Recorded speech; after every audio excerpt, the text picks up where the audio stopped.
This has been the Cleveland Browns Kickoff Show, presented by Bally Bet Sportsbook, the best place to bet the Browns. Please bet responsibly. Stay tuned. The kickoff is coming up next. This is the University Hospital's Cleveland Browns Radio Network. This season, bring championship color to your home turf with Sherwin-Williams, the official paint and coatings partner of the Cleveland Browns. Whether you're cheering on your team in the family room or refreshing the playroom, Sherwin-Williams has got over 1,700 colors to match your game day energy. From kickoff to final whistle, trust the pros who know paint, because great coverage isn't just for cornerbacks. Intercepted! Shop online or visit your neighborhood Sherwin-Williams store today.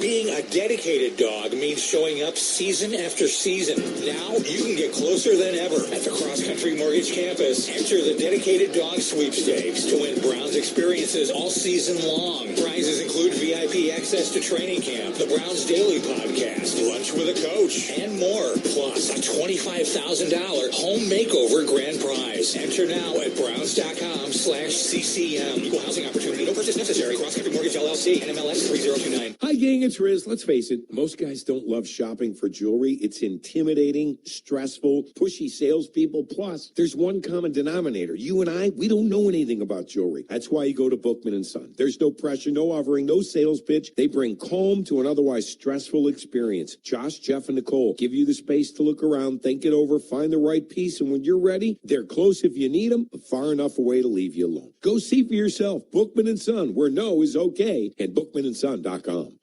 It's game day. Just like your favorite team needs a rock-solid defense, your building needs an HVAC partner you can count on. That's Northridge Company, Ohio's trusted source for commercial HVAC equipment, parts, and technical expertise. From the mechanical room to the locker room, we help keep the air moving so your team can focus on the win. 5 Ohio locations, one team you can count on. Northridge Company. Visit northridge.com. Game on. Browns fans. Browns Fan Travel is heading to Nashville this October, and Joe Thomas is coming with us. 4 nights at the Sheraton Grand downtown, an all-inclusive tailgate aboard the General Jackson Showboat, game tickets to watch the Browns take on Tennessee. Touchdown! What a catch! And a meet and greet with one of the greatest to ever wear a Browns uniform. Book now at browns.com/travel. The next chapter of Cleveland Browns football is here, and we want to invite you to be the first in. It's a new world-class stadium. It's a new era of Browns football, and it begins in 2029. And your path to being a part of it starts today. Place your deposit now at newhuntingtonbankfield.com to reserve your spot and be one of the first to choose your seats in our brand new state-of-the-art enclosed stadium where Cleveland Browns football goes to the next level. As the official university of the Cleveland Browns, the University of Akron molds big-time playmakers. Our students get real-world experience with partnerships at businesses across Ohio. And professors who go the whole 9 yards to help students succeed in engineering, business, nursing, biology, the arts, and so much more. Set up a tour to start running and exploring your route. Visit uakron.edu/visit today. Before every kickoff or every roar of the dog pound, there's the build. At Huntington Bank Field, unforgettable moments from Browns football to world-class events begin with what's designed and made behind the scenes. And it starts with Autodesk. As the official design and make platform of the Cleveland Browns and Huntington Bank Field, Autodesk helps the Browns organization reimagine how Cleveland designs and builds the Browns Stadium of the future. Because when it's built right, anything is possible.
That is a lot of data. But it is not just these 12 days. Camp started on the 28th.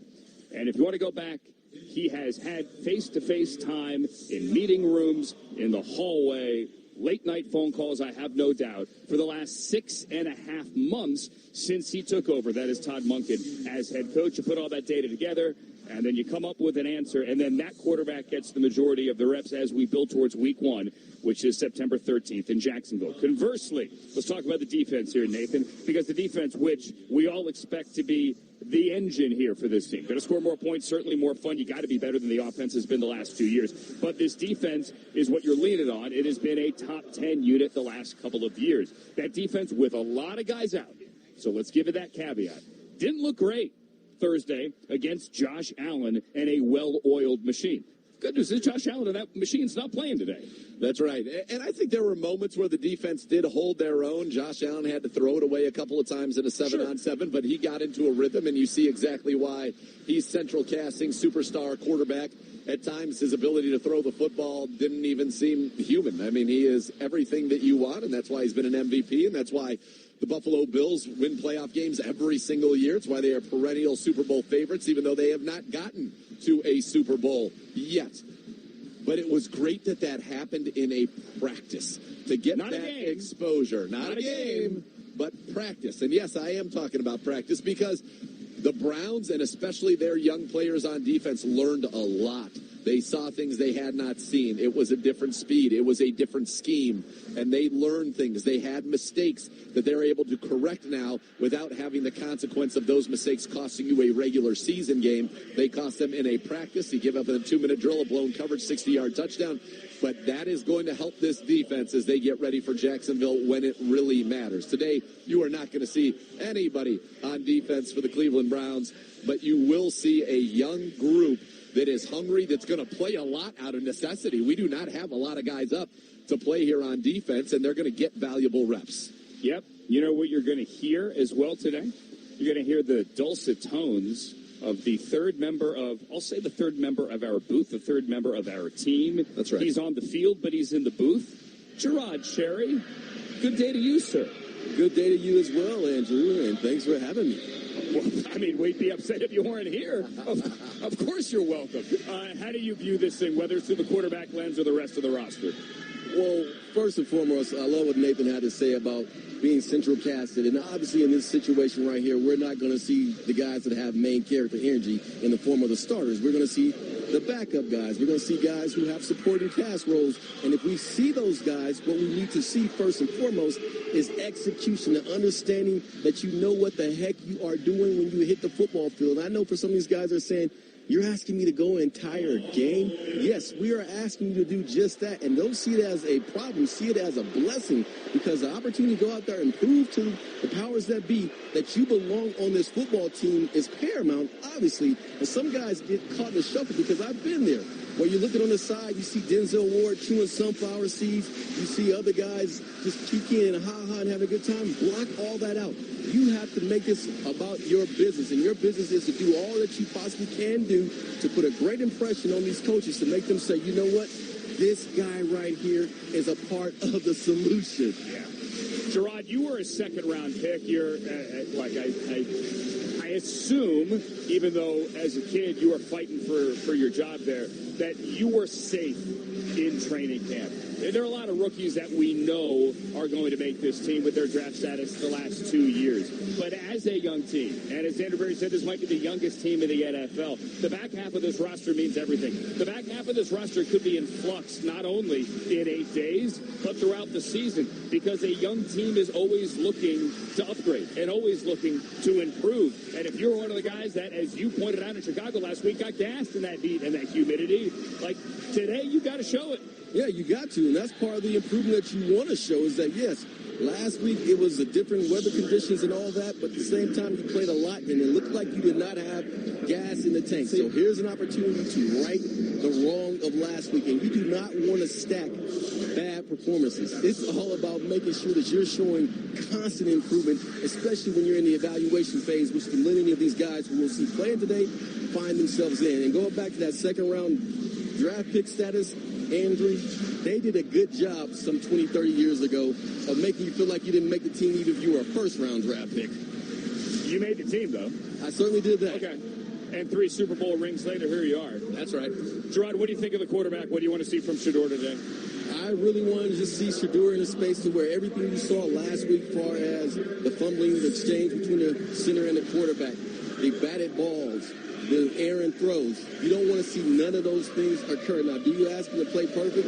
You don't, and he won't play perfect, but what you want to see is better command, better control of all the things I just mentioned to where they're not repeat performances, because as I said earlier, you don't want to stack bad performances and give them a reason to think that you are not the guy.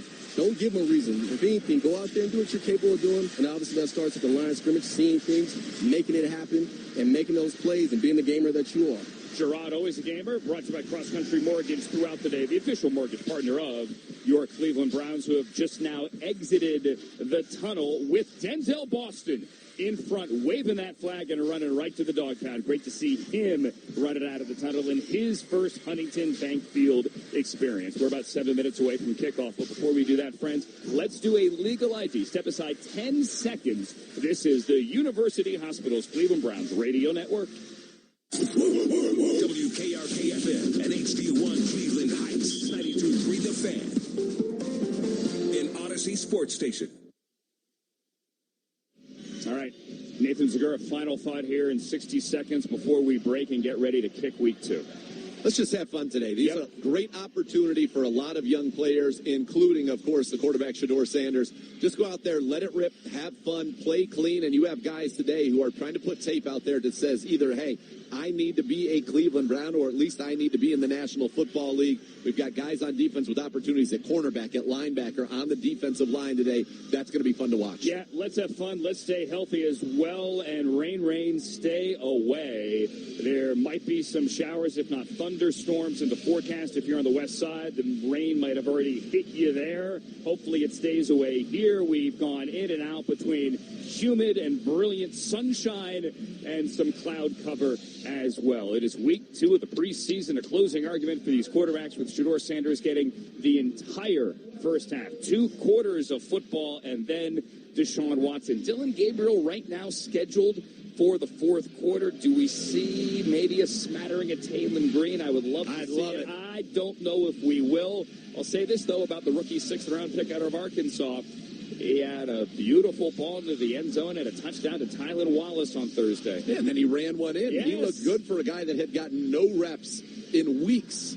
To be able to do that, impressive. Todd Monken has often cited his intelligence, and we know his physical gifts are immense. Absolutely. The flag is coming out to the field. The anthem is coming up next, and we are 5 minutes away from kickoff week 2 of the preseason. That is next after this on the University Hospitals Cleveland Browns Radio Network. Good news, Dutch Farms has partnered with Discount Drug Mart's Pro Points program to bring you farm fresh dairy products and even more Pro Points. Stop by your local Discount Drug Mart and you'll find simple, wholesome, all-natural Dutch Farms shredded and sliced cheese, butter, cream cheese, and sour cream. Dutch Farms Dairy is made in America's heartland and is now available in Ohio. Drug Mart's Pro Points are simple, fun, rewarding, and delicious. Stock up on Dutch Farms and earn Pro Points today. Football is all about grit, strength, and resilience. And so is Gregory Industries.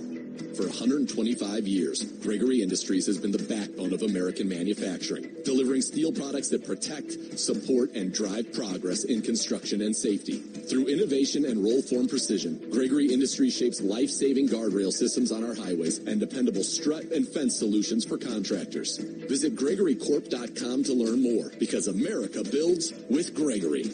Save on delicious fresh food combos at Circle K. Grab a pizza, hot dog, breakfast sandwich, and a drink for an easy $3, $4, or $6 meal. Perfect for busy days on the go. Get a hot dog or tornado, chips, and a Polar Pop for just $3. Breakfast sandwich, hash brown, and your favorite beverage for $4, or personal pizza and a drink for $6. Food that's ready when you're ready at a Circle K near you. CircleK.com or the Circle K app. Circle K. Take it easy. Cleveland Cliffs American-made steel touches every part of our lives. It's the steel in automobiles moving us around town, the washer and dryer at home, the kitchen appliances to prepare and cook our food, the electrical grid that powers our electronics, the railways to transport goods. Cliff Steel is stronger and more sustainable than ever due to their innovation and leading-edge technology. Cliffs is America's iron and steel leader. To learn more, visit cliffsteel.com.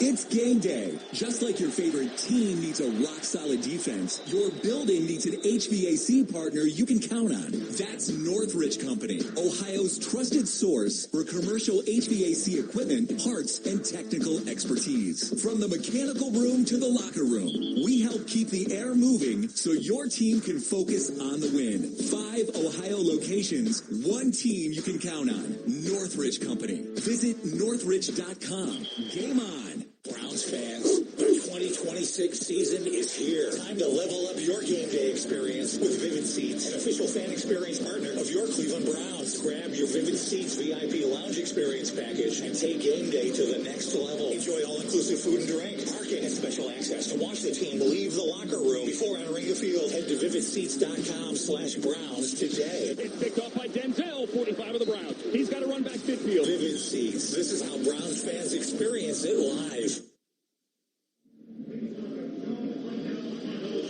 What if I told you the rain has started? Actually, got a little hail.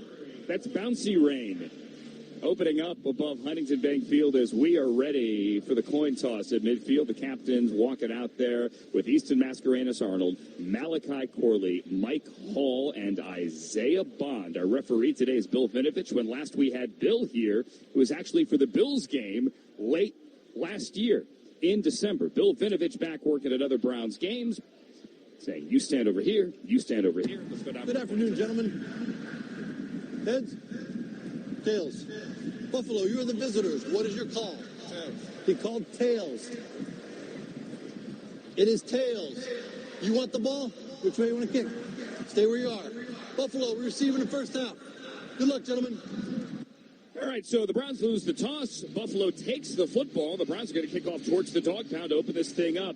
Feel like it's going to be one of those weather days. The rain is coming down. A lot of fans have headed into the concourse or headed up under the overhang to stay dry. It's rain, it's hail, it's back and forth. Either way, this is, for the quarterbacks, the final argument here as they have to make their case to Todd Monken. The opening kickoff is brought to you by EOX Vantage. Connecting systems, unifying data, and automating process so AI actually works. Learn more at EOXVantage.com. Nathan Zagura, I mean, what a great story. I could see the NFL films of the ClevelandBrowns.com content team with the slow motion here with the rain coming down and Shedeur throwing touchdowns and winning the job, or conversely Deshaun Watson in the third quarter doing the same. Yeah, it's kind of unbelievable. We've been waiting for this rain, and the rain said, oh, you want to kick the game off? Here we go. Here we go. Here right we go. As my family just got to their seats right beneath us, all of a sudden the rain and the hail. So hopefully it passes through, it moves through, because that can create slick conditions with the football. Not advantageous for the quarterbacks. But, yes, this is the final opportunity to make a statement, to leave an impression in the mind of Todd Monken before he makes that decision. Andre Schmidt, Browns wearing white, kicks it off, and we are underway. Frank Gore Jr. with the ball. He's up to the 20. He's around the corner trying to get to the sideline, and he's tripped up near the 25-yard line with Monty Marshall, who's fighting for a job in that backfield as the number 3 running back down there to make the tackle as the Browns defense comes out. Again, no starters. You do have the rookie Emmanuel McNeil Warren out there, the veteran Romeo Okwara on the defensive line, Aiden Huntington, Mike Hall also on that defensive line as we're going to set that line up with Elijah Chapman at defensive tackle as well. Kyle Allen is the starting quarterback here with Ray Davis in the backfield. After the 21-yard return, Buffalo's going to open on the 25-yard line. Browns with the 4-man defensive line, and Davis alone to the backfield. Trent Sherfield motion left to right, and the first play of the game is a run to Davis over the right side. He gets out of an arm tackle, and he pushes forward for a nice gain to the 34-yard line. Chapman, who again started at defensive tackle. Browns banged up there. No Mason Graham today, although he is healthy and practicing. Chapman made the tackle. Yeah, and we talked about Mike Hall being out there. Mike Hall is lined up at left defensive end, and the Browns like what they see from Mike Hall out on the edge, and I think that's something we're going to see that's going to carry on into the regular season. Reed, Mascarenas, Arnold, and Watson at linebacker. Browns starting with 3 on the field. And here it is a 2nd and 2 from the 34. Shotgun, Allen fakes to the left, throws to the right, and he throws incomplete, but there's a flag. Jackson Hawes, the intended receiver here. It's incomplete, but this one's on the Browns, and it's going to be a free Buffalo first down. Yeah, they're going to get Buki Watson right there, recognize the play action, and then immediately grab the tight end around the waist. Pass interference. Defense number 40. Spot foul. Automatic first down. Buki Watson came back last week, his first game after missing all of last season. Same for Winston Reed. They both made plays. Watson more so with special teams, but here, defensive penalty at an automatic first down. Look, am I wrong? Is this hail or is this rain? No, it that's is hail. bouncing here on the concrete. It is a thick little hail, not golf ball sized by any stretch, but it's coming down. The weather will be a factor if this continues. All right, so Buffalo first down on the penalty on their own 36-yard line. No score early on. We're 45 seconds in. Browns and Bills here. Preseason week number 2. Kyle Allen gets the start from under center. He gives it off to Ray Davis running left, and he gets flipped by the corner. Michael Coates Jr. up to make the stop. He had a pick and a couple of PBUs a week ago. He did not play high school football, but he's in line to make this team as an undrafted rookie. Yeah, talking with Brandon Lynch, they love what they've gotten from Coates and has an opportunity not just to make this team, but to be a rotational player. They have been that impressed with him. Of course, the interception you mentioned last week was the big play for the defense. Gain of 4, and friends, it is coming down here. Buffalo opening possession, 13:40 on the clock, first quarter, no score, 2nd and 6 from the near hash and under center. Kyle Allen drops to throw. 4-man rush, no pressure, throws left side, and that is caught Browns territory. The veteran Trent Sherfield, well-traveled, second stint with the Bills, has it, and that is a first down at the Browns 42, gain of 18. The Browns look like in a cover 3 right there, and so Coates on the outside is really in man-to-man, but has that deep third responsibility. That's where the deep curl can get you. Sherfield runs a nice deep curl right in front of him, and it's an easy pitch and catch. And Buki Watson goes out. The veteran corner Tyler Hall, the former Ram, trying to make this team. He comes in, and now a whistle at 13-11. First time we'll hear from Bill Vinovich today. Well, other than that, 5-yard penalty. The game is temporarily suspended due to lightning in the area. Okay. We have lightning in the area. No. And we have boos from the stands. Understandably, you want everyone to be safe. Of and course. now on the scoreboard here, message, as you hear the thunder in the background, maybe, through the radio, a safety message from the Cleveland Browns for fan conduct and stadium evacuation procedures.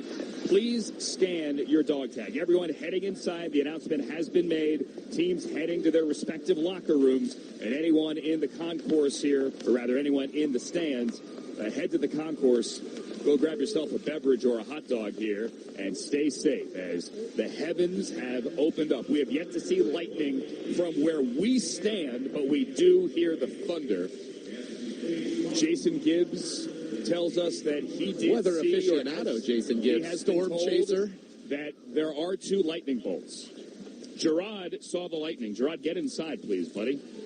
Yeah, and we heard the thunder kind of immediately thereafter. Yes, it is pouring. They did urge everybody to shelter in place, and unbelievable. The weather was sunny and fine literally until Andre Schmidt came onto the field to kick the ball, and here we are. And you're right, it is coming down, and these are significant precipitation. Yeah, big puddles already on the track behind each bench. Gerard, you're in the tunnel. What's going on? Well, I am watching the Browns players walk into their locker room area, and some coaches need to literally change their shirts because they are drenched. And as I was walking towards the tunnel, anticipating that this was going to happen, there was literally a lightning bolt above the stadium. And I'm like, what is taking you guys so long, to say, you know what, we had to bring this inside. So, yeah, it is raining literally like cats and dogs. Gerard, was that before the long completion to Sherfield? It was. Okay. So they got that play done, they moved the sticks, and then they said, let's get out of here, which is the right call. It's one thing to say, oh, there's lightning, 15 miles away out over the lake. It's another thing to see it over the stadium. Nobody needs that. No, they don't. That is not safe for anybody. You can play through rain, but you don't want to play through a lightning storm. That's awful. So they have gone now inside, and this happens often in the preseason. Honestly, I'm not trying to jinx anything. This happens in Florida in September as well, and we do open with 2 games in Florida. We open in Jacksonville. The Jaguars, I said this last week, the Jaguars week 1 a year ago had a lightning delay, had a weather delay in their game. I hope this is not a dress rehearsal for either week 1 or week 2 in Florida. No. But it is that time of the year. I even tried last week after you guys got on me when I said the game was moving fast. I said earlier it's going to be a long one trying to put the reverse jinx out there. And here we are. This is certainly an unfortunate situation because once the lightning has cleared the area, teams are going to have to come back and they're going to have to warm up again and go through all that. So it's going to be a while until we see any football. They put the jacket, the slicker on the wire cam over the field. They came down. They had a guy who went out there. That was his job. He got that thing all dressed up and covered. So, yeah, it is pouring. It is unfortunate. It's like, come on, man. It's August. We're just trying to watch a preseason football game here. And now we're on a little bit of a delay as you see the lightning kind of moving through. They're showing the radar on the TV. There have been 62 strikes, and the ones that Gerard alluded to right over the stadium right here just a few minutes ago. So there is actually a formula to this. You can't come back until we go 30 minutes without a new lightning strike, and then once they deem it clear, when you bring the team out, depending on the length of the delay, they change how long the teams get to warm up. So the longer the delay, the longer the warm-up and the ramp-up time. So obviously you'd hope for the 30-minute delay, no more lightning, and they get the teams back out there. My point being, it's going to be a while. It's going to be a tremendous while, and this is where hopefully, the fact that you and I have worked together for many years and are Big B broadcasters, this is what they call in the business, you've got to fill some time. And so that's what we're going to do. Chris Rose and Joe Thomas are doing that over on News 5 right now. Look at those in the TV. good-looking guys there. Oh, yes. We're not making the broadcast this week. We were right behind them in the booth next door a week ago, and they had the window there. I know. This time we're isolated in here. But it looks like the rain is at least letting up. Rain's not important, though. Give me some hope gives me some hope that these crazy storm clouds are moving, and that would be wonderful. Listen, everything that we have been talking about in terms of what the stakes are today, those remain. And, for Shedeur and for Deshaun Watson, and you wonder does it change the calculus at all if this field ends up being a little bit sloppy of who you want to see out there? Denzel Boston right now is currently he and Isaiah Bond are really the only guys that you figure to be in your rotation at wide receiver, really on offense this year, other than the quarterbacks that are slated to play today. Will that continue after this delay? So a lot to think about, I think, if you're Todd Monken, and unfortunate that it literally timed up right with us trying to get this game going. Tip of the cap to the Browns operation and Game Day Experience crew playing Umbrella here by Rihanna. Well done. Yeah, don't put the umbrella out, though. It's probably not safe with the lightning, but certainly do seek shelter here. And this is in no way a pity party for Shedeur Sanders. I want to preface my comments with that.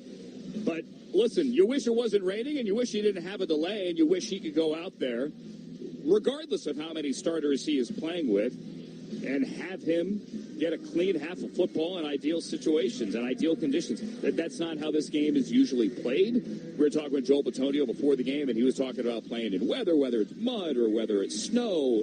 Obviously, in his great career, hopefully which ends up down the road in Canton, in his great career, he played in all kinds of conditions. The rain and the mud this time of the year, it happens. And you got to make the most of it. You do, but that's why in the year 2029, we will be indoors, and these will be issues of the past. And that will be fantastic for all of us here in Cleveland. And, of course, the members of the Cleveland Browns fans and the members of the team and the whole operation, everything. We will have perfect climate-controlled environments every single time. You'll be able to see the lightning through the roof. The beautiful, that's right, transparent roof. You will. So the rain has almost stopped. It's just a very light drizzle at this point. So hopefully that's good. That's encouraging. And we'll be able to get through this. Now, that was a quick start for the Buffalo Bills offense right there. And look, no surprise, we're not playing people. And if you watched the second half last week against Chicago or listened to us during it, a veteran quarterback like Case Keenum, or in this case, a veteran quarterback like Kyle Allen, they're typically going to have success against younger players, and we've seen that, biting on play actions and getting into a penalty situation with Buki Watson. A little bit too much cushion on the outside for Michael Coates Jr., easy pitch and catch. Again, Trent Sherfield, he is a veteran, a guy who played in his time. He's in his 9th season as well. He played with the 49ers. Yeah, he's been around twice. Been around the league. So these guys are going to look good in these situations. Can I just say you deserve a raise? You're on TV right now. The News 5 rain delay programming is you and Joe Thomas from earlier this week, Training Camp Insider. Hey, I appreciate it. Thank you. I'm just saying. Maybe the bosses are listening. You're doing TV and radio at the same time. So while we're in this weather delay, I mentioned earlier the conversation we had in the pregame with Todd Monken about the quarterbacks, about guys fighting for jobs. We're going to catch our breath and roll back Todd Monken from earlier today in our pregame show. Todd Monken, road games are one thing. You get that out of the way, and now you're coming back home. It is your first home game today, Huntington Bank Field. How does that feel? What's it going to be like to be in front of the home fans? Really look forward, first of all, to seeing our guys take the next step. Had a great Thursday with the Bills.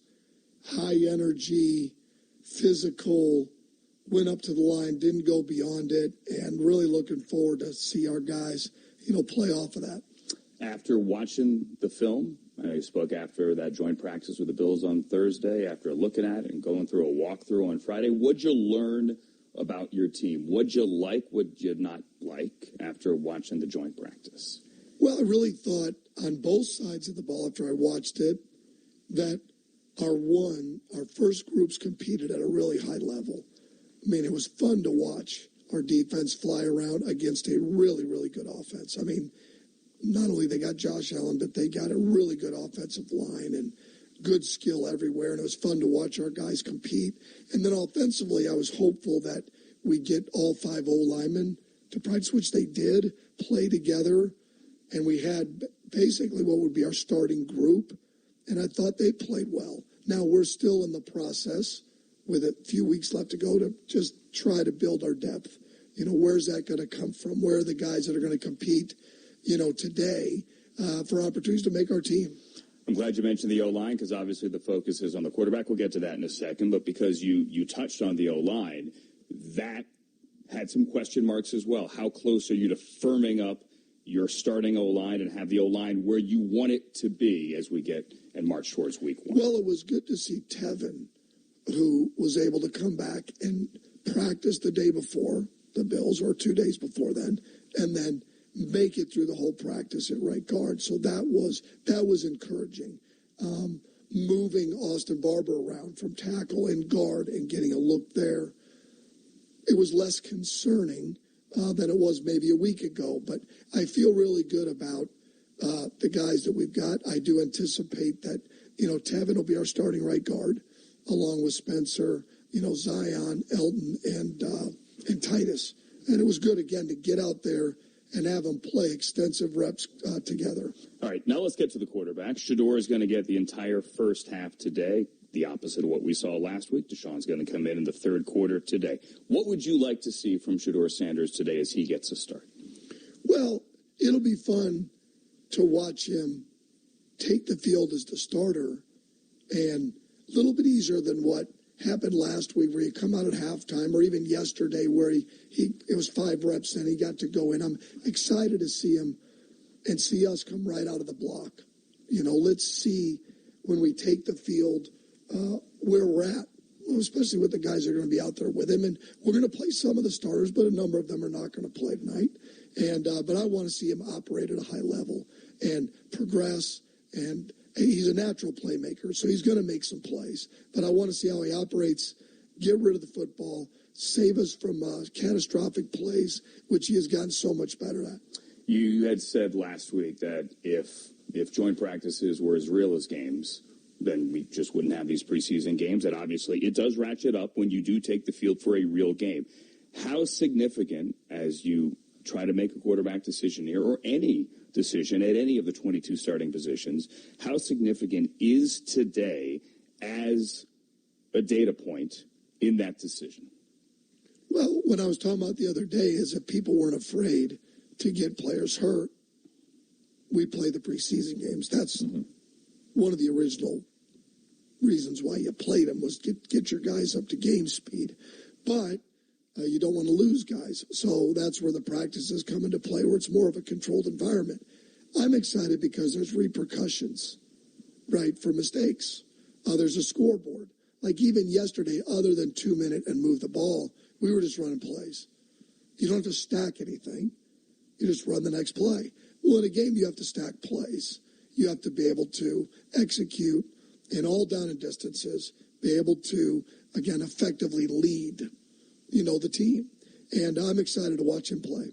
Is there a world in which you could potentially, I got a game pretty quickly coming right around the corner, that you could take this quarterback decision through next week's game? It is possible. I don't anticipate this. I do not anticipate the quarterback decision going past early in next week. Okay.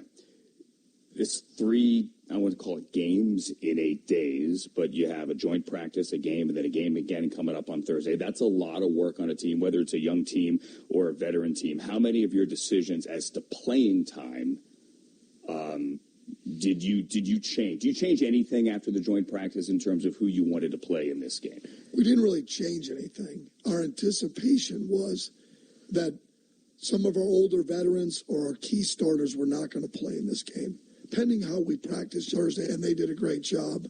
So, ultimately, nothing really changed. The guys that are going to play were the guys we anticipated playing.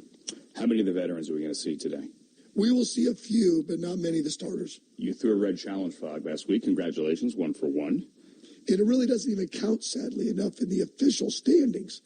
You know what I'm saying? They do keep preseason stats. It is like a separate tab on the site. Is this like the QB tracker? So there's like that, they keep the QB tracker. So the official would have picked it off. I'm 0 for 1 with a pick. I'm 1 for 1, but there's a pick, Do you want us to keep track?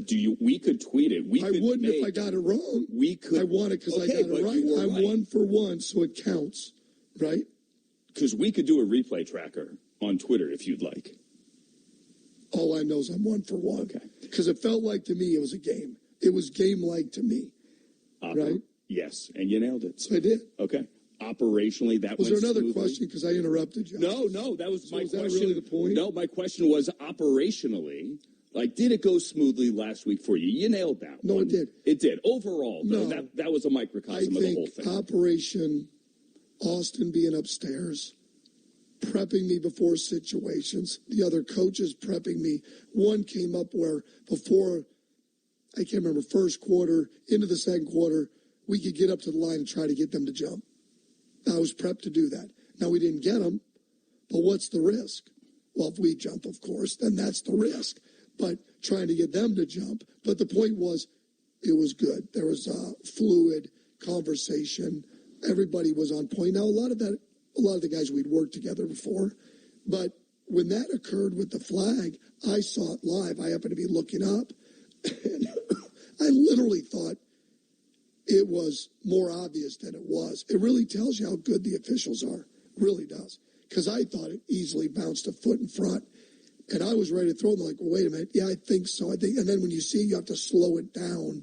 And it really did hit the ground. So the officials, actually, I give them a lot of credit with what they saw from their angles. But I was convinced it was not a catch to begin with. But I was actually not as right as I thought I was. The Knox College quarterback made the throw, and congratulations, you completed it. It's about all I got left. I did throw that thing as far as I could. They laughed at it as well. I just didn't feel like dropping it. There just was something about getting their attention. And I think every fan would understand that, right? Like if they had a challenge flag and you thought your first one you're going to throw, it says throwing it, not dropping it, right? Right? Belichick just takes it out of his sock and drops it. Right. Like if someone thinks about going out fishing for the first time, they don't think about dropping their line in the water. They think about casting that dang thing way across and seeing that. That's exactly what I thought about the flag. I'm going to chuck this thing, not as far as I could, but I was going to let it rip. Well, you got a fish. I did, and I got it right. Congratulations. I got a big fish. Well, here's hoping you catch a couple of fish today. Not that you would need a challenge, but the fish is a win. Yeah. So there you go. Good luck. 100%. Thank you. And that is Todd Bucket earlier today before the game. Let me tell you, there's enough water on the field right now, we might get fish. And he can go fishing. It is pouring. We are in a weather delay here at Huntington Bank Field. We'll come back, have a quarterback conversation. You know what? We'll go through this roster. Maybe we'll pick 53. Gerard Cherry, Nathan Zagura. Tyvis Powell's going to join us as well. I'm Andrew Siciliano. Stations, let's take local break one. Local break number one right now on the University Hospital's Cleveland Browns Radio Network. The International Union of Operating Engineers Local 18 provides workers with the skills contractors need to ensure quality, efficiency, and safety on their work sites, while contractors create vital job opportunities for Local 18's members. That's why Local 18 works hand in hand with Ohio's contractors to ensure employers and workers can prosper together, because there is more that unites us than divides us. We're union strong. Visit us at oe18.org and go Browns. Being around football, we know that injuries can happen at any time and on any play. When they do, it's good to know where to turn. University Hospitals gives you options. There's After the Lights for Friday night sports injuries, the UH Orthopedic Injury Clinic for walk-in care, and nationally recognized orthopedic specialists for ongoing or more complex needs. Because when an injury happens, getting the right care matters. Whatever it takes to get you back to doing what you love, University Hospitals is here for you. From the east side to the west side, from the Muni Lot to the Dog Pound, we rally around the Browns no matter what. At Elk and Elk, no matter how tough things get, we fight for every client every day. And if you've been injured, the best fans in the world deserve award-winning attorneys to get them the compensation they need.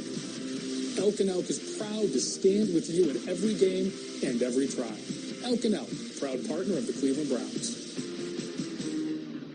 Need to tackle your next big project? Choose OhioCat for unbeatable construction equipment. From bulldozers to excavators, OhioCat delivers power, precision, and performance with the quality you expect. And with their one-stop rental shop, you get top-notch equipment without the long-term commitment. Whether it's a quick job or a major build, if you need it, OhioCat rents it. Visit OhioCat.com to explore equipment options and make your next project a success. OhioCat, the official equipment partner of the Cleveland Browns. I'm Jeff Phelps. Football talk while you're at work. Baskin and Phelps, weekdays starting at 10 on 92.3 The Fan. Buckets. We get buckets of rain. Sheets of rain here coming down. Here's the good news. At least it's no longer hail. Hail no. That's gone. But we are in a weather delay here at Huntington Bank Field. Wherever you can hear our voices, hopefully you are inside and dry and away from the massive lightning strikes that 3 plays in flashed over this stadium. Andrew Siciliano, Nathan Zagura. We have Gerard Cherry safely in the tunnel. And to my left, Buckeye legend. You hear him on the postgame show. He is the great former Brown as well. Tyvis Powell, how the heck are you, man? Dry. I'm doing really well because I'm dry right now. What is all this delay about? It's football weather. Is what they Dude, did you see lightning? Lightning. Yeah. What is this, like the last Boy Scout? What? Like the opening scene with the weather and the light? You don't want that. You don't want that, but still, I'm sure as kids we went out there and played in the lightning before. Can I just say, kids do not play in lightning, all right? Do not listen to Tyvis. Yes, don't listen to Go inside Tyvis right now. Yes. Go inside. All right? And that's what we're going to do in 2029. This will be these issues will be issues of the past. Yeah. They will be in 2029. Right now, we're outside as much of the NFL is outside, and it is raining. We'll keep an eye on the other scores. The Ravens are playing right now. The Falcons and Colts are playing right now. It is a busy Saturday in the NFL, and this was a Saturday, guys, in which we were looking forward to, and hopefully we still do get, Shedeur Sanders with a half of football, trying to make a case, Tyvis, to win this job. I can't imagine what he must be thinking sitting inside that locker room. It's just more adversity. This is let's test the mind of the quarterback here. There's going to be obstacles that's going to be thrown at you. Never easy. Weather delay. And if he could go in that locker room, lock back in, because right now in that locker room, they're stretching, jumping around, trying to stay loose.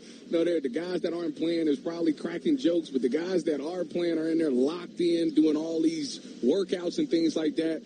If you can deal with this. Come out here and still put together a good performance. I mean, that's a guy that's trying everything he can and showcasing that he can be the starting quarterback for this team. Like I said before, it would make a great movie. It certainly would. Here we are. I mean, nothing is ever easy or straightforward when it comes sometimes to the Cleveland Browns. And so, yes, you wanted to see Shedeur Sanders. I'll tell you what, you said the veterans are cracking jokes. They're cracking jokes that they're not playing. For sure. They are thrilled that they do not have to go out there and play as the rain continues to fall here at Huntington Bank Field.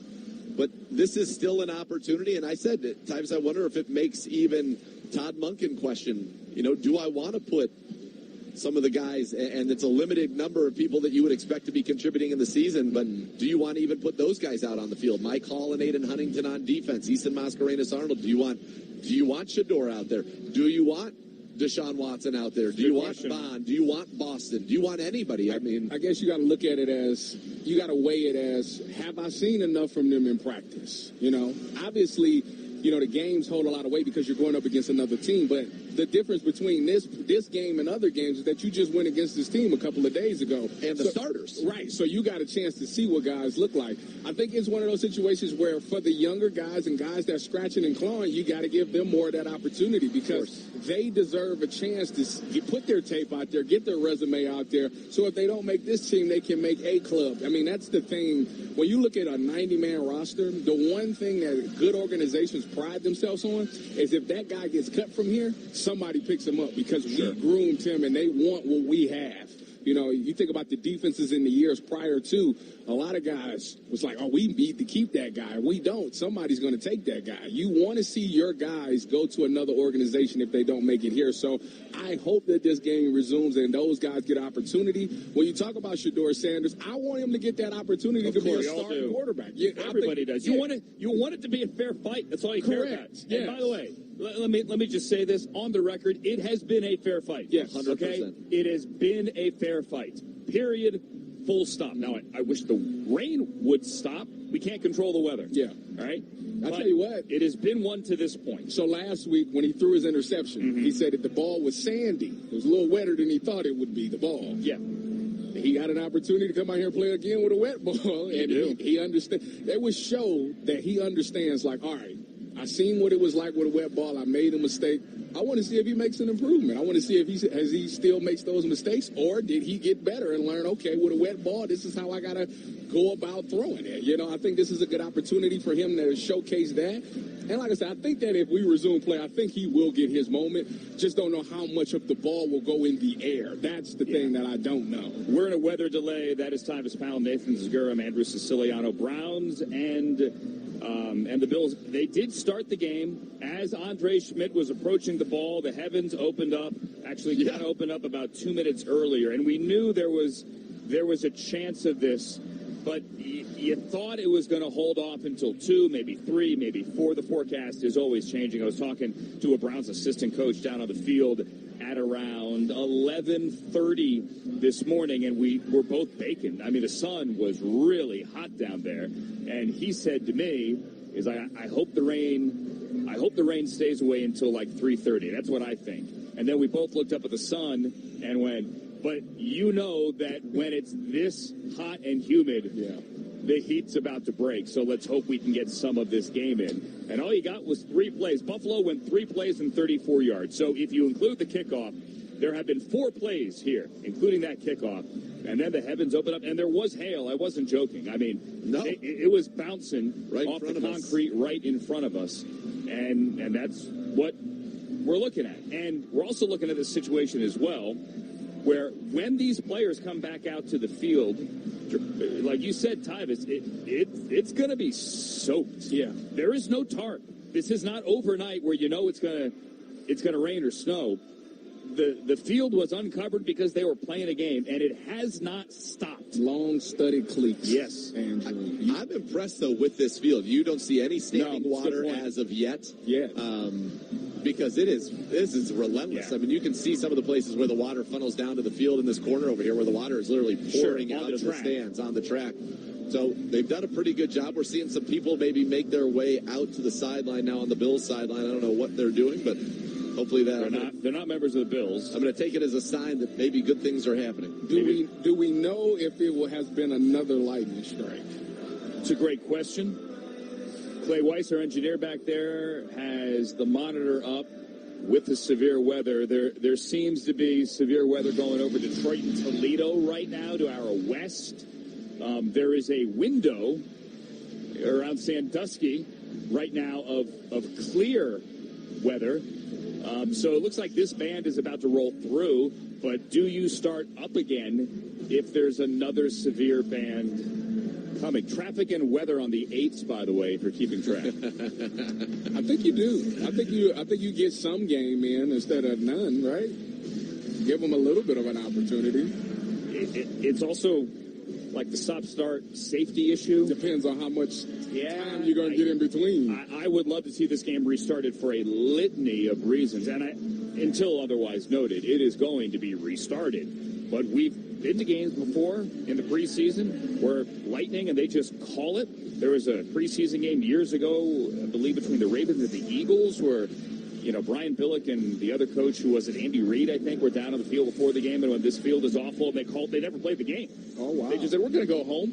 Did they have a joint practice that week? I don't remember. It's a great question. Because the joint practice element makes it to where it's like, we don't necessarily need to play because we did our work in practice. I mean, you look at who's not playing. Correct. Both in general before we even got going to this game. I mean, the fact is, outside of wanting to see Shador, you weren't going to see anybody of consequence. Now, for those guys, it's an opportunity to play for their football lives, and I certainly want them all to have that opportunity. This is a very young team. It's guys who are trying to make it into the NFL. Guys like Michael Coates Jr., guys like Corday Sidnor, who are trying to become Cleveland Browns. So you want them to get those opportunities. Now you have safety issues. You're thinking about this field, which is going to host another game in just a few days. Next Thursday. So it's definitely dicey right now. Do you think if they call this game, does it... We're not there yet. No, I say if. Yes. If the worst case scenario happens and they call this game, does the quarterback competition move to the final? That's a great question. Yeah, speaking of Todd Monken, in our pregame interview, we just replayed some of it. I specifically asked him, are you going to take this through next week's game? And he said no. He said, he didn't say no definitively, like, there's no way. Mm-hmm. He said, no, I want to get this done early next week. I'm paraphrasing here. You've got to. You've got to give whoever the starting quarterback is 3 weeks being the guy, getting those reps to go into this, because you haven't gotten that at any point. Yeah. All right, we're waiting. We are in a delay.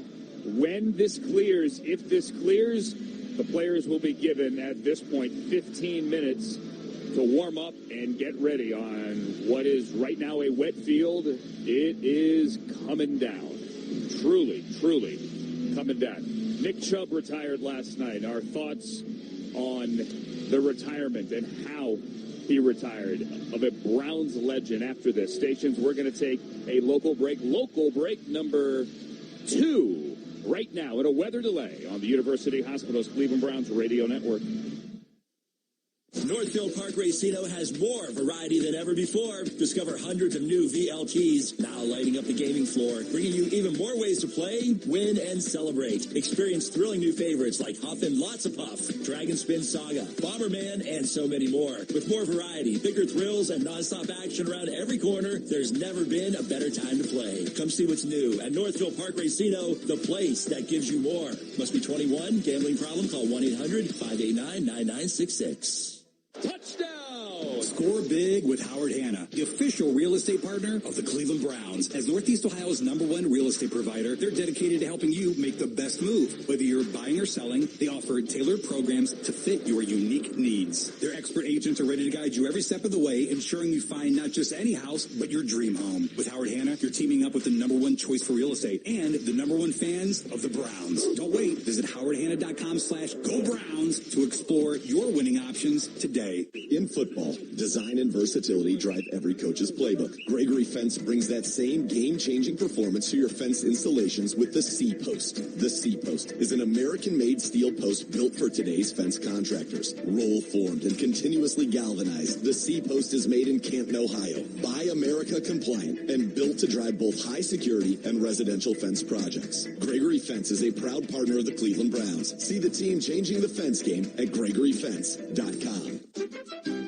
Welcome back. It's time to take another look at the play of the game. The kick is up. It's good. Off the post and through.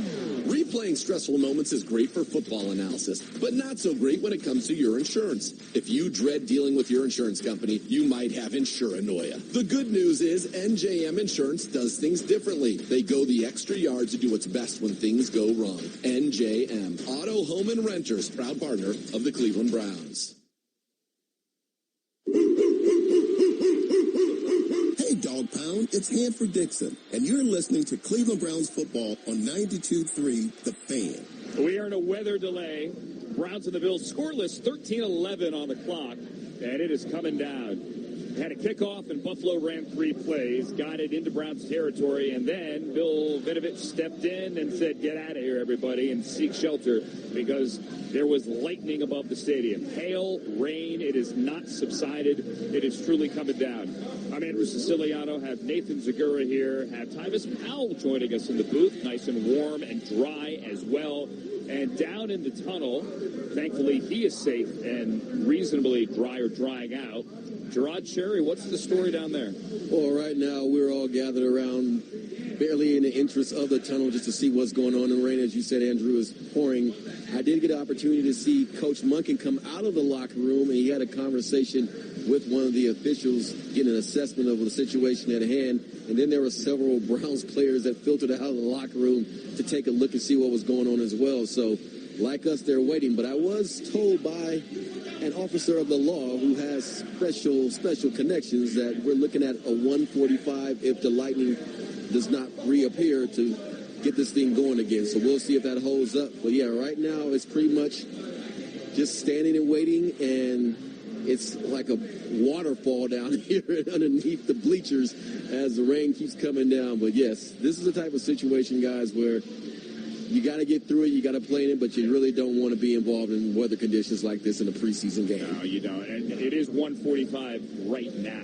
And when you say get going again, that means at least bring the teams back out on the field to warm up.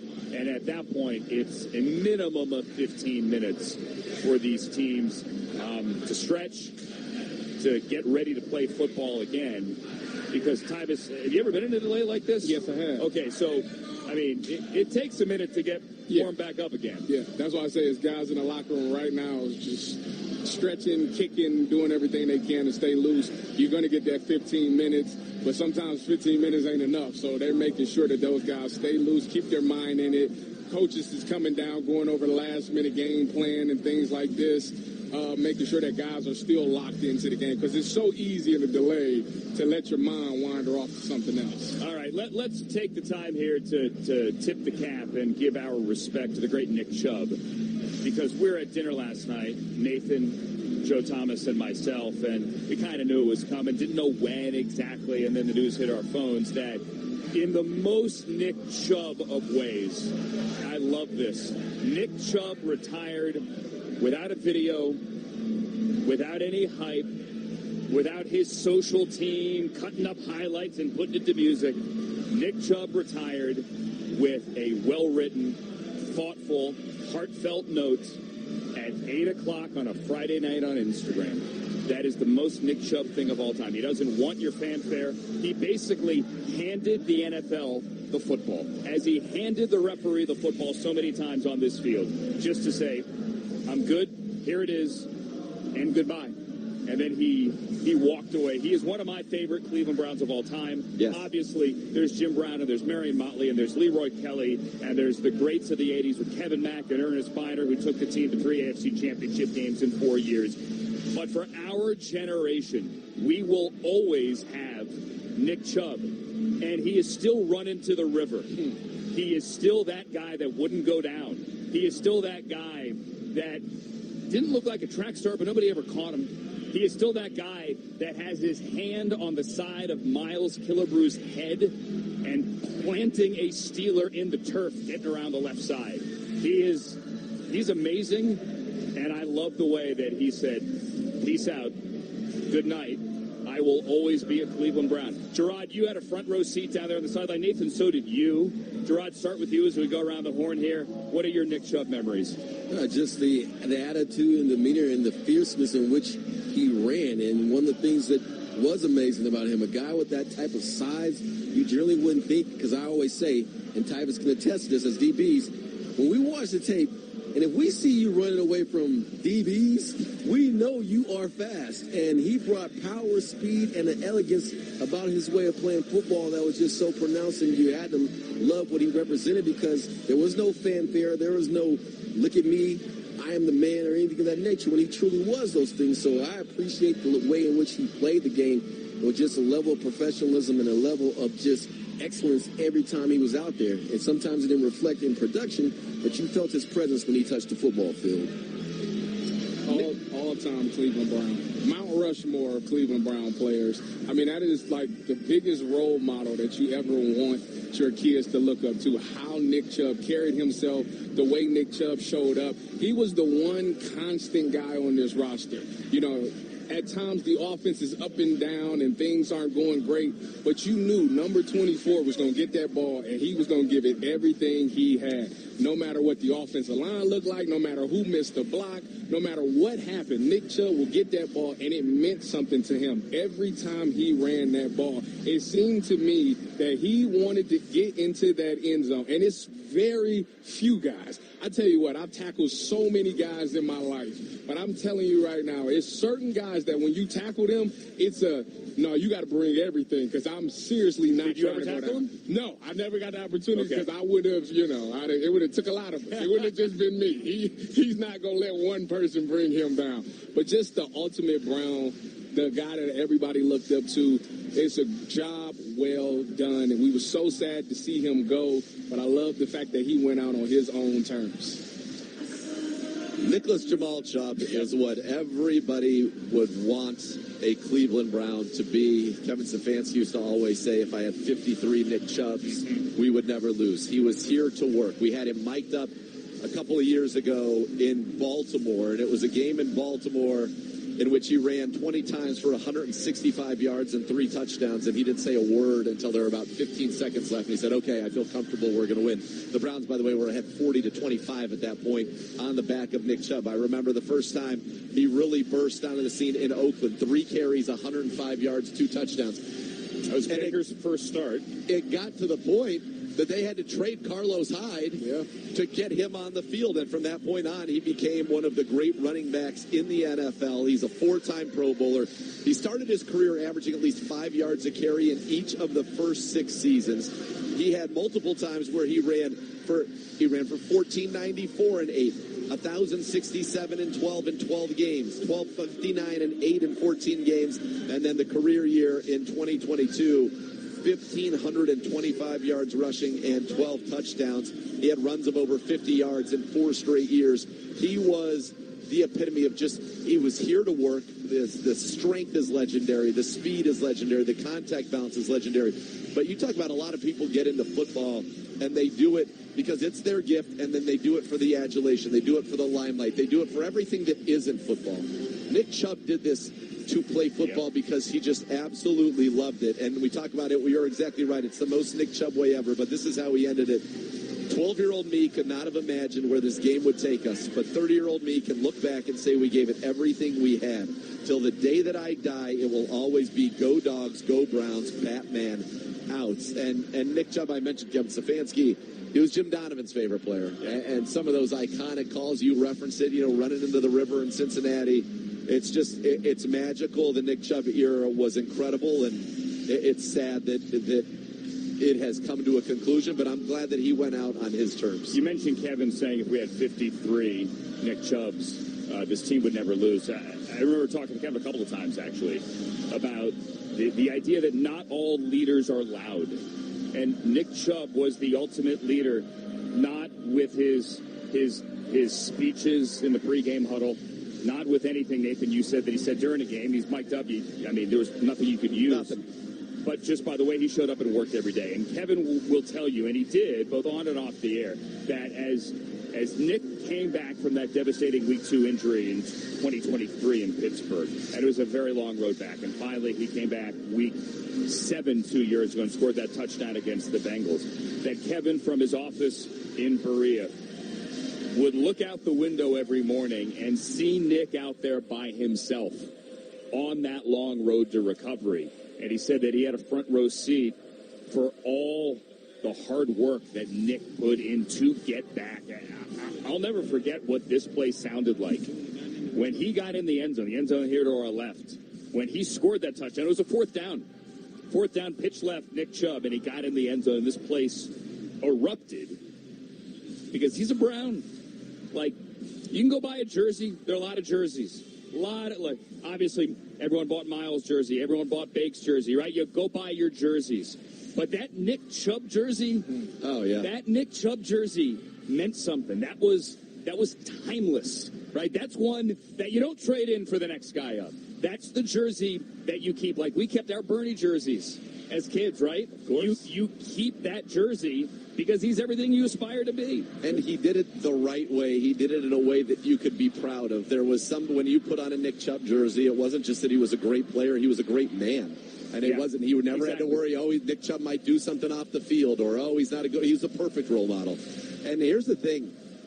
There have been a lot of great running backs to play in the NFL. Here is the highest yards per attempt by running backs all time in the history of the National Football League with at least 900 attempts. Fifth, Barry Sanders. You may have heard of him, 5.0.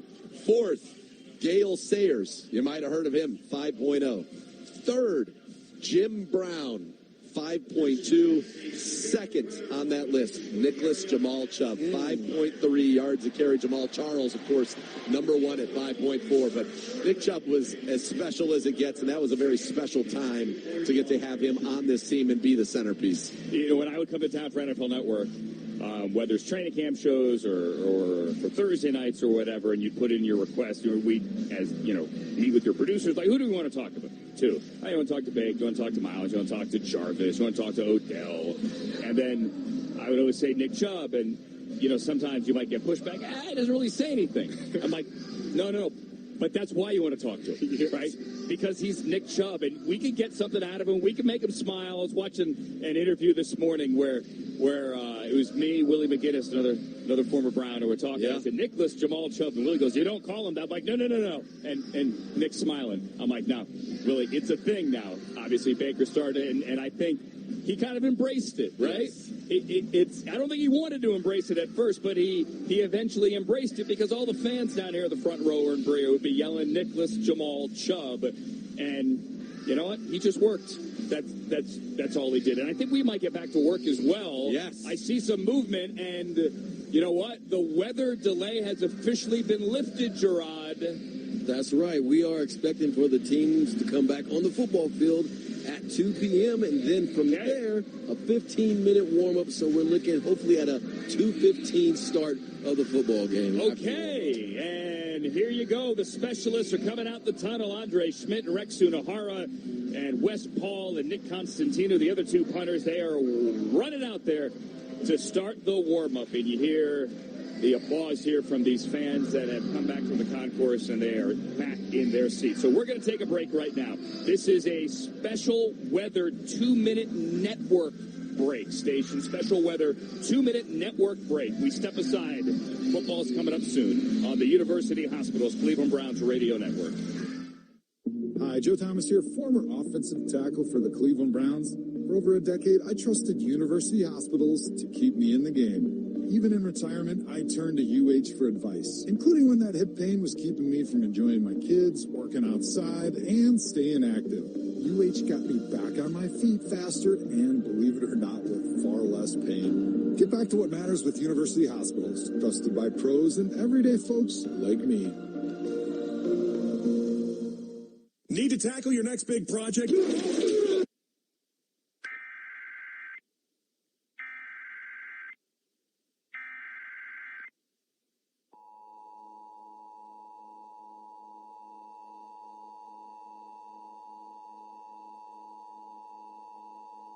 A flash flood warning for the following counties in Ohio: Cuyahoga, Geauga, and Lake. The National Weather Service in Cleveland has issued a flash flood warning for northeastern Cuyahoga County in northeastern Ohio, northwestern Geauga County in northeastern Ohio, Lake County in northeastern Ohio, until 6 p.m. Eastern Daylight Time. At 1:55 p.m. Eastern Daylight Time, Doppler radar indicated thunderstorms producing heavy rain across the warned area. Between 1 and 2 inches of rain have fallen. Additional rainfall amounts of 1 to 2 inches are possible in the warned area. Flash flooding is ongoing or expected to begin shortly. Hazard, flash flooding caused by thunderstorms. Source, radar indicated. Impact, flash flooding of small creeks and streams, urban areas, highways, streets and underpasses, as well as other poor drainage and low-lying areas. Some locations that will experience flash flooding include Painesville, Willowick, Shelton, Fairport Harbor, Euclid, Mentor, Cleveland Heights, Willoughby, Eastlake, Timberlake, Lakeline, South Euclid, Mayfield Heights, East Cleveland, Lyndhurst, Wickliffe, Richmond Heights, and Willoughby Hills. Turn around. Don't drown when encountering flooded roads. Most flood deaths occur in vehicles. Repeating, a flash flood warning has been issued until 6 p.m. Eastern Daylight Time for the following counties in Ohio: Cuyahoga, Geauga, and Lake.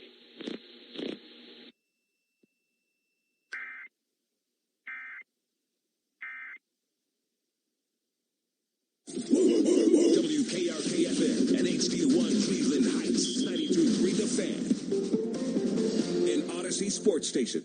For these teams, as the Browns specialists are out there and the Buffalo guys are coming out of the tunnel as well. So in the end, it will be pretty much more or less a 1 hour delay. The good news is there is nothing falling from the sky right now. Knock on something, Zagura. Don't want to jinx it. The weather and severe weather delay has officially been lifted. So fans are allowed to come back in. And if you can hear, these fans are cheering for their Browns as the entire team is now running out of the tunnel. Shedeur is warming up on the far sideline in front of the Browns bench. Don't know the condition of this field, but I don't see, as you pointed out earlier, any standing water. It was coming down for a good hour, maybe 50 minutes, but from here, it looks okay.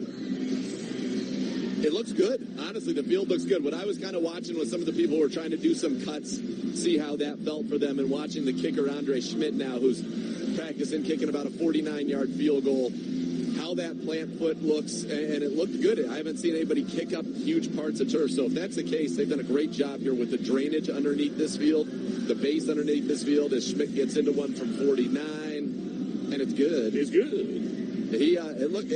It surprisingly, if I just dropped in at this moment and did not know that it had rained before, I would say, looks like we're ready to play football under some nice conditions.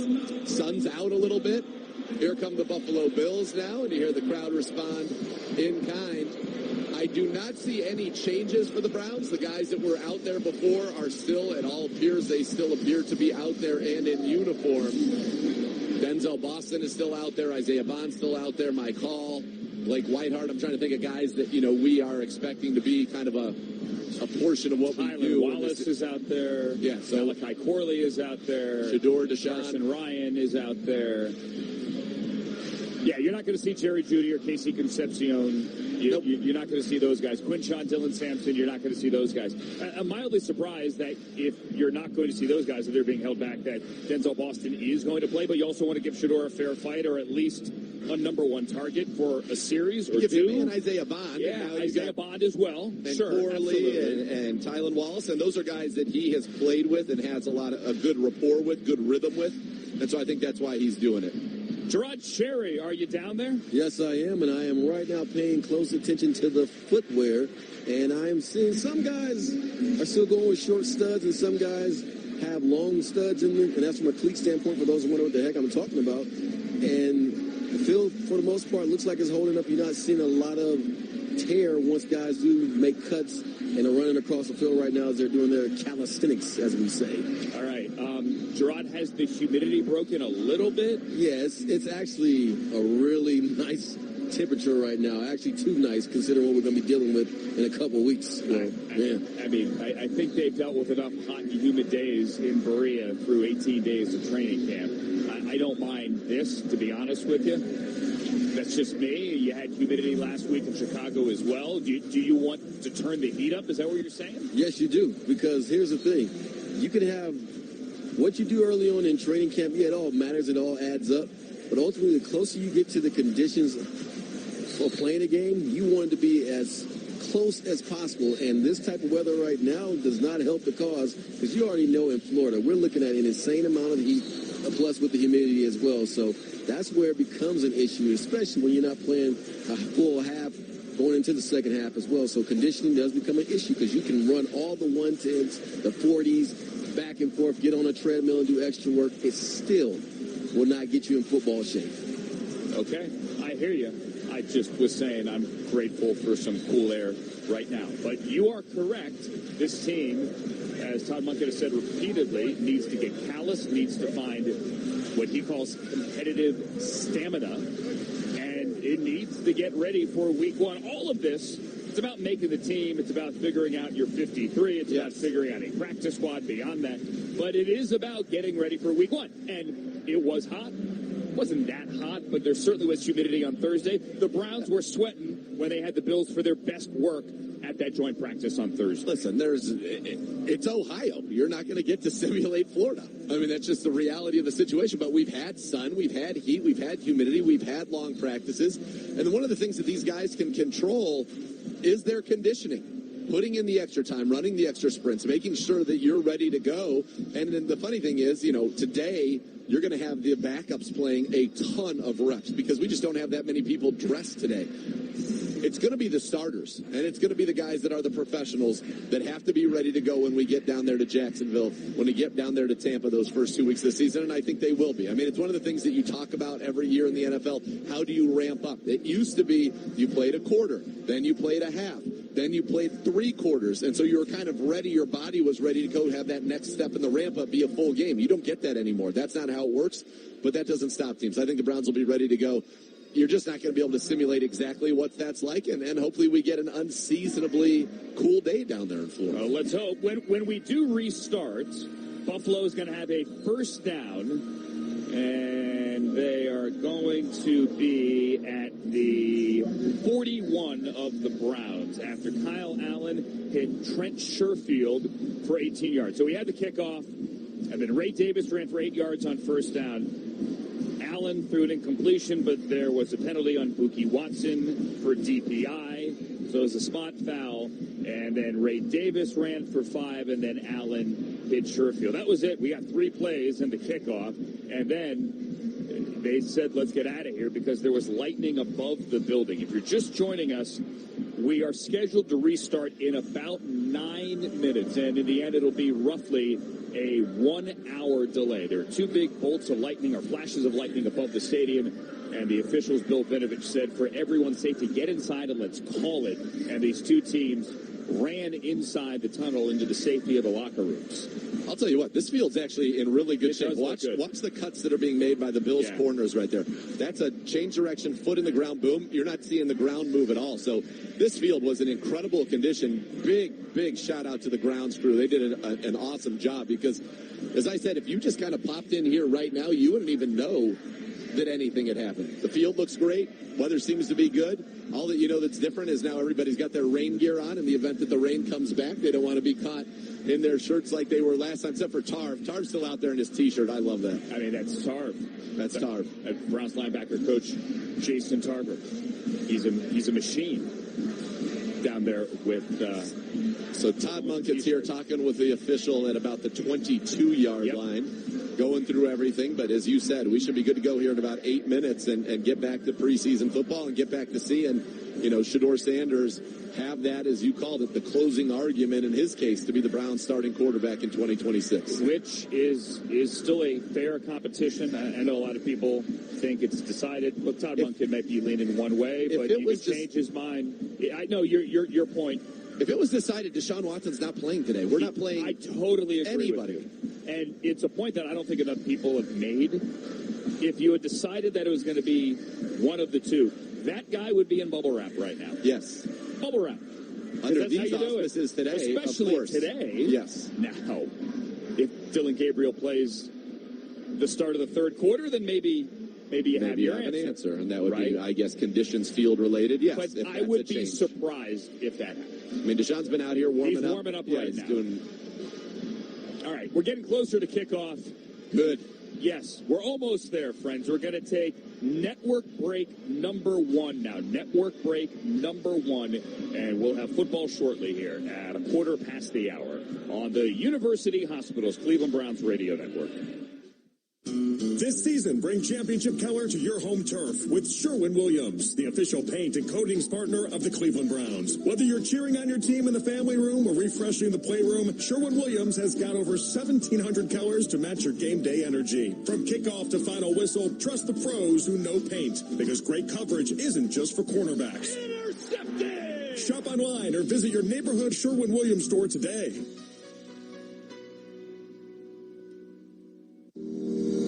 This is Brendan Anderson from Scaleco Capital, right here in Cleveland. For more than 25 years, we've invested in profitable Midwest businesses just like yours. I began as an owner-operator, so I understand the commitment it takes to build a company. At Scaleco, we provide capital and hands-on support for owners ready to sell, retire, or take their business to the next stage. Visit Scaleco.com or connect with me on LinkedIn to explore the future of your business.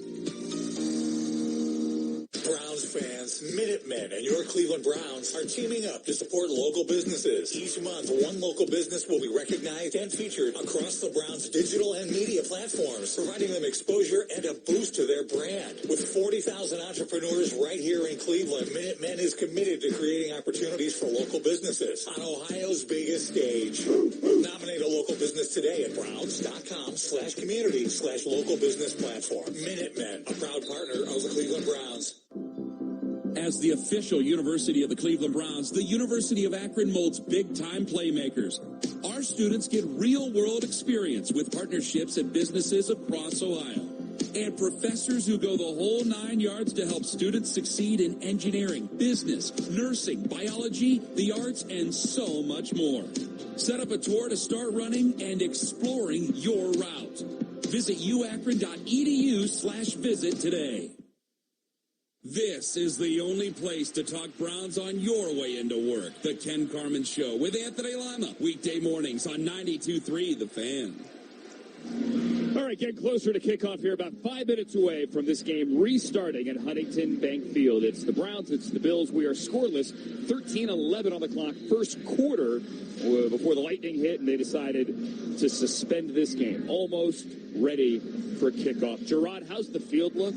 Field looks great. It looks really, really good. As I watched guys go through their drills, you weren't seeing much of the turf coming up off the field, so that's a great sign, and no one's slipping. And you didn't really see many guys change their cleats either, because typically if the fields are poor conditions, guys are going to go with the longer studded cleats, and we're not seeing that. But also, to the credit of the guys that are involved in this game, there was just a big huddle with the Browns players, and guys started banging on each other's shoulder pads. So I'm glad to see that level of enthusiasm, because again, the hardest part about these type of games, when you have a delay like this, is just really getting the mental space to where you understand that, hey, I still got to go out there and play a football game. I still got to go out there and be extremely violent, physical, and execute my assignment and not get distracted by this gigantic rain delay. Hey, Gerard, by the way, brought to you by Cross Country Mortgage, official mortgage partner of the Cleveland Browns. During the delay, we had a nice free-flowing conversation, so let's get that out there. The official mortgage partner of the Cleveland Browns, Gerard, brought to you by Cross Country Mortgage the entire game.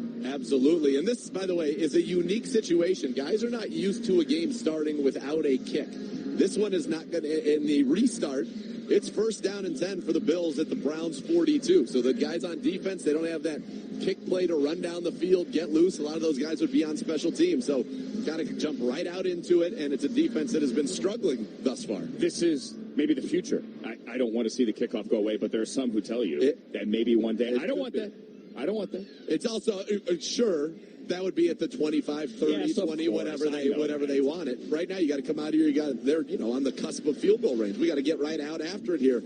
These young players on defense. 13-11 on the clock. Yeah. Because one of the interesting things again to watch or to what we're going to keep track of is Mike Hall. They've been playing 3 defensive tackles. Mike Hall, who's a big, strong guy, 6'3", 300 pounds. Is playing some defensive end. And we started seeing this last week in camp. We saw it in the joint practices after Alex Wright went down. And that's something that seems to be continuing here today. And it would be interesting to see if he can get to the quarterback You know, is he a bull rusher from that position? Can he get around the edge? He's got great speed and get off. It's going to be kind of a fascinating thing to watch, I think. Looking at the Browns sideline here, the 11 getting set to come out. You got Donovan McMillan, the second-year safety. You have Emmanuel McNeil-Warren there as well. Michael Coates, number 39, the rookie corner who had a pick a week ago.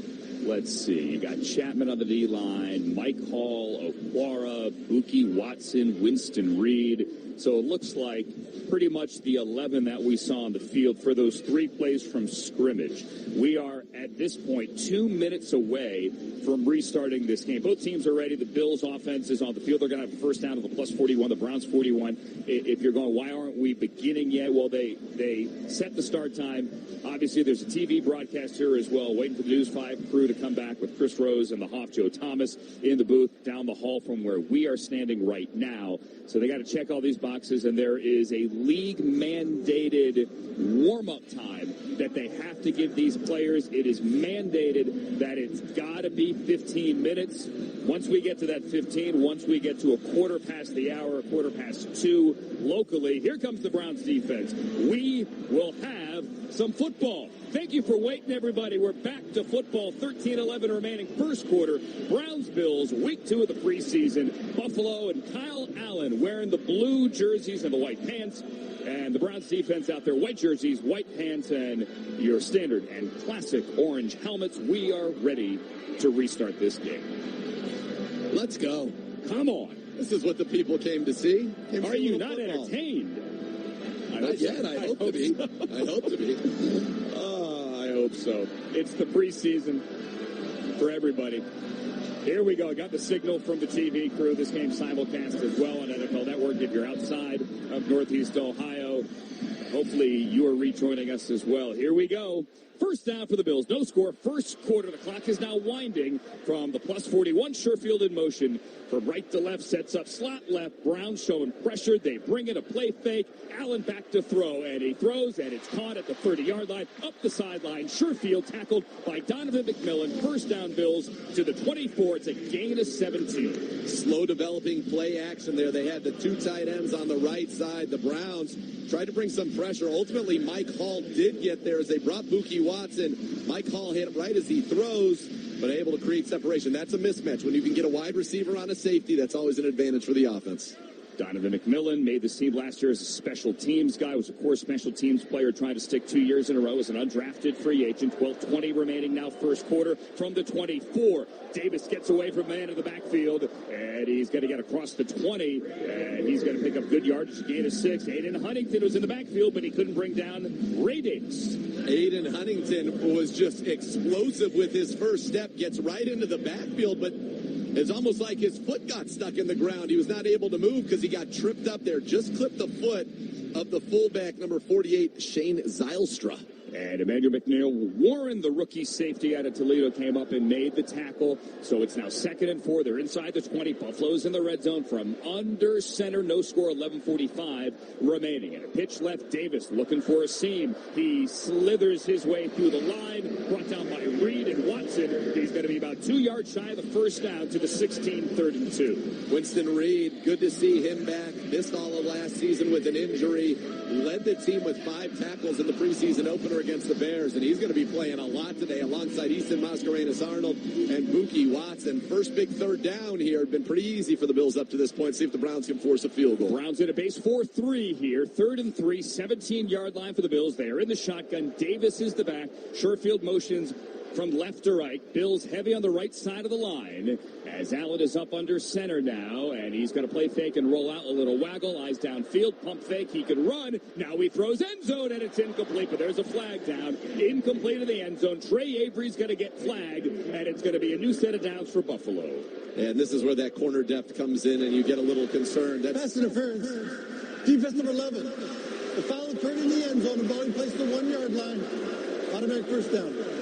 Browns really had that one covered up well, but the reality is Jackson Haas, third-round pick. They like him a lot out of Stanford. He should not be able to create separation down the field from Trey Avery. He did. Avery ends up grabbing him as the ball's in the air, and now it's 1st and goal at the 1. The backup cornerback situation is something to monitor, and so far, not a great start for those guys here today. Absolutely not. It's Avery against Stephen Gosnell, who is wide to the right now, and Davis is the back. It is 1st and goal for Buffalo on the 1-yard line. Give to Davis, running left. He's wrapped up and he's dropped.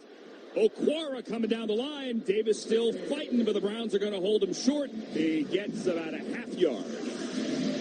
Julian Okwara 2 years ago led the Browns with 3 sacks in the preseason. He doesn't make the team, spends his last year on a bunch of practice squads, but he's back. Had a sack last week, had a tackle for a loss, makes one right there, coming down the line from his defensive end position. And, he right now, along with Corday Sidnor, it seems like they're competing to make this roster. Absolutely. Isaiah Chapman in the middle of that as well. Davis again the back. It is 2nd and goal. Buffalo double tight to the left. Sherfield on that side as well. From the far hash, give to Davis, who bounces off a tackler, and the Browns knock him back 3 yards. Mookie Watson and Michael Coates deny Davis, and it's 3rd and goal. Mookie Watson in the hole right at the end line. I think Ray Davis thinks he's getting into the end zone. He kind of goes low, and Mookie Watson with the shoulder and drives him back. Former SEC Defensive Player of the Year at Mississippi State. That was a big hit. All right, 3rd and goal. Buffalo now heavy to the right. Double tight to the right. Give to Davis, looking for a hole. Stacked up, and he's in. He's going to just somehow get across that goal line into a wall of Browns who built a wall, but Davis, as we look at the replay, was able to find his way into the end zone. And Buffalo, with an opening drive here, has a touchdown on a 1-yard Ray Davis second effort run. It's 6-0, 9:32 remaining in this first quarter. Yeah, it was the second effort, but I just go back to that hit by Mookie Watson. That was a touchdown. Ray Davis probably was already in his mind thinking about the celebration, and he got ejected, thrown out of the club by Mookie Watson. Incredible hit. Here's veteran kicker Tyler Bass on now, as Tyler Bass missed all of last year, also missed a field goal a week ago. His extra point to the west end zone is up and good, and it is 7-0, a 9-play, 75-yard drive for the Bills. The time on that drive, 1 hour and 5 minutes. Not really, but we had a delay. Gerard, how we doing down there? We are doing okay. I have felt a couple of drops of rain start to fall from the sky. But with that being said, guys, on that drive right there, obviously adverse conditions for the defense, but what you don't want to do is have them methodically drive down the football field on you, and we saw that. So I do appreciate the effort, and the coaches were certainly feeling as well of what they did with that somewhat of a goal line stance. So that is certainly something that you want to see more from an effort standpoint occur with this football team, with the guys in the 2s and the 3s being out there. And I'm watching Shador right now as he dries his hands off, getting ready to go into the football field. Coach Munkin gave him some instruction, and we'll be on our way shortly with Shador. Okay, Cole Wilson and Malachi Corley set to return. Gerard brought to you by Cross Country Mortgage, official mortgage partner of the Cleveland Browns. 9:32 remaining after the long hour delay. It is the Browns trailing the Bills. We're in the first quarter still, 7-0. Here's the Tyler Bass kickoff. It is a short one taken by Corley at the 4, behind Wilson to the 10, 15 to the 20. Corley is through a seam at the 30, and Corley is going to give Shador Sanders good field position. He's going to cross the 35. He's going to get to the 36. To the former Buckeye, Davis Enigmanos, the second-round pick of the Bills, is there to make the tackle. Here comes Shador Sanders. He's going to get the first half. Nathan last week, 6 of 11, 79 yards, and that interception that Gerard just referenced where the ball slipped out of his hand. Yeah, he had the highlight throw down the field to Luke Floria, but also the interception on the overthrow. You just want to see him operate, be efficient. He's got DeJuan Jones, Austin Barber, Luke Whippler, Zach Zinter, and KT Levison as his line. And Rocket Sanders in the backfield. The Browns from the 35. Shador shotgun. Bills showing pressure off the right side. They're going to bring it. Shador short drop. Throw to the left, and that one's caught. Isaiah Bond to the far sideline. Nice pitch and catch to open this thing up here. And Isaiah Bond's going to take it to the 43-yard line. That is a gain of 8. I tell you, I like the opportunities right now for Shedeur Sanders. Isaiah Bond, Denzel Boston are better than the guys they're lining up with. Saw the blitz, throws hot, you throw into the blitz. That's where the vacation is of the zone. Little stop route from Isaiah Bond, puts it on him. Good gain on first down. And Walker on the tackle. So it's going to set up now for the Browns. 2nd and 2 for Sanders from the far hash. He sends Bond in motion from under center. Shedeur takes the snap, extends, gives to Rocket Sanders. Big hole. He's tripped up. He gets into Buffalo territory. The ball might have come out, but he fell on it. Rocket Sanders has got a first down for the Browns to the Buffalo 49-yard line. DeMar Hamlin on the field. He made the tackle. Feels like Rocket Sanders has put his stamp on that third running back job. Had a great day in the joint practice. Gets a nice hole from KT Leviston, and Zach Zincher getting to the second level. Nice run. 2 good opening plays from this Browns offense. A gain of 8 for Rocket, who stays in there, but the Browns motion now into an eye. The rookie tight end Carson Ryan is the upback. Shedeur from under center. Buffalo 49-yard line. Opening possession for the Browns. Give to Sanders. Nobody blocked the guy coming off the edge. No, it's Shedeur on the play fake. I beg your pardon. He pulled it from Rocket, and he scrambles over the left side. Gets maybe a yard. Fooled me there. Nice ball handling skills. Yeah, it was a great play fake, and as we'll watch here on the replay, it also fooled the whole second level of this Bills team and even the corners. Some false steps, and what they're trying to get is Denzel Boston deep, working against the rookie Kenai Walker out of Arkansas. Because of the pressure, though, he couldn't pull the trigger. Had he gotten to set his feet, he's thrown that ball up to Boston, and that has a chance to be 6. Second-round pick T.J. Parker from Clemson tackled Sanders. He thought Sanders, that is Rocket Sanders, had the ball. The sun is now shining. 2nd and 8 from the Buffalo 47. Pistol for Shedeur. Rocket Sanders takes the handoff, and Rocket Sanders, man, he is running hard. They call him a rocket, but honestly, he's a dump truck. And he's going to get 6 yards to the Buffalo 42 to set up 3rd and short. And Deuce Staley over on the sideline is flexing and pounding his chest. He loves what he sees from Rocket Sanders. 6 foot, 230 pounds, runs a little upright, but gets a lot of power behind those pads. Able to drive through tacklers. Remember, he had scored the first touchdown for the Browns last year right here on this field against Cincinnati. That was T.J. Sanders on the tackle. So Sanders hands to Sanders, tackled by Sanders. And now we are 3rd and 3 from the plus 42. Rocket is the back. Blake Whiteheart motions. Browns at a 2-by-2 pitch left. Rocket Sanders trying to turn the corner. He breaks the tackle, but he's going to be pushed out of bounds about a yard shy. Far sideline, right at the 40.5-yard line. Does the offense stay on the field? I hope so here in plus territory. It's 4th and inches. They're trying to run that toss, and it looked like they had it in a good spot. They were ready to get it. Isaiah Bond blocked 2 guys, pulled off the number 41, then on to number 3, DeMar Hamlin, but still the Bills were able to flow to the ball. And yes, you got to go for this right here. 4th down, Browns are going for it. It's 4th and what they call a long one. It is a long one. Don't like the spot.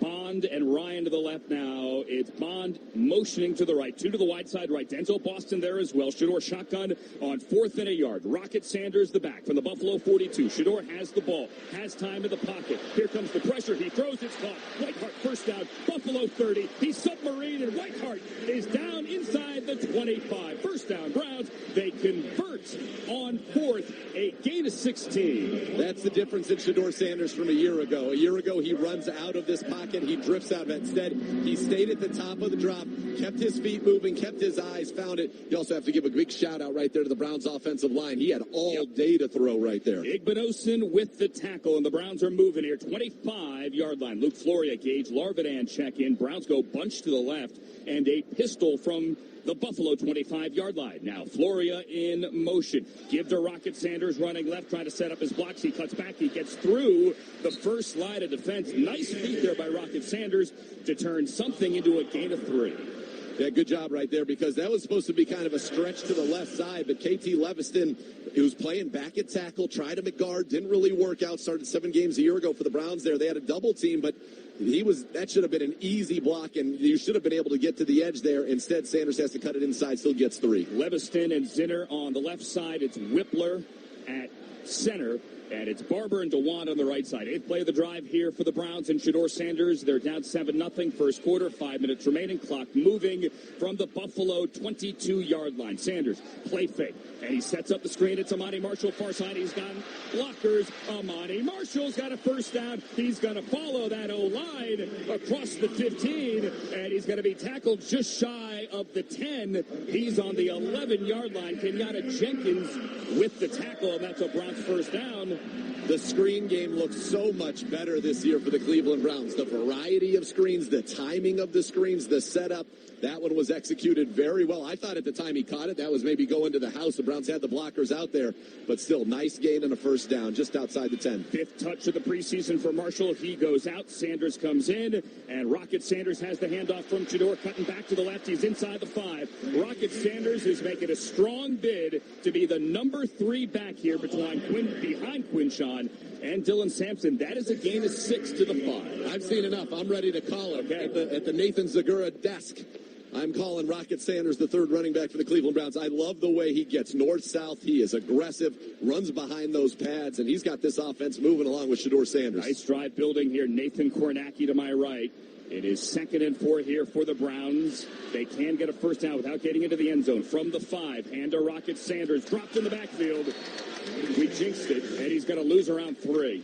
Certainly not his fault. And again, whenever you see an offensive lineman running away from the line of scrimmage, not good. Things did not go well for them. Unfortunately, there it's KT Leviston again, and maybe it's moving from guard to tackle, but struggling right here. He just gets beat right across the face by the defensive tackle, TJ Sanders, who tackles Rocket Sanders. Another Sanders play right there. Got a lot of Sanders going on here. 3:10 remaining, first quarter, clock winding down. Browns down 7-0. It's 3rd and 7. They're on the 8-yard line. Rocket to Shedeur's left. Shotgun on 3rd down. Floria motions right to left. Shedeur to throw. Clean pocket. Looking.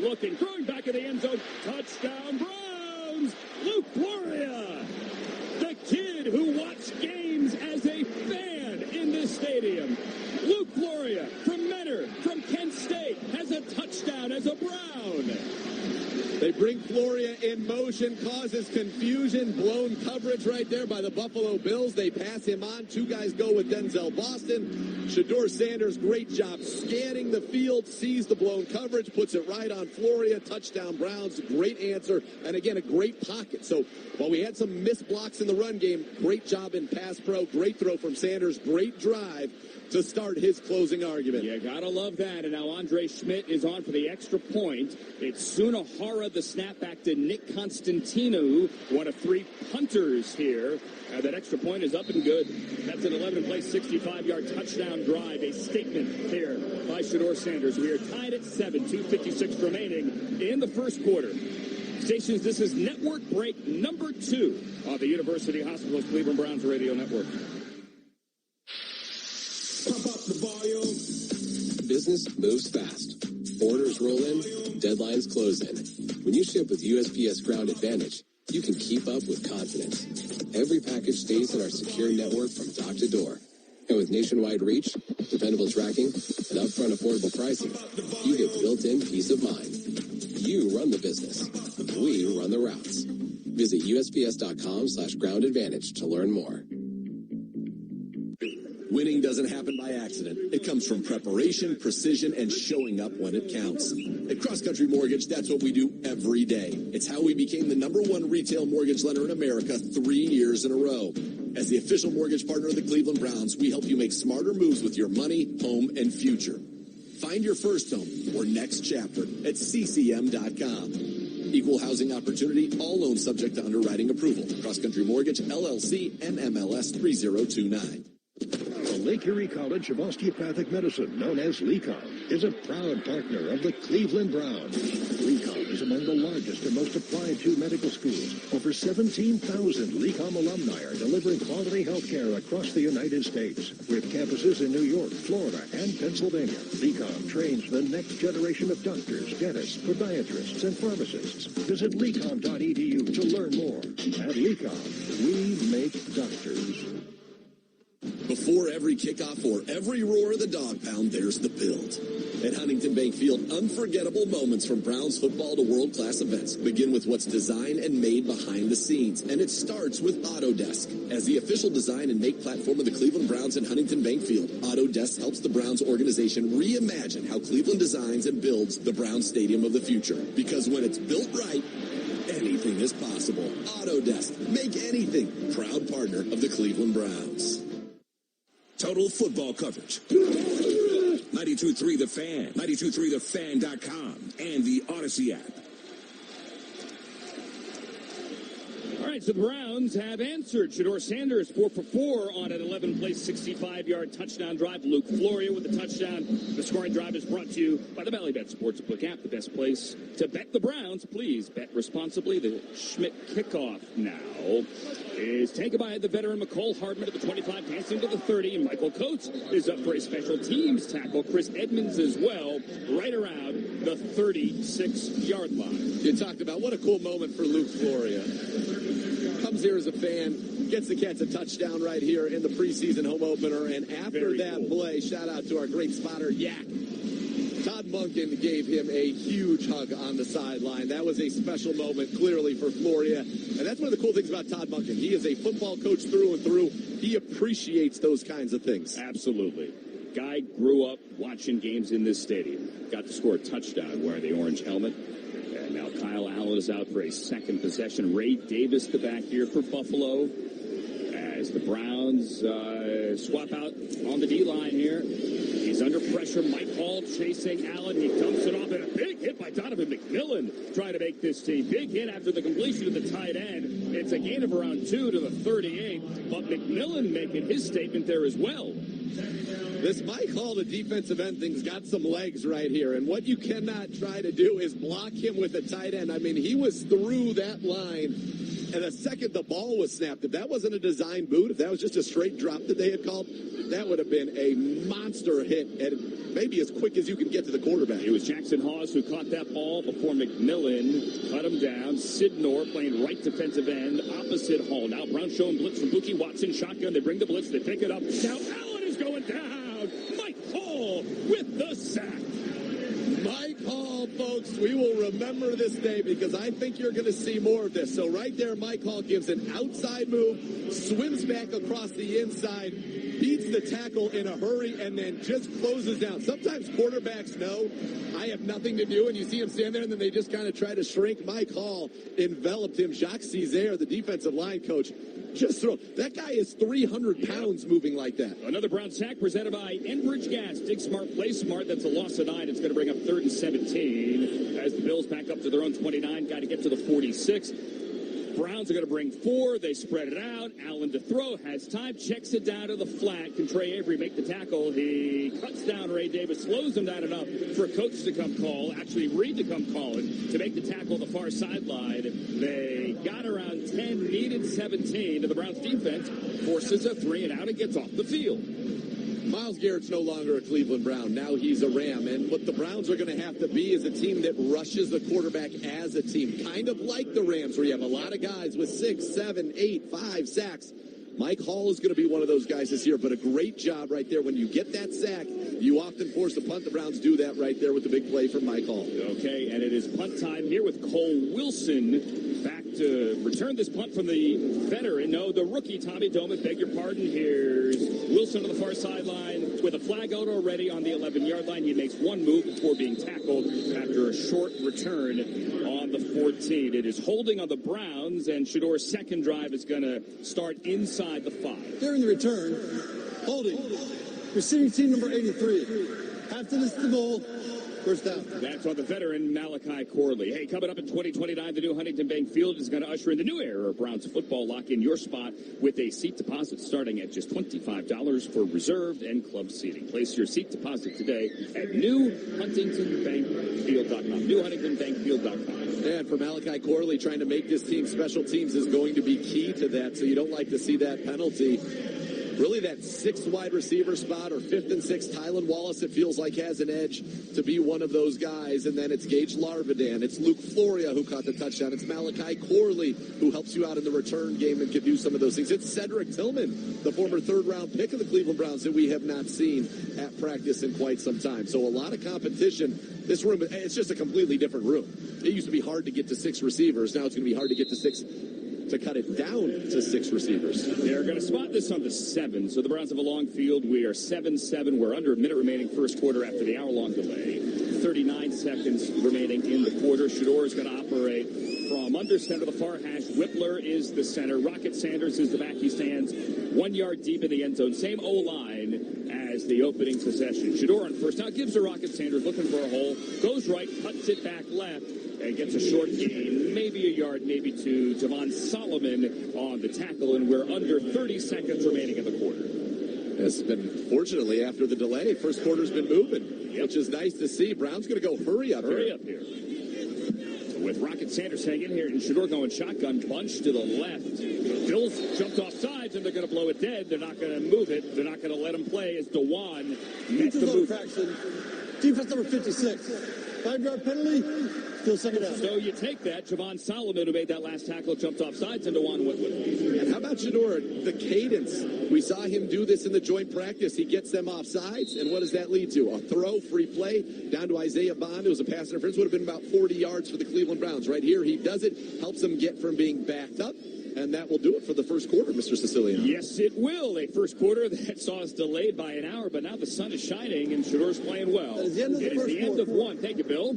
It is 7-7. Browns and the Bills. Second quarter after they change sides of the field. Coming up next on University Hospital, Cleveland Browns Radio Network.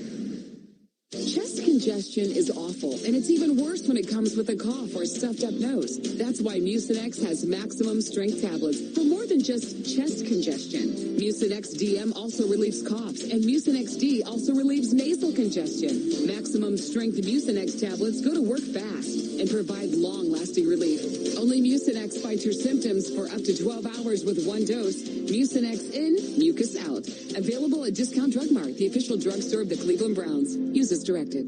Medical Mutual knows small businesses are a big deal. That's why they partner with the Council of Smaller Enterprises, better known as COSI, to offer health benefit options for companies with 1 to 50 employees. The COSI benefit plan provides the same great benefits as large corporations, but on a small group budget. Join more than 8,000 small businesses that offer the COSI benefit plan to their employees. Talk to your broker or visit COSIbenefitplan.com/small group plans. Medical Mutual, the official health insurer of the Cleveland Browns. AI is moving fast, and most businesses aren't built to keep up. While your team runs the business, AI is changing how business gets done. The companies pulling ahead aren't just testing ChatGPT or Copilot. They have experts actively managing AI for them, and that's where EOX Vantage comes in. They identify the right AI tools, integrate them into your systems, and manage them to keep delivering results. EOX turns AI readiness into real business results. Call 888-655-5080 or go to EOXVantage.com. You ready for game day?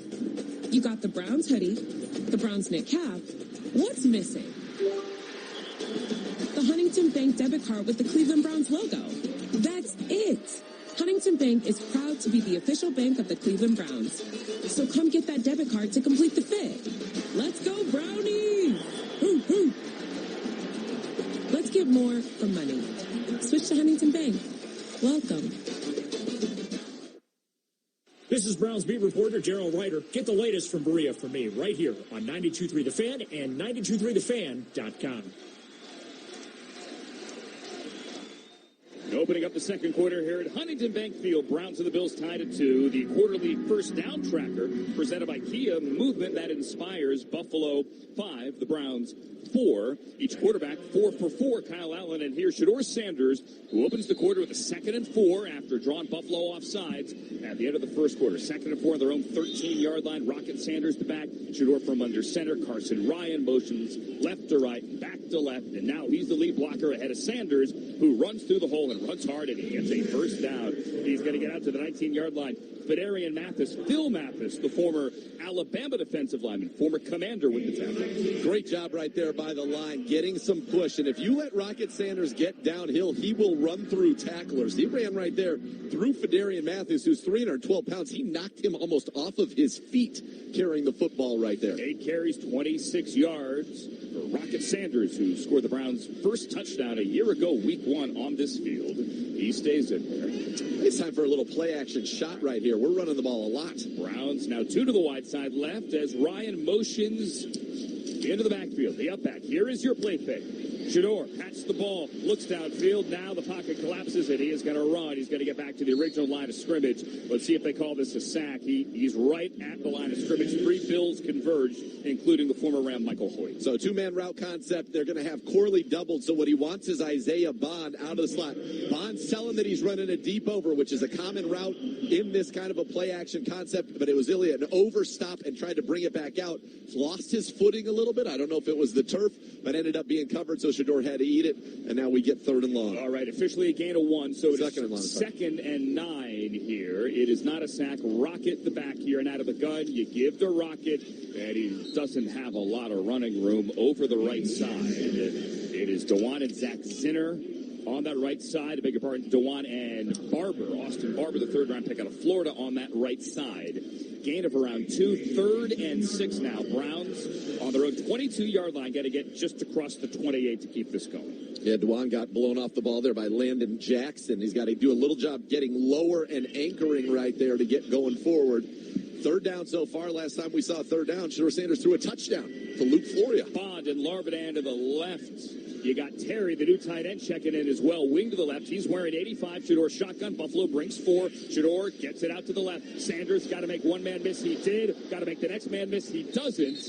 And he's going to be about, well shy, about 5 yards shy of that first down. A gain of 2, and it is punt time here. Caleb Elarms or the rookie for the Bills out of TCU, 4th-round pick, makes the tackle, and on comes Corey Bojorquez. Now, that's one where I thought if Shador had stepped up in the pocket, he might have had a little more time to get the ball down the field. He was pretty quick to the check down there. He had Isaiah Bond on a vertical one-on-one.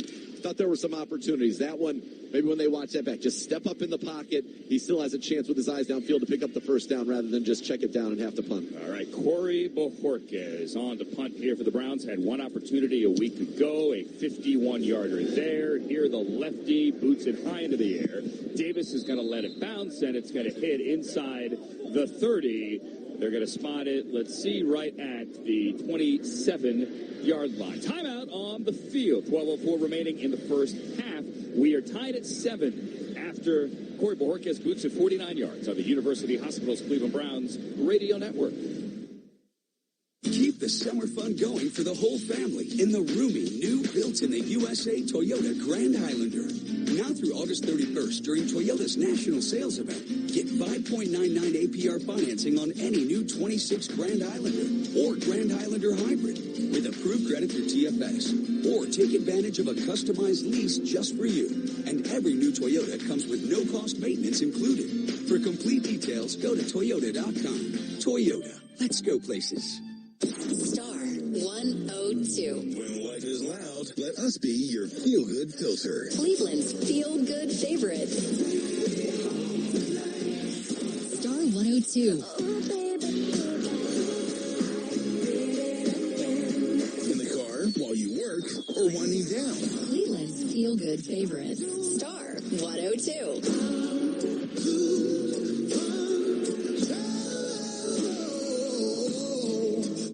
We are Neomed, Northeast Ohio Medical University, proud partner of the Cleveland Browns. More than 4,000 of our graduates work at the most prestigious healthcare systems across Ohio, in Cleveland, Akron, Canton, and Youngstown. Our alumni are from Ohio and for Ohio. Neomed doctors live here, work here, change lives for the better here in Ohio. Is your doctor a Neomed doctor? Learn more at neomed.edu. As the official university of the Cleveland Browns, the University of Akron molds big-time playmakers. Our students get real-world experience with partnerships at businesses across Ohio.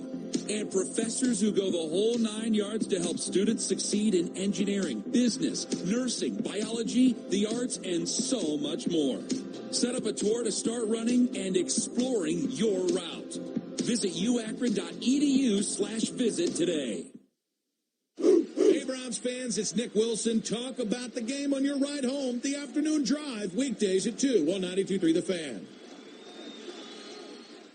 Think O'Reilly Auto Parts for all your car care needs. Get the parts and service you need fast from the professional parts people at O'Reilly Auto Parts. 12:04 remaining in this professional football game. Second quarter preseason. Browns and the Bills tied at 7. Buffalo football. By the way, nice to see Corey Bojorquez moving it again. 48-yard net right there. You'll take that all day long. Frank Gore Jr. checks in now as the running back crazy. Behind Kyle Allen, who seems to be changing the play at the line. Buffalo's going to start after that punt.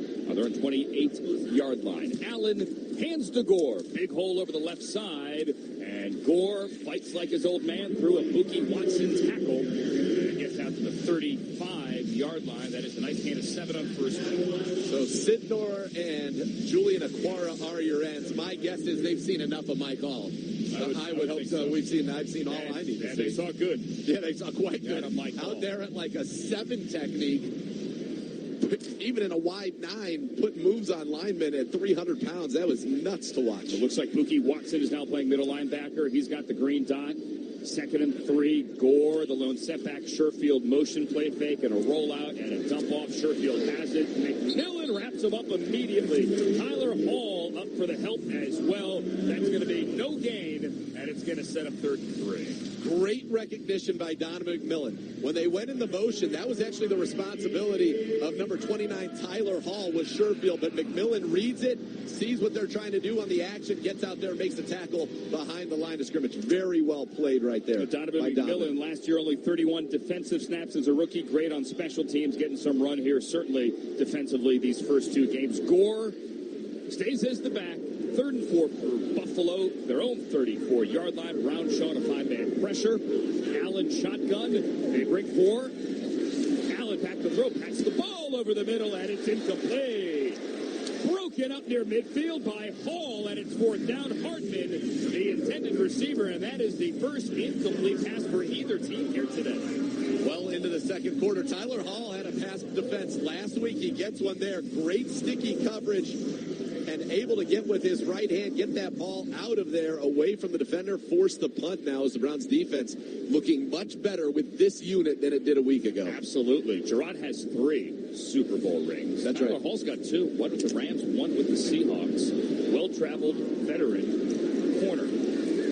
As now Doman, the rookie punter, stands at his 20. And Cole Wilson for the Browns, a rookie undrafted out of Baylor, is back on the 15. He's going to run up on this punt. He's going to take it on the run to the 24. Angle to the right side. He's got room to the 30. He breaks the tackle 35. And he crosses the 40. Nice return for a man who led FBS a year ago in kickoff return yardage. That's a punt return, and it gives Shedeur Sanders great field position for his 3rd drive after the 15-yard return. Tied at 7, second quarter. We step aside of the University Hospitals Cleveland Browns Radio Network. Hi, Joe Thomas here, former offensive tackle for the Cleveland Browns. For over a decade, I trusted University Hospitals to keep me in the game. Even in retirement, I turned to UH for advice, including when that hip pain was keeping me from enjoying my kids, working outside, and staying active. UH got me back on my feet faster and, believe it or not, with far less pain. Get back to what matters with University Hospitals, trusted by pros and everyday folks like me. Keep your summer fun going during Toyota's national sales event with a stylishly affordable Corolla. Now through August 31st, lease a new gas-powered 26 Corolla LE for $219 a month for 36 months with $39.99 due at signing for a contract cost of $11,664. Excludes all applicable taxes and government fees with approved credit through TFS. Price will vary based on accessories. Call 1-888-36-TOYOTA for details or go to Toyota.com. Toyota. Let's go places. Aaron Goldhammer here. Do you love Great Lakes Brewing Company's Dortmunder Gold, but you're looking for something a little bit lighter? Well, meet the new Dort Light. It's brewed from the same award-winning Dortmunder Gold recipe that you know and love, delivering the classic Great Lakes flavor with just 2.9% alcohol and only 90 calories. Whether you're kicking back after work, you're catching a game, or enjoying time with friends, Dort Light lets you go for the gold again and again. Experience Dort in a new light. Find Dort Light wherever Great Lakes Brewing Company beer is sold, and you can learn more by going to GreatLakesBrewing.com. Please drink responsibly. There's a difference between playing the game and changing the game. At Cross Country Mortgage, we don't follow the market, we lead it. That's why we're the #1 retail mortgage lender in America 3 years running. Here in Cleveland and coast to coast, we help you make every move with confidence, whether it's your first home, next home, or something bigger. Start with the official mortgage partner of the Cleveland Browns. Visit ccm.com today. Equal housing opportunity, all loans subject to underwriting approval. Cross Country Mortgage, LLC, NMLS 3029.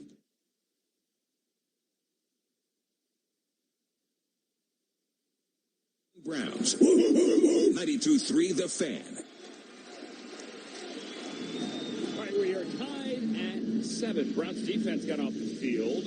Nice return by Cole Wilson of 15 yards. And here we go for Shedeur Sanders' third drive of this game. The Browns' second-year quarterback, 5 for 5, 45 yards, and a touchdown of 8 yards to Luke Flory. He's got Nathan the same offensive line for this third drive. Jags have that nice continuity. They've done a good job up front, particularly in pass protection. When they've given Rocket Sanders room to run, it's been very good on the ground as well. Sanders 9 for 30. He is the lone setback. Browns go wing to the left. Shedeur now changing the play here.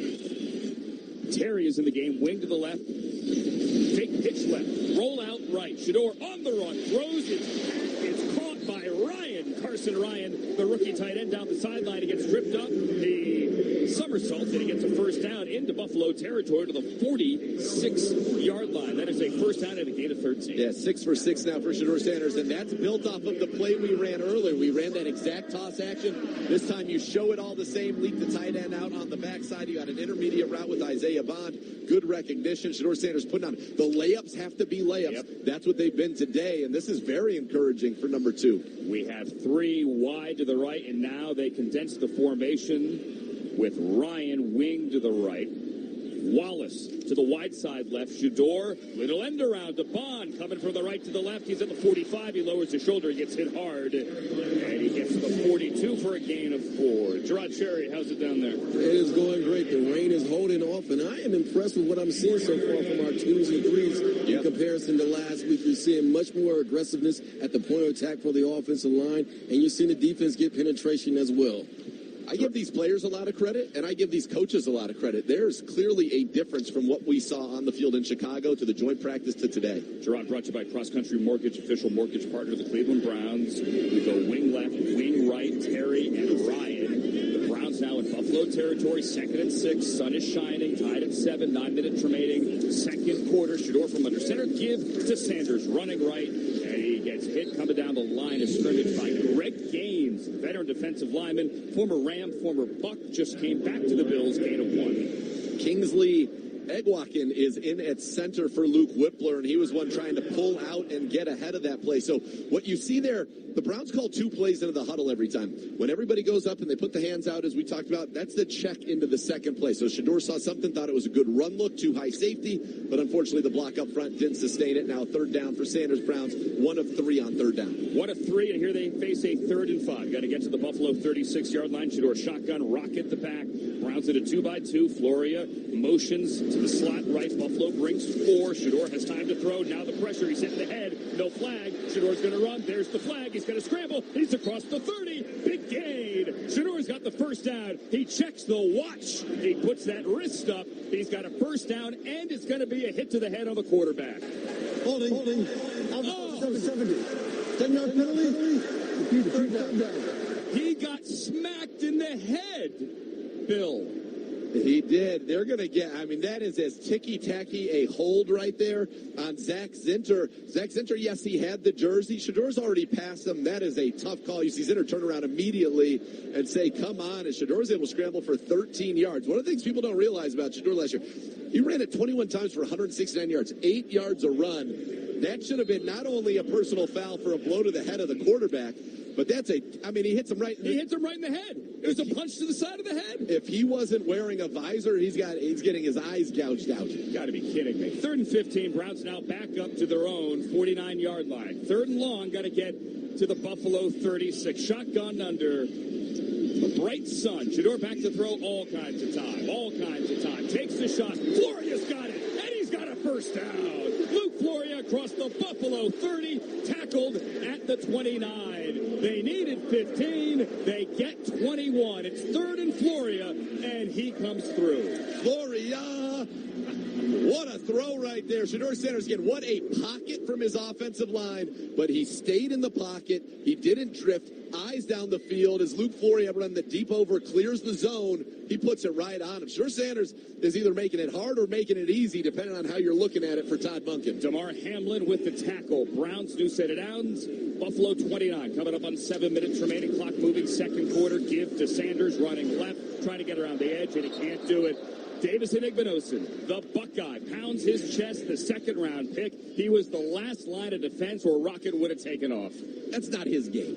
That's not Rocket Sanders going wide like that. I mean, he had clear sailing around Igbinosun. But he's got to make one guy miss. You get him north-south, get him downhill, that's where he is. You get right Dylan Sampson on that one. Quinshon Judkins, I think we're in the end zone right there. Tyvis Powell, Buckeye legend, national champion in the booth behind us, putting his hands out. Like, dude, come on, man. It's the preseason. Let's stop it. 2nd and 11 now, officially a loss of 1. Browns got to get to the 19 for the new set of downs. And is that a delay? 12-man defense. All right. 5-yard penalty. Till second half. Listen, I know this isn't week 4 against the Steelers when I get probably as fired up as I ever get fired up. But was I wrong? That was a personal foul that was missed. I would certainly think so. At the very least, Tyvis is not. At the very least, you can't call that hold. You can't get it wrong twice. The quarterback was hitting the side of the head with an open hand. And we protect the quarterback in this league, I'm told. Went sideways. Yes, and if he was not wearing a visor, that would have been a thumb to the eye, like Rowdy Roddy Piper. 6:15 remaining, clock moving, second quarter. We're tied at 7. Browns moving. Shedeur takes the snap, throws it right, screen to Larvidan with not a lot of room to run. Carson Ryan really the only man out there. Isaiah Bond as well. And that's going to be a loss of 1. And it sets up another 3rd down. That one took just a little bit too long to set up there, but Shedeur Sanders, the completions keep coming right now. 8 of 8, 81 yards, touchdown rating of 148.4. The most impressive throws have been the 2 to Luke Floria that have gone for 31 yards, and of course the touchdown in the opening quarter. 3rd and 6, Bond alone to the right. Devon Booth, the rookie running back, checks in at a Mississippi State. Larvidan motions on the wide side. Corley on that side as well. Here's the snap. Shedeur firing right. Bond with the catch. And there's a flag. He makes the catch at the 20. He needed 6. He got about 5. They got to call OPI or DPI? DPI. That's an incredible catch by Isaiah Bond right there. Falling down. Guy all over his back. Pass interference. Defense number 32. Spot foul. Automatic first down. All right, it was Toriano Pride there with the DPI. Quick station. No, okay, we won't do the legal ID. The reason I said is at OPI, there was separation at the top of that route, and considering it was the right call, considering that last penalty, I got to be careful because I called it one way. That's a heck of a catch by Isaiah Bond. For the record, I was right. All right, Browns in the red zone on the 20-yard line. Shedeur, give to Rocket Sanders, running left, a yard, maybe 2. That will do illegal. Stations, 10 seconds. We'll step aside. Legal ID, 10 seconds on the University Hospitals Cleveland Browns radio network. WKRK-FM and HD1 Cleveland Heights, 92.3 The Fan. In Odyssey Sports Station. Under 5 minutes remaining in a fast-moving second quarter. Browns-Bills tied at 7 after the hour delay. 2nd and 9. Browns to the red zone. 19-yard line of the Bills. Raheem Rocket Sanders is in the backfield to the right of Shedeur. 8th play of the drive. Shotgun. Looking left. Looking middle. Throws ball up in the air. And it's picked off. In and out of the hands of Terry. And it's intercepted by Damar Hamlin. Shedeur hit Jermaine Terry, a first-year tight end, signed a week ago. He had been in Giants camp, and he couldn't hang on. And that's going to go as a pick. Little behind him. Little behind him, and it pops out. He had to spin around, hits his hands, pops up into the air right there. Should have been caught. Should have been caught. Browns turn it over in the red zone. We're tied at 7, 4:33 to go second quarter. University Hospitals, Cleveland Browns Radio Network. Cleveland business leaders, ready to score big? As a proud partner of the Cleveland Browns, HR Butler is your MVP for HR and payroll management. More than just a payroll company, HR Butler is your partner in success, cheering you on every step of the way. With white glove service and powerful software, HR Butler tackles your HR challenges so you can focus on the business and root for your favorite team on Sundays. Call today, 614-923-2900 or visit hrbutler.com. HR Butler, your new payroll and benefits partner. Every great commercial project starts with a solid foundation. With over 20 years of experience in the construction industry, Extreme Elements is equipped to perform any job on any location for any commercial and industrial project. From concrete placement and finishing to large-scale commercial and industrial work, our experienced team delivers quality, precision, and dependable results on every job site. When your project demands expertise from the ground up, trust Extreme Elements. Learn more at xeconstruction.com. Extreme Elements, a proud partner of the Cleveland Browns. We are Neomed, Northeast Ohio Medical University, proud partner of the Cleveland Browns. More than 4,000 of our graduates work at the most prestigious healthcare systems across Ohio, in Cleveland, Akron, Canton, and Youngstown. Our alumni are from Ohio and for Ohio. Neomed doctors live here, work here, change lives for the better here in Ohio. Is your doctor a Neomed doctor? Learn more at neomed.edu. Cleveland Cliffs American-made steel touches every part of our lives.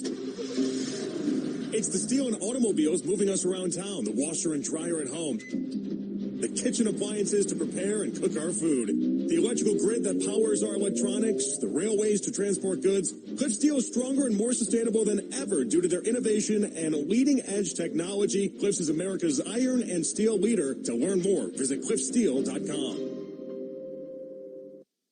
Hear from Todd Monken immediately after the game. The official Browns postgame show is only on 92.3 The Fan. Kickoff for the 2026 regular season right around the corner. Get your seats for back-to-back early season home matchups, including that home opener week 3 against Carolina on September 27th, and then the following Thursday primetime against the Steelers. Browns.com/tickets today. 4:33 remaining here, second quarter, tied at 7. Frank Gore Jr. is the back as Buffalo takes over after the Sanders interception on its own 17. And Gore is going to get a couple of yards and the ball's out. Fight for the ball near the 19-yard line. That ball got ripped out. Whitley comes up, and it's still going to be Buffalo football. Gore recovers it. Let's go now to Gerard Cherry. Gerard, what do you see on that pick? No, just a simple situation where you as a receiver, even though you're turning your body and contorting and all that, you have to catch that football and not let it bounce in the air. It's just a simple situation where he just didn't control it, bounces in the air, and believe me, DBs can't catch to save our lives. But one thing we can do very well is the tip drill. Yep, tips and overthrows certainly, and Mark Hamlin got that pick. So Buffalo now 2nd and 8. Browns bringing pressure from Jefferson. They pick it up, 5-man pressure. Allen takes a deep shot, and Sherfield catches at the 40, and then he gets drilled by McMillan. Avery the coverage, McMillan the big hit, but the veteran Sherfield hangs on at the 39 gain of 20. We should also tell you, speaking of big hits, Isaiah Bond on that little end around got sandwiched by a couple of Bills. He right now is in the blue tent. Yeah, he got hit on that, and then it looked like he hit the turf pretty hard on that catch with the pass interference on that 3rd down that gave the Browns the first down prior to the interception. And going back to that again, good read from Shador. He's been very spot on in terms of his operation, what he's seeing out there. Ball was just a little behind and low, and the receiver had his hands under the ball, popped it up for the interception. Gerard brought to you by Cross Country Mortgage, official mortgage partner of the Cleveland Browns. Bills with 3 minutes remaining, tied at 7, go the end around to the veteran McCole Hartman, the Super Bowl champion, and he's going to get 3 or 4 yards. He's out of bounds, but they're going to run the clock here. They say he was brought down inbounds. 4 yards, 2nd and 6 now on the Buffalo 43. That was a good tackle by Michael Coach Jr. on the outside right there, because McCole Hartman is very good at those things. He made a living doing that for the Kansas City Chiefs, so that was a good tackle on the outside. Browns with defensive line replacements. Sidnor is in, Chapman is in, a bunch of guys go to the sideline here as well as Gore is the back, and he gets the handoff on second down. Runs into Watson and Jefferson, and he's stacked up near the 35. It's a gain of 2. Let's see if the Browns defense can get off the field now. It's 3rd and 4. Browns have all 3 timeouts, and maybe Shador gets a 2-minute drill. Which is exactly what Todd Monken would want. He wants this team to get off the field, give Shador an opportunity to make that final statement in a 2-minute situation. 2-minute warning. 7-7. Buffalo facing a 3rd and 4 when we come back. Second quarter on the University Hospitals Cleveland Browns Radio Network.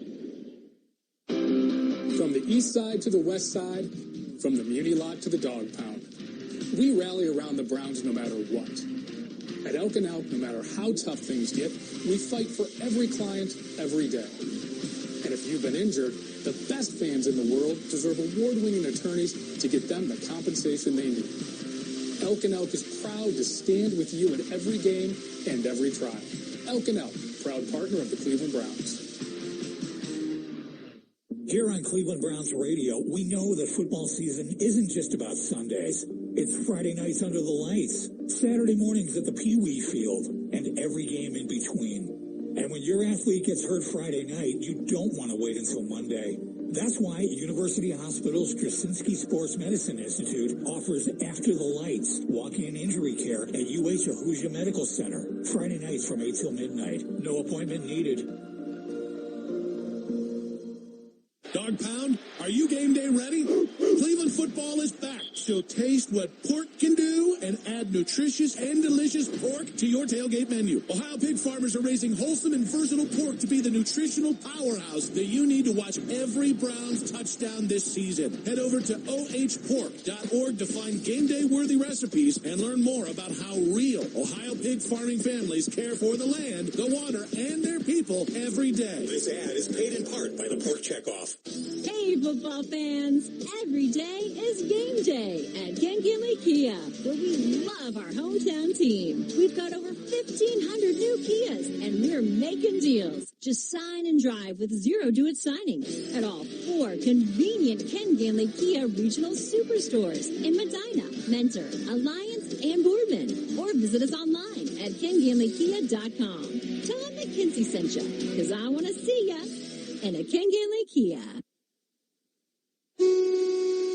Be a part of Overtime. Weeknights from 7 till 11. 92.3 The Fan. And the 2-minute warning, the game summary is brought to you by Sherwin-Williams, the official paint and coatings partner of your Cleveland Browns. Shador 8 of 9, a touchdown and an interception. That interception off the hands of the undrafted rookie tight end who got here a week ago, Jermaine Terry. Kyle Allen, not Josh, Kyle, 6 of 7, 66 yards. Isaiah Bond was in the blue tent. He is now walking to the locker room with the red hat. So we wait for an official update, but I do not expect to see Isaiah Bond the rest of the day. It's a 3rd and 4. Let's see if the Browns defense can get off the field. Buffalo is at its own 45-yard line. We've got to get to the 49. Browns do have 3 timeouts. If the defense can make a stand here, Mike Rittenberg's defense can make a stand here, might get Shador 2-minute drive. It's Whitley and Sidnor, the defensive ends. Frank Gore Jr., the back. Allen might be changing the play out of the shotgun from the far hash in a 3-by-1. Now Gosnell in motion on the right side. Allen back to throw, has time, gunning over the middle, and it's knocked down. It was intended for Hardman, and Pookie Watson came over the top of the Browns 40, and the Browns defense gets off the field. I don't know if Donovan McMillan got a hand on that or not, but flashed in front of Hardman. I think the Browns got away with it. Sidnor, I thought, was lined up in the neutral zone. I thought that was going to get a flag, but I think they just flashed in front of Hardman, who ends up dropping it. This is a perfect scenario. Todd Monken's got to be loving this. 2-minute drill for Shador Sanders. Quarterbacks love that. He's going to be putting it in the air. This is a chance to bounce back from that interception here. All right, Domo to punt. Gage Larvidan set to return after the nice return on the last punt by Wilson. Larvidan will call fair catch, and he will field cleanly at the Browns' 18-yard line. Gerard? And it's a beautiful thing when you see defenders in the secondary flying around, and that played a major part in that pass being incomplete. And as a receiver, you know that, hey, they can't deplete you anymore, but certainly they can still inflict pain upon one. And I felt on that particular play right there, the receiver did not want any parts of that catch because he was going to experience some serious contact. Yep, Buki came booking, and he hit him.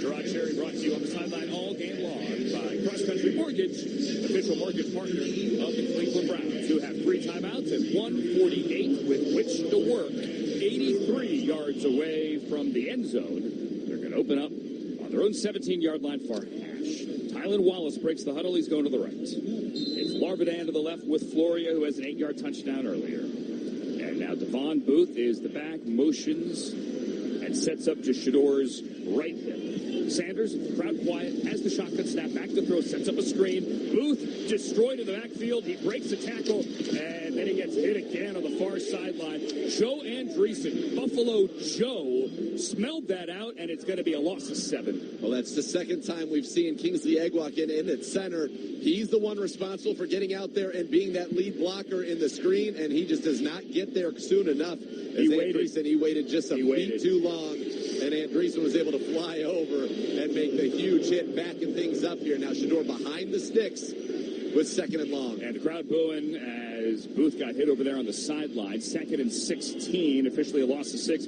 Back on the 11. Booth the back. Shador shotgun, takes the snap. Delayed handoff. Booth running right, cut back left. And he cuts it inside and gets maybe 4 to 5 yards. I think he had the speed to get to the outside. I thought he had a huge lane to the left right there. Now the Bills are going to use their timeout. So it's that delayed handoff. And as he turns and hands it into Booth, who last week, 4 carries, 53 yards. I think right here, he's got a huge seam and 2 lead blockers out to the left. If he bounces that left, totally left to DeWant. I think he's picking up 10 yards, at least. Yeah, that was just a poor decision right there with the vision for Booth. All right, so it is the same O-line. Let's point this out that we saw early in the game with one exception, and that is the center, Kingsley Egwalkin, who played a lot of snaps last week, and he has started in the NFL before. He started week 6 and 17 for the Lions a year ago before the Browns claimed him off the practice squad when Detroit tried to move him back. 3rd and 13, 1:28 remaining here in quarter 2. We are tied at 7. Browns backed up on their own 14-yard line. Buffalo stopped the clock. Browns still have 3 timeouts. Booth the back. Shador shotgun. Free play. Flag is out. He's going to dump it off, and Booth is going to cut inside to the left on the far side. Defense number 99. 5-yard penalty. Repeat 3rd down. And that's T.J. Parker, the Bills' number 1 pick. He was 35th overall. That's 2 times today. That's 1 time in the joint practice that he's gotten free plays or offsides with his cadence. So all of a sudden, 3rd and 12 now becomes 3rd and 7. The Browns 2 of 4 on 3rd down. Last time they faced a 3rd and long, it was Shador to Luke Floria for the first down. Who is slot right now on officially 3rd and 8, 19-yard line. The Browns motion into a 3-by-1. Cole Wilson is on the field, wide to the left, outside the numbers. Shador shotgun on 3rd down, looking left. Shador has time. Now the pocket collapses. Flag is out, might be a hold, and he throws incomplete over the middle, intended for Booth. Holding. Offense number 70. Penalty decline. Result of the play. 4th down. It's a Zach Zinner hold, and it's punt time. Yeah, right there. That never should have happened. That's a wrong call. That was not Zach Zinner. That was wrong. It was KT Levis. Okay, 72. Zach Zinner was in a double team up in the front and didn't have anybody. So 72, misspoken there by the official. Doesn't matter. It's declined, and the Browns are going to have to punt. Correction, number 79, right tackle. Okay, well, I still don't know that that's right. Still wrong. Try again. I mean, maybe, I guess they could call it on that side. Leviston grabs a guy right here. I thought that's what they called it on. But yeah, you could have called it on both of them. Fair enough. All right, West Paul punted twice last week for 45 and 41 yards. The rookie undrafted out of Oklahoma State. One of 3 punters in camp, and the righty gets it away. Ray Davis, great special teams player, takes it at the Buffalo 26, angling to the right, now back to the left through a Sunahara tackle. And a nice return out to the 38-yard line. The tackle 5. Buki, what do you got, Gerard? Well, going back to the play in which Booth had the football, we were talking about the fact that he could have bounced outside, and you never know what a guy's thinking or what he's seeing, but there certainly was real estate to work with on the outside. But one of the things I do notice with these running backs in particular, that they're playing much more physical this week than they were last week, so that's certainly a pointing in the right direction. Good point by Gerard. Brought to you by Cross Country Mortgage, official mortgage partner of the Cleveland Browns. 55-yard punt, 12-yard return, and net of 43 here. 1:02 remaining in quarter 2. Browns Bills tied at 7. Buffalo 2 timeouts. Browns have 3. And the Bills take over with Gore in the backfield and Kyle Allen in shotgun here at his own 38. Browns bring 4. Allen throws underneath. It's Hardman, McMillan, and Watson tackle him immediately at the 44. Clock is winding. They're not going to take a timeout. No need. Gain of 6. They line back up. Clock is at 46 as Allen takes the snap. Here comes the pressure off the backside. He throws deep, up into the air, and it is caught on the 20-yard line. That's the Browns' 20. Jamori Macklin, the rookie out of Kentucky, a free agent with the big gain. Avery on the tackle, and the Bills are in the red zone. The clock is winding. They're not going to stop it. Gain of 37. They take the snap. Allen firing. Caught on the outside and then out of bounds inside the 10 is the fullback Shane Zilstra, the tight end, the H-back. And just like that, 3 plays and Buffalo's inside the 10. Well, that's not, you can't allow that. You know the situation. You can't allow him to get over the top of you. And for Trey Avery, going against an undrafted free agent, you know, you're trying to say I'm the next guy up on the outside. Runner was down at the 9-yard line, results in a first down. Okay. All right, so it's going to be 1st and goal at the 9. I expect the Browns to be very active, either bringing in somebody or at the cut down, because what we have right now at quarterback behind Campbell and Ward is, right now, it's nerve-inducing. Yes, it is. The scoreboard was wrong. I was right. It is 1st and goal on the 9. Gore to the right, shotgun, throw left, tunnel screen, Hardman breaking tackles, Hardman into the end zone, and a touchdown for the Bills. They march down the field, and with 15 seconds left in quarter number 2, Buffalo scores and takes the lead 13-7. 9-yard touchdown, Allen to Hardman. That looked like we were watching the Kansas City Chiefs with McCole Hardman. There was a year where he had 7 touchdowns, a lot of them of this variety, where they just get him the ball in space. That's what they call a tunnel screen, and that's the difference. The Browns set up a screen to get their drive going. The center was late getting out there. They run the screen here. They were not late. They were perfectly positioned. Touchdown for Hardman, only 15 seconds left. You wonder, will they try to advance the ball with Shador here, or have we seen the last of him in this game? A 4-play, 62-yard drive that 47 seconds is capped off by a Tyler Bass extra point into the dog pound. And the Browns trail 14-7. 3 timeouts, 15 seconds remaining. As much as I would like to see a hook and ladder, a Hail Mary, something to maybe get in field goal range for Andre Schmidt, I'm not going to hold my breath. I also am of the opinion, while I would like to see that, if we have something that actually is that effective, I don't need to see it today. Save it. Let's see it in Jacksonville. Yeah. Not like joint practice last year in Buffalo where Harold Fannin played 11 different offensive positions. In Philly when we ran. In Philly, we ran 5 awesome trick plays. Awesome. Then were blasted all over the internet. They were blasted all over the internet. Harold Fannin, like the hook and lateral. Harold Fannin throwing the football. Harold Fannin, I believe, kicked field goals. I'm kidding. He did nothing. He did everything. He drove the bus back to the hotel. So it'll be interesting to see what we do here. Do you run one play and see if we can pick something up? Do you run a screen? I would love to see Cole Wilson run it back. Sure. Yeah. That's what he does. That's what he does. Had a kickoff return for a touchdown last year.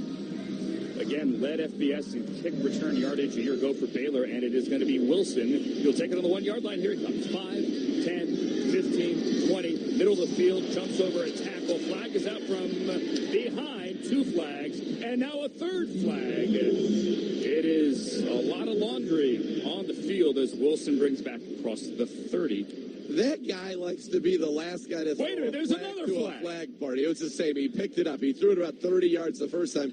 Listen, they've got it. Vinovich open Mike Knight. Looks like he's saying, I don't know about that call. Maybe there's a little something else we're going to get. All right, after discussion, personal foul. Flipping. Receiver seat number 23. Have to listen to the ball. First down. Lock in the back, clipping. I've heard it both ways. Either way, back them up. So that makes it a little less fun and a little, you're probably just going to take a knee here and go into the half. Yeah. But I'd say, why not? Let's throw it. I mean, Bernie to Michael Jackson for 90-something yards on Monday night. Fine. Do that. Jeff Garcia to Andre Davis. How long was that? We're in the huddle. Yeah. All right, we're huddling up. Browns have a penalty open up the 13-yard line. Shador's under center, however, and Marshall is back. This does not look like trickeration or fun stuff. Shador sends Wilson in motion, and you're going to hand it off to Amani Marshall, who lowers his shoulders and gets a yard. And the clock winds down to 0-0. And that is it, and likely it for Shador Sanders today as well. Shador, 9 of 11, 74 yards, a touchdown, and a pick. And we head to the half with the Browns down 14-7. At the half, Jeff Phelps has all the scores from around the National Football League here in preseason week number 2. And then we'll be back for third quarter football here to Sean Watson. This is your University Hospitals Cleveland Browns Radio Network. Being around football, we know that injuries can happen at any time and on any play. When they do, it's good to know where to turn. University Hospitals gives you options. There's After the Lights for Friday night sports injuries, the UH Orthopedic Injury Clinic for walk-in care, and nationally recognized orthopedic specialists for ongoing or more complex needs. Because when an injury happens, getting the right care matters. Whatever it takes to get you back to doing what you love, University Hospitals is here for you. Some fans watch the Browns. Dedicated dogs live for them. Go beyond game day during the Dedicated Dog Sweepstakes. Prizes include VIP training camp access, behind-the-scenes tours, lunch with a coach, and more exclusive experiences at the cross-country mortgage campus. And one lucky dog will win $25,000. Dedicated fans deserve more than tickets. They deserve access. Enter now at browns.com/CCM. Equal housing opportunity. No purchase necessary. Cross-country mortgage LLC. NMLS 3029. Northeast Ohio knows football, and Sarshone Auto Group knows Northeast Ohio. As an official partner of the Cleveland Browns, Sarshone Auto Group serves our community with the best selection and the best service. From Ford, Chevy, Chrysler, Dodge, Jeep, Ram, and more. From the toughest trucks to the SUVs that fit your family. Sarshone Auto Group, an official partner of the Cleveland Browns, and the place where Northeast Ohio comes to drive. Visit Sarshone.com. We are the radio home of the Cleveland Browns. 92.3 The Fan. This is the Cleveland Browns halftime report on the University Hospitals Cleveland Browns Radio Network. Here's Jeff Phelps. Shotgun on third down. Floria motions right to left. Shador to throw. Clean pocket. Looking. Throwing back in the end zone. Touchdown Browns. Luke Floria. The kid who watched games as a fan in this stadium. Luke Floria from Mentor, from Kent State, has a touchdown as a Brown. And that's how the Browns' first drive came to an end. Touchdown pass, Shador Sanders to Luke Floria. It finished off an 11-play drive, but it was their only score of the first half. And at halftime, the Browns trailed the Buffalo Bills 14-7. Welcome, everybody. I'm Jeff Phelps. Gerard Cherry on the sidelines at Huntington Bank Field. Gerard, great opening drive by the Browns. Shador was 4 of 4, 65 yards on that drive. Not much out of the offense after that. Shador's performance in the first half, what stood out? Yeah, what really stood out was the command of the offense, checking at the line of scrimmage, calling the right play. Once you go to the line of scrimmage, they have 2 plays in mind. He would check to that correct one, so that was a positive. And also the passing and the protection from the offensive line was really good as well, so that stood out to me. And you really saw a really good effort after the delay on both sides of the ball of playing complementary football. Final 2 minutes, the Browns weren't able to get into the end zone. The Bills were, Gerard. Alex Wright not in there. We had the injury in practice this week. We saw Mike Hall Jr. at defensive end. You think that's more out of necessity, or is that a sign of things to come? I think it's a sign that, well, it's actually both. I mean, it is out of necessity, but at the same time, he looked tremendous. He was on several occasions unblockable, and had the quarterback not got rid of the ball as fast as he did, there would have been another sack on his stat sheet today. So I really like what I saw. He looked comfortable, and there were situations where they would do the boot action, and he was still in the right spot there too. So this could be a situation, well, it may be out of necessity, but hey, remember last year, Aiden Huntington did a lot of things out of necessity, and it worked well for him. So whatever it takes to get the job done, and your shorter numbers, you step up and you get it done. Todd Monken flipping the quarterback script here for preseason game number 2. Deshaun Watson will play in the third quarter today. At least that's the plan, Gerard. What do we need to see from Deshaun? Well, that is going to be interesting to see if that actually does occur, because if it does occur, that lets us know that it is official and real competition. And what we need to see from Deshaun is pretty much what we did not see in the second quarter from the offense. You don't want the mistakes. You don't want the turnovers. You want just orchestration where you're methodically moving up and down the football field. Yes, when you take your shots for big plays, you take advantage of those as well. But it did get a bit sloppy towards the end of the game, the half rather. So hopefully Deshaun comes in and he's able to move the ball and the offense up and down the field as it starts to rain again. Oh, nice. All right, Gerard, straight to right. Good luck with the weather. Maybe a storm coming a little later on, so hang in. Thanks, buddy. Thank you. Our score at halftime, Browns trailing the Bills 14-7 on the University Hospital's Cleveland Browns radio network. Keep your summer fun going in the totally redesigned, totally hybrid Toyota RAV4. Now through August 31st, lease a new 26 RAV4 LE all-wheel drive for $329 a month for 36 months with $39.99 due at signing for a contract cost of $15,514. Excludes all applicable taxes and government fees with approved credit through TFS. Price will vary based on accessories. Call 1-888-36-TOYOTA for details or go to Toyota.com. Toyota, let's go places.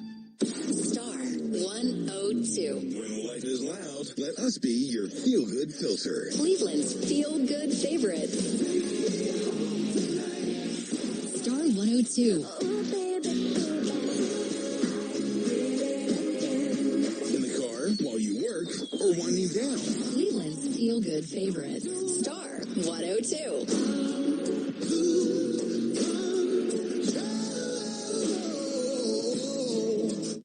It's game day. Just like your favorite team needs a rock-solid defense, your building needs an HVAC partner you can count on. That's Northridge Company, Ohio's trusted source for commercial HVAC equipment, parts, and technical expertise. From the mechanical room to the locker room, we help keep the air moving so your team can focus on the win. 5 Ohio locations, one team you can count on. Northridge Company. Visit northridge.com. Game on. Browns fans, the Dog Pound is heading to New Orleans. Browns fan travel is taking you to the Big Easy to watch the Browns take on the Saints. High stepping out of a tackle and into the end zone with a flip. 60 yards. Touchdown Browns. 3 nights in a 4-star New Orleans hotel, a Browns pep rally, all-inclusive tailgate, and a meet and greet with Joe Hayden and Hanford Dixon. Book now at browns.com/travel. Sponsor limited. Hi, everybody. Jeff Phelps here. Join me after the game for the official Browns post-game show right here on 92.3 The Fan. The Browns are trying for their first win of the preseason. They'll have to come back to do it. They trail the Buffalo Bills at halftime, 14-7. The preseason finale coming up on Thursday. It's an 8 o'clock kickoff against Mike Vrabel as he brings his New England Patriots to Huntington Bank Field. And then the season opener, not that far away now, Sunday, September 13th in Jacksonville against the Jaguars. Our score, 14-7. Browns trailing the Bills at halftime. First half stats are next on the University Hospital's Cleveland Browns radio network. The future of recycling is now, and Rumpke Waste and Recycling, the recycling leader, has invested over $100 million to build North America's largest, most technologically advanced recycling center right here in Ohio. A one-of-a-kind facility that can process 250,000 tons of material annually from over 50 Ohio counties. This helps feed the circular economy by supplying Ohio companies with the material you place into your bins to good use. Find out how you can do your part by recycling more. Visit rumpke.com today. Hey, it's Gerard Cherry, and let me tell you why I trust the team at Great Lakes Honda and Great Lakes Honda West. They are the top 2 Honda dealers in Northeast Ohio, based on American Honda Motors, new car sales in 2025. The Honda Summer Event is on, and Great Lakes Honda has a wide selection of new and used vehicles, transparent pricing, and a team that puts you and your needs first. Head to Great Lakes Honda in Akron or Great Lakes Honda West in Elyria today. Don't miss the Honda Summer Event going on now. Browns fans, the 2026 season is here. Time to level up your game day experience with Vivid Seats, an official fan experience partner of your Cleveland Browns. Purchase your premium terrace package and score luxury seating, all-inclusive food and drink, club access, parking, team shop credit, and a pre-game field pass. Watch warm-ups on the sideline. Head to vividseats.com/Browns today. It's picked off by Denzel, 45 of the Browns. He's got to run back midfield. Vivid Seats. This is how Browns fans experience it live. Northfield Park Racino has more variety than ever before. Discover hundreds of new VLTs, now lighting up the gaming floor, bringing you even more ways to play, win, and celebrate. Experience thrilling new favorites like Huff and Lots of Puff, Dragon Spin Saga, Bomberman, and so many more. With more variety, bigger thrills, and nonstop action around every corner, there's never been a better time to play. Come see what's new at Northfield Park Racino, the place that gives you more. Must be 21. Gambling problem? Call 1-800-589-9966. Hey, Browns fans, it's Jonathan Peterlin. Talk about the game on your ride home. It's the afternoon drive, weekdays at 2 on 92.3 The Fan. Halftime at Huntington Bank Field, the Browns trailing the Buffalo Bills 14-7 in preseason game number 2. First half stats brought to us by Medical Mutual of Ohio. Total yards in the first half, Buffalo leading the Browns 156-116. Browns had 42 yards rushing, 37 for Buffalo. Through the air, it was 119 for the Bills, 74 for the Browns. Browns were penalized 5 times in that first half for 49 yards. They had the only turnover of the first half. Bills with a big edge in time of possession, 17:04 to 12:56 for the Browns. And the quarterly first down tracker presented by Kia, movement that inspires. Browns had 4 in the first quarter, 4 in the second. That's 8 for the half. And the Bills had 9 first downs in the first half of this football game. Individually, Shedeur Sanders, after a terrific start, he was 4 of 4 on that first drive, finished 9 of 11 for 74 yards, 1 touchdown, 1 interception. Pass a little bit behind his intended receiver led to that interception. It was tipped into the air, and he was sacked 1 time. On the ground, Raheem Sanders, Rocket Sanders, 12 carries, 31 yards, just 2.6 yards per carry. Isaiah Bond, Booth, Shedeur, Amani Marshall all had 1 carry in the first half. 9 or 7 different receivers caught passes for the Browns. Luke Floria, the only one with more than 1. He had the touchdown catch and also had a 23-yard pass play. 2 catches, 31 yards for the Kent Stater from Menor. It's 14-7. Bills over the Browns at halftime. Andrew Nathan Gerard straight ahead with the third quarter on the University Hospital's Cleveland Browns Radio Network. Hi, Joe Thomas here, former offensive tackle for the Cleveland Browns. For over a decade, I trusted University Hospitals to keep me in the game. Even in retirement, I turned to UH for advice, including when that hip pain was keeping me from enjoying my kids, working outside, and staying active. UH got me back on my feet faster and, believe it or not, with far less pain. Get back to what matters with University Hospitals, trusted by pros and everyday folks like me. Hey, Browns fans, looking for one thing that doesn't require a lot of effort to get a big payoff? Well, look no further than Sugardale. Whether it's perfectly smoked bacon, a juicy ham, or a mouth-watering hot dog that gives you those stadium vibes, Sugardale's done the hard work for you. They know anything worth doing is worth doing right. So Sugardale expertly smokes, seasons, and cures their meats right here in Northeast Ohio. It's simple. Just head over to your local grocer, reach for the package with the red oval. Leave the hard work to Sugardale. Sugardale, the official hot dog and bacon of the Cleveland Browns. It's football season, Cleveland, and Ballybet is the best place to bet the Browns all season long. Ballybet is delivering exclusive odds boost and profit boost built for every Sunday in the dog pound.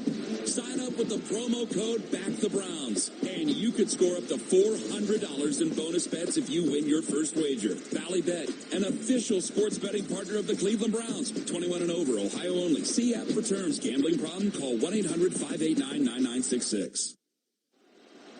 Hey, this is your favorite ex-Brown running back, Greg Pruitt. You're listening to Cleveland Browns football on 92.3 The Fan.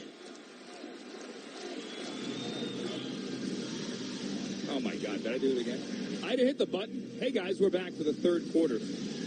Segura is laughing. Gibbs is laughing. Hopefully you're not laughing. It is time for the third quarter kickoff. But the Browns down. They trail the Bills 14-7. Second half kickoff brought to you by EOX Vantage, connecting systems, unified data, and automated process. So AI actually works. Learn more at EOXVantage.com. As the rain is coming down and we are ready for the third quarter. Malachi Corley with the return. He's at the 20, the 25, the 30. Corley, powerful runner, goes over one guy. And he's going to bring it out. That's actually not Corley Bank, right? That's Devon Booth.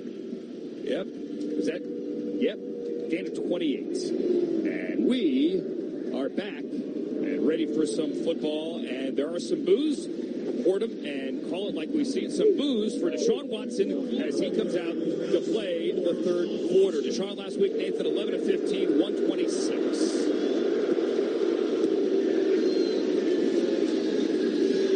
First down play, faking a roll out to the right. Deshaun under pressure, throws on the run, and it's incomplete under the near sideline in front of the Bills bench. In and out of the hands of Corley, right by the marker. Would have been a gain of 10 at the 41. And Deshaun in now. They've made some changes to the line. Luke Whippler is back in at center, but Tyree Phillips is your right tackle. DeJuan Jones's day appears to be done right there. Yeah, play action. Nobody was open when they ran with that boot, tried to get that quick little hitter on first down for Deshaun. Barber and Zinter are the guards. Leviston at left tackle. Browns now 2nd and 10.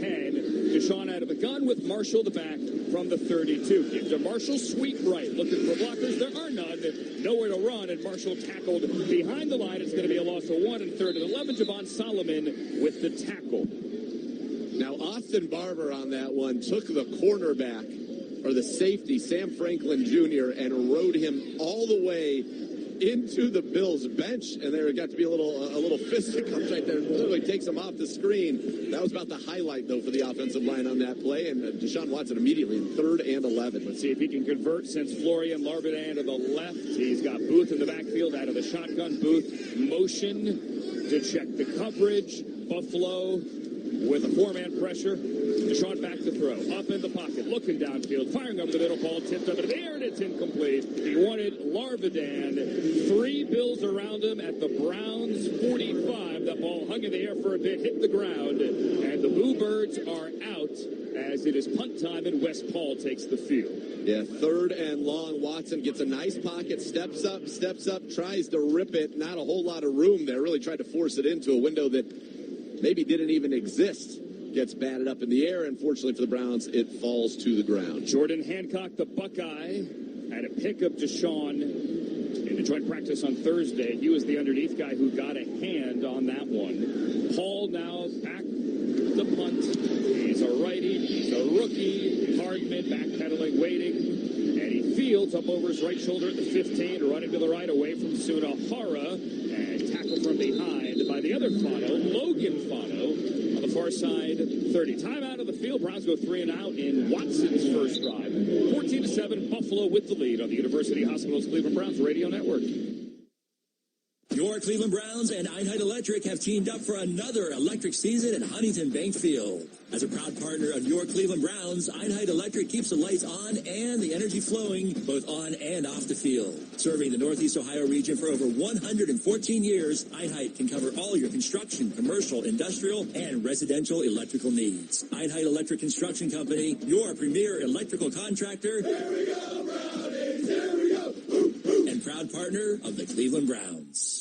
I'm Joe Thomas, played left tackle for the Browns for 11 years, and I know people in Cleveland believe in showing up and doing the work. And let me tell you, Ariat Work does too. That's why I'm proud to share that Ariat Work is now the official workwear of the Cleveland Browns grounds crew. The grounds crew, they're out here before dawn, still working long after kickoff. Never on a highlight reel, but there's no game without them. And Ariat Work is proud to be right there with them. Ariat Work. Visit Ariat.com or your local retailer. Being a dedicated dog means showing up season after season. Now you can get closer than ever at the Cross Country Mortgage Campus. Enter the Dedicated Dog Sweepstakes to win Browns experiences all season long. Prizes include VIP access to training camp, the Browns Daily Podcast, lunch with a coach, and more. Plus a $25,000 home makeover grand prize. Enter now at Browns.com/CCM. Equal housing opportunity. No purchase necessary. Cross Country Mortgage LLC. NMLS 3029. A strong defense defense wins games and saves lives. Just like the Cleveland Browns defend every yard on the field, Gregory Highway protects millions of miles on our nation's highways. As America's leader in roadside safety, Gregory Highway delivers guardrail solutions built to last. Gregory's continuous galvanizing process ensures durability, and responsive customer service keeps your projects moving forward, because reliability is the game plan. Gregory Highway is a proud partner of the Cleveland Browns. Check out the team leading the way in highway safety at GregoryHighway.com. When breaking Browns news happens, it happens here first. This is the radio home of the Cleveland Browns. 92.3 The Fan. 13:48 remaining in the third. Browns down 14-7. They go 3 and out into Deshaun Watson's first possession. Progressive Insurance. Protect your family, your phone, and your furry friends with life, electronic device, and pet health insurance. Got a new quarterback for the Buffalo Bills. It is Shane Buechele at quarterback. He's got a receiver back on either side, I beg your pardon. And now he's going to take the pitch to Wheeler and throw to the right on first down. Zylstra goes up and over, but he's got good yardage there. Up and over Donovan McMillan, who makes the tackle around the ankles. It is a gain of 9 on first down. That's 7 tackles for Donovan McMillan. He had over 100 when he was there at Pitt. He's got an opportunity, we know who the top 3 safeties are. We're looking for that 4th safety. Daniel Thomas really more here as a special teams player, so Donovan McMillan, Chris Edmonds, those are the guys competing for that job. You got Izzard and Chapman as defensive tackles here. Sidnor on one defensive end here as Buffalo on 2nd and 1. Gives to Wheeler, and the rookie is running hard. He crosses midfield. He's eventually lassoed by Pookie Watson. And that is a first down into Browns territory to the 49-yard line. It's 27 Ian Wheeler there, who is a second-year player out of Howard. He went viral on Thursday by running through Browns veteran special teams safety and free agent Daniel Thomas. Yes, he most certainly did. He lowered the boom on the would-be tackle. All right, rain is kind of fading away. 12:35 remaining in the third. Browns down 7 from the Browns 49. Flip right. Wheeler through an arm tackle. You could hear that guy pop pads from down here. He got through the arm tackle of Okwara before getting to the Browns 45-yard line and a gain of 4 on first down. This is great experience for these young players on our defense. And when's the last time Pookie Watson played a full game? I'm sure it's been a while. Since college. Donovan McMillan, I don't think those guys have come off the field yet in this one. So that's fun for them, fun to see. Logan Fano, Spencer's brother, out there now at defensive end for the Browns. Donovan McMillan, as you mentioned, back-to-back 100-yard tackle seasons his last 2 years. Last one in Pitt. Wheeler is the back here. 11:50 remaining, clock moving, third quarter. Buffalo, the 2nd and 6 of the Browns 45. Play fake, Buechele with a deep drop, and he throws to Wheeler. Oh, and a big tackle, and a big stop by Winston Reed. It's a gain of around 3, maybe 2. Winston Reed had a big game a week ago, another guy that hasn't played in a long time. He had 5 tackles and 3 PBUs after missing all of last season with a back injury. Yeah, he's got 5 more tackles here today. Flying around, not the biggest guy, but plays so physically. He does. See if the Browns defense can get off the field here. Wheeler remains the back. Zylstra motions to a wing right. It is 3rd and 4 for Buffalo for the Browns 43. Out of the gun, give to Wheeler. He gets tripped up. He calls forward. I think they're going to mark him short. Yep, it's going to be 4th down. Let's see what Buffalo does from here to the 58-yard field goal. And Joe Brady's keeping his offense off the field. 4th and less than a yard from the Browns 40. Yeah, it's interesting. You mentioned kind of the struggles that Tyler Bass has had. Would you want to give him that opportunity on a tough, long field goal, or do you want to go for it? And their answer is, no, we're going to go for it. With Buechele up under center. Heavy formation to the right. Gosnell in motion, left. And now back to the right. Wheeler, 7 yards deep in the backfield. Gosnell in motion again on 4th down. Give to Wheeler. Big hole. First down. Wheeler to the Browns 35-yard line. It is a gain of 5, and Tyler Hall up for the tackle. First down. It's been the Wheeler drive right here. He's been getting it. He's catching it out of the backfield. He's running it, and they pick up another first down right there. This is a Bills team right now, averaging 6.3 yards a play in this game against the Browns, but it's kind of come on some of those chunks. It's been kind of feast or famine for them. The big 37-yarder to Macklin to close out the first half. Hardman picked up McMillan there and created that hole over the right side. Wheeler stays in there. Shotgun for Buechele, looking right on first down. Throwing back shoulder for Gosnell. Incomplete. Avery Gerard on the coverage.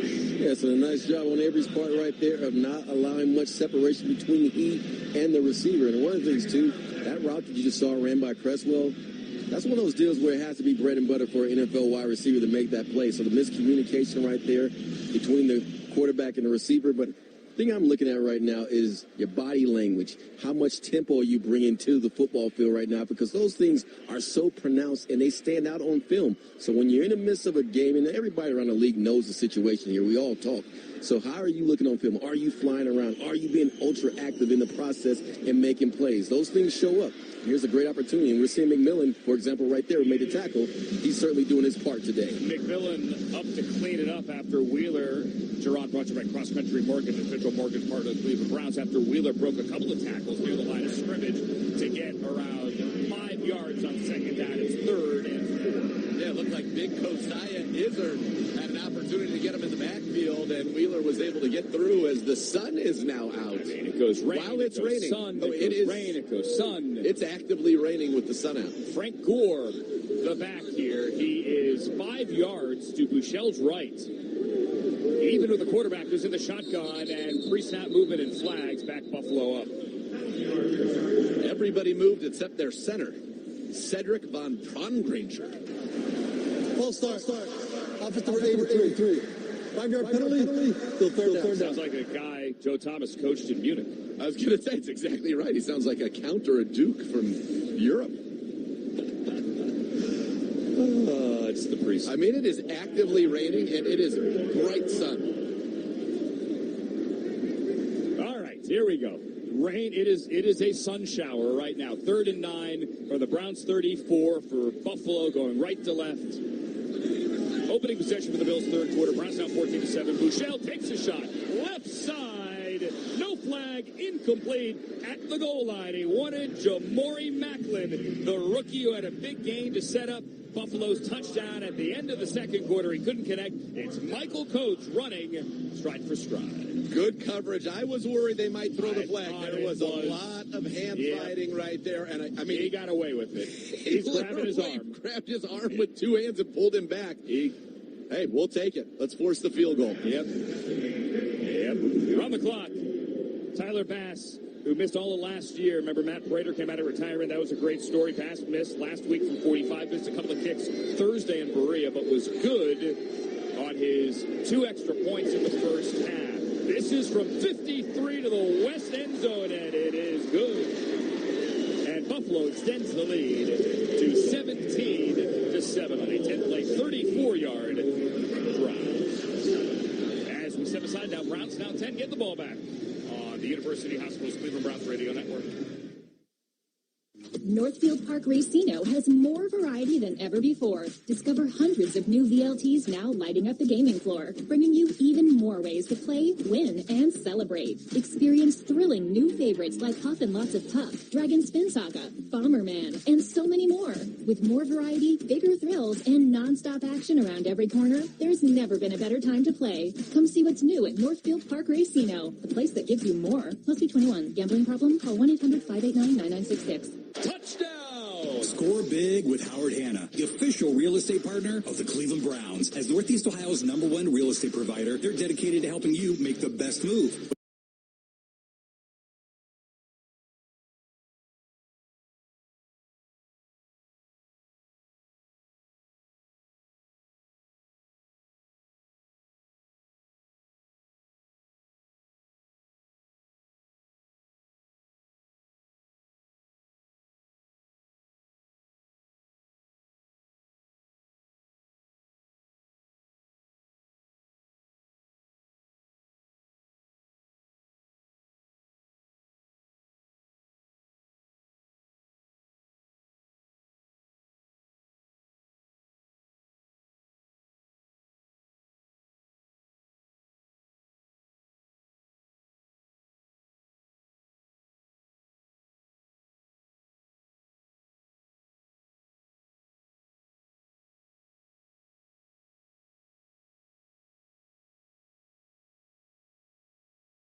Shotgun for Watson. He's hit as he throws. That ball comes out. It's picked up by Marshall at 41. They're going to call it an incompletion. His arm was moving forward clearly. Deshaun's arm was hit as he threw that ball. And with a third-string O-line, Watson and the Browns are going to go 3 and out again. Yeah, it really has been he hasn't had much of a chance. He's ended up in 3rd and 11 both times before he really even got a chance to make a play there. Not ideal, though. You want to see your quarterback light up another team's second stringers, third stringers, in my opinion. It is a long spiraling kick by Paul. Hits at the 11 and takes a Browns bounce.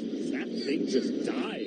Well done, West Paul. The Browns down it on the 11. Long field coming up after the 49-yard punt inside the 20. 17-7. Bills on top of the Browns. 6:59 in the third. University Hospital's Cleveland Browns Radio Network. Purina Dog Chow helps keep your pet happy and healthy from head to tail. It's specially designed with your dog in mind.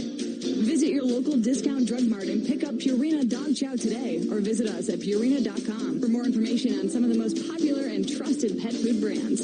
Purina, your pet, our passion. Discount drug mart, save you the runaround. Discount drug mart, save you the runaround. You'll find everything you need. Browns fans, the 2026 season is here. Time to level up your game day experience with Vivid Seats, an official fan experience partner of your Cleveland Browns. Grab your Vivid Seats VIP lounge experience package and take game day to the next level. Enjoy all-inclusive food and drink, parking, and special access to watch the team leave the locker room before entering the field. Head to vividseats.com/Browns today. It's picked off by Denzel, 45 of the Browns. He's got to run back midfield. Vivid Seats. This is how Browns fans experience it live.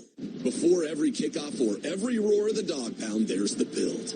At Huntington Bank Field, unforgettable moments from Browns football to world-class events begin with what's designed and made behind the scenes. And it starts with Autodesk. As the official design and make platform of the Cleveland Browns and Huntington Bank Field, Autodesk helps the Browns organization reimagine how Cleveland designs and builds the Browns Stadium of the future. Because when it's built right, anything is possible. Autodesk. Make anything. Proud partner of the Cleveland Browns. The Lake Erie College of Osteopathic Medicine, known as LECOM, is a proud partner of the Cleveland Browns. LECOM is among the largest and most applied to medical schools. Over 17,000 LECOM alumni are delivering quality health care across the United States. With campuses in New York, Florida, and Pennsylvania, LECOM trains the next generation of doctors, dentists, podiatrists, and pharmacists. Visit lecom.edu to learn more. At LECOM, we make doctors. Want to talk Browns while you're at work? Baskin and Phelps, weekdays starting at 10 on 92.3 The Fan.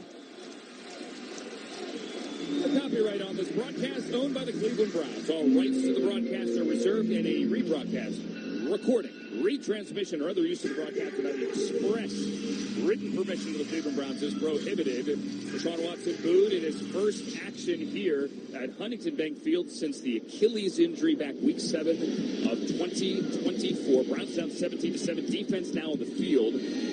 Shane Buechele and the Bills have it on the 11. Browns with a run blitz, and Buffalo's going to get a couple of yards over the left side. That carry there by Ian Wheeler, the second-year back out of Howard. Our guy, Josiah Izzard, making a little name for himself. 68. Out of Penn State, makes a nice little move, splits a double team, and then brings the back down. And listen, there's a lot of opportunity to be had in that defensive tackle room right now with everybody out, making the most of it. Fano and Jenkins and Jamil Muhammad, who just got here this week now on the defensive line. On 2nd and 8, Buechele straight drop back at the 5, under pressure, taking a deep shot, and throws incomplete to Kaleki Latu, the first-year tight end out of Washington, and quickly it's third down. Yeah, that was a good blitz right there. They brought Justin Jefferson off the backside, but really what made that play work for the Browns, because it was picked up by the Buffalo Bills, what made that work was the fact that you had great coverage from Donovan McMillan stride for stride with Latu. Browns defense has held Buffalo to 1 of 6 on third down. Trying to get off the field here, 3rd and 8. Got to get out to the 21. The Bills do. They're on their own 13, and Buechele goes empty. And out the back, Wheeler motion is back. Michelle takes the snap with one hand. He's under pressure. He's rolling out to the right. He throws on the run, and it's knocked down. Incomplete at the 20-yard line. It's Jeremiah McClendon in his second game with the Browns. He's been here only 10 days. The free agent who was in Saints camp a couple of weeks ago. Yeah, that was the pressure from Sidnor right there. A great spin move. Forces Buechele off his spot, and then on the play, McClendon was actually covering the receiver on the outside, Stephen Gosnell, and comes off of that, almost undercuts it and gets a pick. That was a good rep all around. Sidnor continues to make plays. An interesting guy. He's long. You can see that. 6'4". He keeps getting around the quarterback. Harlem native, played at Purdue in the Big Ten, and then finished at Vandy in the SEC. You like that color scheme, I guess. Yeah. Wilson back to return this punt. He is on his own 37-yard line. Punt away. Jefferson almost got a hand on it at the 2. But now Wilson backs up, takes it to the Browns' 29-yard line. Reversing field. Flag is out. This is on the Browns. And Wilson can't break tackles. He tried to go all the way back to the far side. Didn't get very far. And Keontae Jenkins brought him down. 59-yard punt. A boomer after almost getting blocked. Turn your turn. Into the block of back. Receiving team number 29. 10-yard penalty. First down. All right. Timeout. So timeout. Browns backing up, and Shedeur coming back out. 5:58 to go, third quarter. Browns down 10, 17-7 on the University Hospitals. I beg your pardon. Deshaun coming back out. The University Hospitals, Cleveland Browns Radio Network.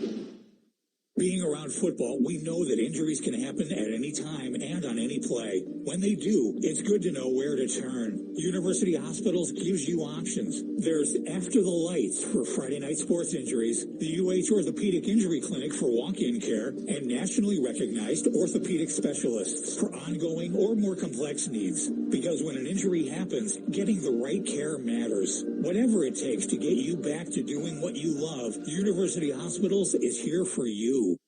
Ohio is built on strong communities, hardworking people, and neighbors who look out for one another. That's the same commitment Medical Mutual brings to health insurance every day. We're here to help you manage your care, support your health, and provide confidence for whatever comes next. Because when your health insurer is local, care feels closer to home. We're proud to serve Ohioans with local support, trusted coverage, and a commitment to the communities we call home. Medical Mutual, Ohio's hometown health insurer, and the official health insurer of the Cleveland Browns.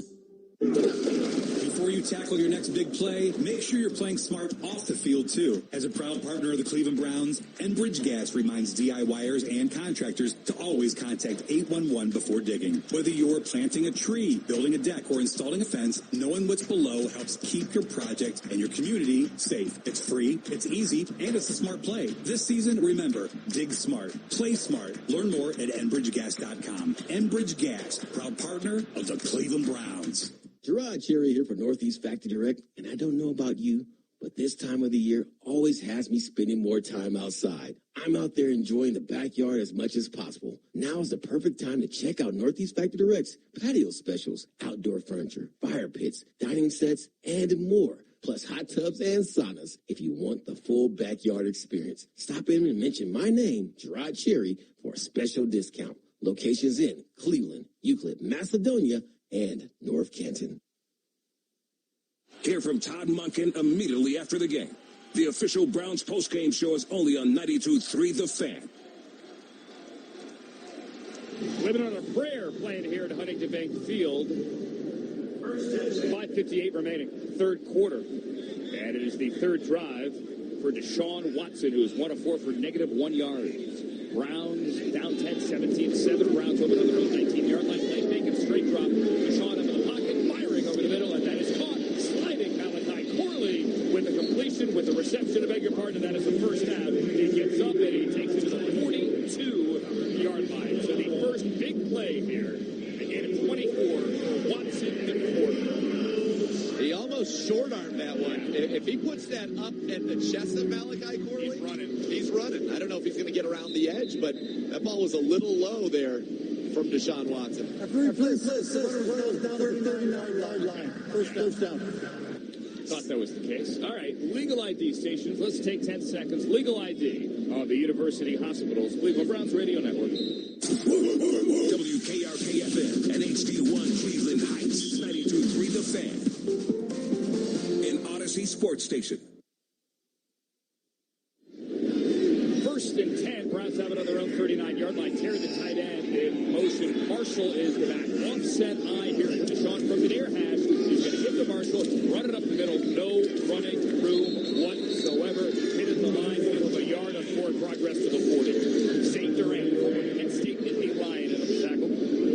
When we've made this change to what is now the third-string offensive line, the only guy out there is Luke Whippler. It has been a drastic change in our ability to do anything offensively in terms of the line of scrimmage in the run game or in pass pro. Absolutely. And we saw this last week with Shador as well. As his time out there went on, it got significantly worse. Marshall, the back for the Browns on 2nd and 9, 4:30 remaining here, third quarter. Deshaun back to throw, pressured, fakes right now. He's going to run. He's at the 40, 45, and he slides at midfield. He slides right after. He crosses that line to gain, so give him the 50 and give him an 11-yard scramble for a first down. Yeah, that's certainly one of the things Deshaun Watson gives you right there. Quick decision. There was pressure off the outside as the right tackle, Tyree Phillips, got beaten. Watson did a good job stepping up, putting his foot in the ground, getting north-south, picking up the first down. That was a good run right there. It is, and the Browns have something going. They are to midfield. Corley and Floria break the huddle, and they go wide to the left. Browns go tight end to the right, hand down. That is Terry and Wilson. Tight splits just inside the numbers here. He's wide to the right. Marshall the back from under center. Straight play fake and a straight drop back. Pressured. Now moving up to the left, pump fake, and he's going to throw it away. Marshall is the closest guy there. Terry as well, but Deshaun threw it to the bench. And one of the things with you see Shador is so comfortable in the pocket, his feet are quiet. Deshaun still, as the play starts to break down, then you watch his feet right there. He's trying to keep his eyes downfield, but you can tell he's still not totally as comfortable in those situations. When everything is good, he's been very strong throwing the football, and that's been true all offseason. Right there, that's the one thing you got to calm down those feet in the pocket a little bit. Keep your eyes downfield, and there are plays to be made. All right. On the snap, and a quick hitter out to the left. Larvidan's going to break a tackle. Gage Larvidan could have been dropped for a loss. He breaks the tackle in the backfield, and he's going to pick up a couple of yards. And they spot it just shy of the Bills' 45. Jimmy Charlo, the former Army linebacker and darling of last year's Hard Knocks, makes the tackle, gain of 4. If we make that block, that's actually going to be a first down. That was a good play call. But the next time we hit the first block on a wide receiver screen today is going to be the first. And that's got to be very frustrating for Todd Monken. That was a good call. They had the right look. A tight end's got to be able to make the block there. And Terry, just got here, to be fair, but having a little bit of a rough day. 3rd and 5 at the plus 45. Deshaun changes the play at the line. Shotgun has the snap back to throw. Gunning over the middle. Gunning high. And it is picked off over the head of Larvidan. And it's intercepted at the Buffalo 29 to Corey Couch with the pick. To the Bills run towards the dog pound, and there are boos certainly on a high throw on 3rd and 5. High for Larvidan, who was covered. Don't know if he could have fit it in there, even if that throw was a little bit lower. I mean, he had to throw it high, because if he threw it at the normal height, he would have been throwing it right into the back of the defender. So he tried to put it up there. The ball gets through the hands of Larvidan. Ill-advised throw. Deshaun Watson, this was not the quarter that he would have wanted to have had under these circumstances. And again, we know who he's out there with, but this is not what you wanted. You wanted that drive down and a touchdown. That was not, no. And I think there's Sidnor with a nice tackle off the left side, but going back to it, I think things are getting a lot tougher right now for Todd Monken, because that was a bad read. It was a bad ball. It was a bad decision, and it was a bad throw. And the reason to go with the veteran is you want to avoid some of those things. In terms of operation, and Nathan, the point you made a couple of minutes ago about calmness in the pocket, Shador looks better today. Am I wrong? No. Okay. Gore for 2 yards on first down. Sidnor, wearing number 90, the undrafted rookie playing defensive end, playing well, made that tackle, and the Browns bring pressure now on 2nd down. Bouchel throws, lofts over the middle. That is caught, and it's Macklin breaking tackles. He's going to go. That's going to be a touchdown. Jamori Macklin from Kentucky. The Browns brought the blitz. Bouchel beat it with the crosser. Macklin broke tackles, and that is a long one. That is a chunk play touchdown, and Buffalo with a 23-7 lead of a 71-yard touchdown. When you're in that type of an all-out blitz situation, they ran kind of just two crossers there.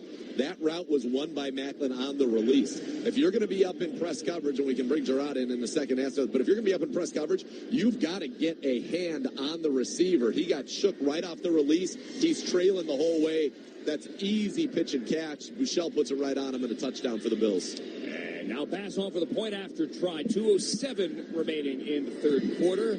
That kick to the uprights, and that kick is good. And it is 24-7. Dealer's choice here, Gerard. You want to talk about the long touchdown, or you want to talk about the quarterbacks? Well, let's see if we can get both of them in, because on that long play you just saw right there, you have to take the proper angle. And what I mean by that is, for a defender, okay, the guy breaks free, he's doing a crossing route. You don't run to the spot to where he was just at. You run at an angle, at a 45-degree angle towards where he's going to go, because ultimately he's trying to get the football field. So little things like that will get you beat. And Edmonds right there is not helping his cause whatsoever, because he took the wrong angle. And then also for the DB who was covering as well, you got to take a 45-degree angle also. And then on that that pass that Deshaun Watson threw, I would say in his defense, decision-making, yes, not the right move, because you're thrown into double coverage.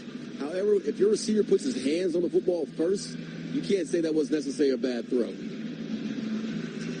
It's fair enough. He got it up over the defender. It just was in a very tough situation, and I wonder if he even saw the undercutting guy.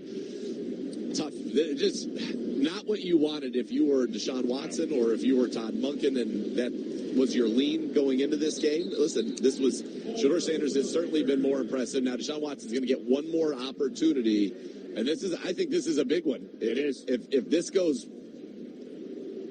this is a disaster, a turnover again, it's getting interesting. Let's put it that way. This was supposed to be a very minor data point, and because of the way it's unfolded, it's becoming more of a major data point than I think anybody really thought that it would be. Wilson returns it to the 33. Drive brought to you by Cross Country Mortgage, official mortgage partner of the Cleveland Browns. Marshall the back. Browns operating from under center, far hash, tight to the right, and a handoff to Marshall on first down, who has a nice gain, squares the shoulders, and pushes forward to the 39, a gain of 6 on first down. So this is Watson's fourth drive of this third quarter, scheduled to play only the third, as Shedeur did a week ago in Chicago. It's at 1:45 of the clock, and the clock is winding. Watson, 3 of 8, 24 yards, 1 interception. If you are into passer rating, I'm not, but the numbers do tell a story. His passer rating right now, 6.2. 6.2. The high one can get is 158.3. Floria motions, and on second down, Watson gives to Marshall, breaks the tackle, and gets across the line of scrimmage. And a nice run by Amani Marshall. He's going to be spotted about a half yard shy of that first down. Gets maybe 2 yards, but he could have been dropped at the line of scrimmage. It's 3rd and inches. And for Deshaun Watson right now, it's been 3 and out, and then a nice throw to Malachi Corley, but then the interception to end that drive. And so I think you want, and Todd Monken said if he's got in the middle of a drive, he will continue it into the fourth quarter. Browns rush to the line, and it's Watson on a quarterback sneak with 14 on the play clock. So we saw it last week, and we'll see it here again. Last week we saw it on 4th down. Watson converted. Here we see it on 3rd down. Deshaun gets a first and a new set of downs out to the 44. Luke Whippler a little slow to get up, but seems to be fine headed back to the huddle there. So the Browns will have to run one more play here. First down near midfield. Now, if you're Deshaun Watson, it's been 3 straight runs. Take a shot. You got to and hit it. Hit it. Game clock in the third quarter is at 20. Play clock's at 10. First down for the Browns, just shy of their own 45-yard line. Double tight to the right. Watson under center. Marshall the back. Single receiver each side as Deshaun play fakes and gets it out quickly to the left. It's caught by Corley. Has blockers. They actually blocked one up. Not a big game, but they'll take 8 on first down, and this will wind us down to the end of the third quarter. Does Watson finish this drive as we open up the fourth? Browns down 17 after 3 with the football when we come back. 24-7 on the University Hospitals Cleveland Browns Radio Network. The Lake Erie College of Osteopathic Medicine, known as LECOM, is a proud partner of the Cleveland Browns. LECOM is among the largest and most applied to medical schools. Over 17,000 LECOM alumni are delivering quality health care across the United States, with campuses in New York, Florida, and Pennsylvania. LECOM trains the next generation of doctors, dentists, podiatrists, and pharmacists. Visit lecom.edu to learn more. At LECOM, we make doctors. Keep your summer fun going in a rugged new Toyota truck, like the best-selling Tacoma. Now through August 31st, during Toyota's national sales event, get 4.99 APR financing on a new 26 Tacoma, plus up to $1,000 APR cash on Tacoma hybrids. Excludes TRD Pro and Trail Hunter. APR cash must be applied to deal, or take advantage of a customized lease just for you. For complete details, go to Toyota.com. Toyota, let's go places. Throughout my years covering the league, I've realized each season is a marathon, not a sprint. Whether you're heading to the game, watching from home, or catching all the action on the road, True North has the Pepsi products you need to stay refreshed all season long. Right now, stock up and save on select Pepsi brand beverages. Buy 2 for just $5 or 3 for only $7. And don't forget to download the True Rewards app from your favorite app store for even more great savings. Make True North your game day stop. Fast, friendly, clean. As the official university of the Cleveland Browns, the University of Akron molds big-time playmakers. Our students get real-world experience with partnerships at businesses across Ohio. And professors who go the whole 9 yards to help students succeed in engineering, business, nursing, biology, the arts, and so much more. Set up a tour to start running and exploring your route. Visit uakron.edu/visit today. It'll be your first chance to dissect the game on the Ken Carver Show with me, Anthony Lima, weekday mornings starting at 6 a.m. only here on Sports Radio 92.3 The Fan. Your quarterly first down tracker presented by Kia, movement that inspires. Browns have 11, the Bills have 12. The Bills have 24 points, the Browns have 7. Deshaun Watson is going to open up the fourth quarter and likely finish this drive 2nd and 3 as we open up the quarter here from the plus 48, the Buffalo 48.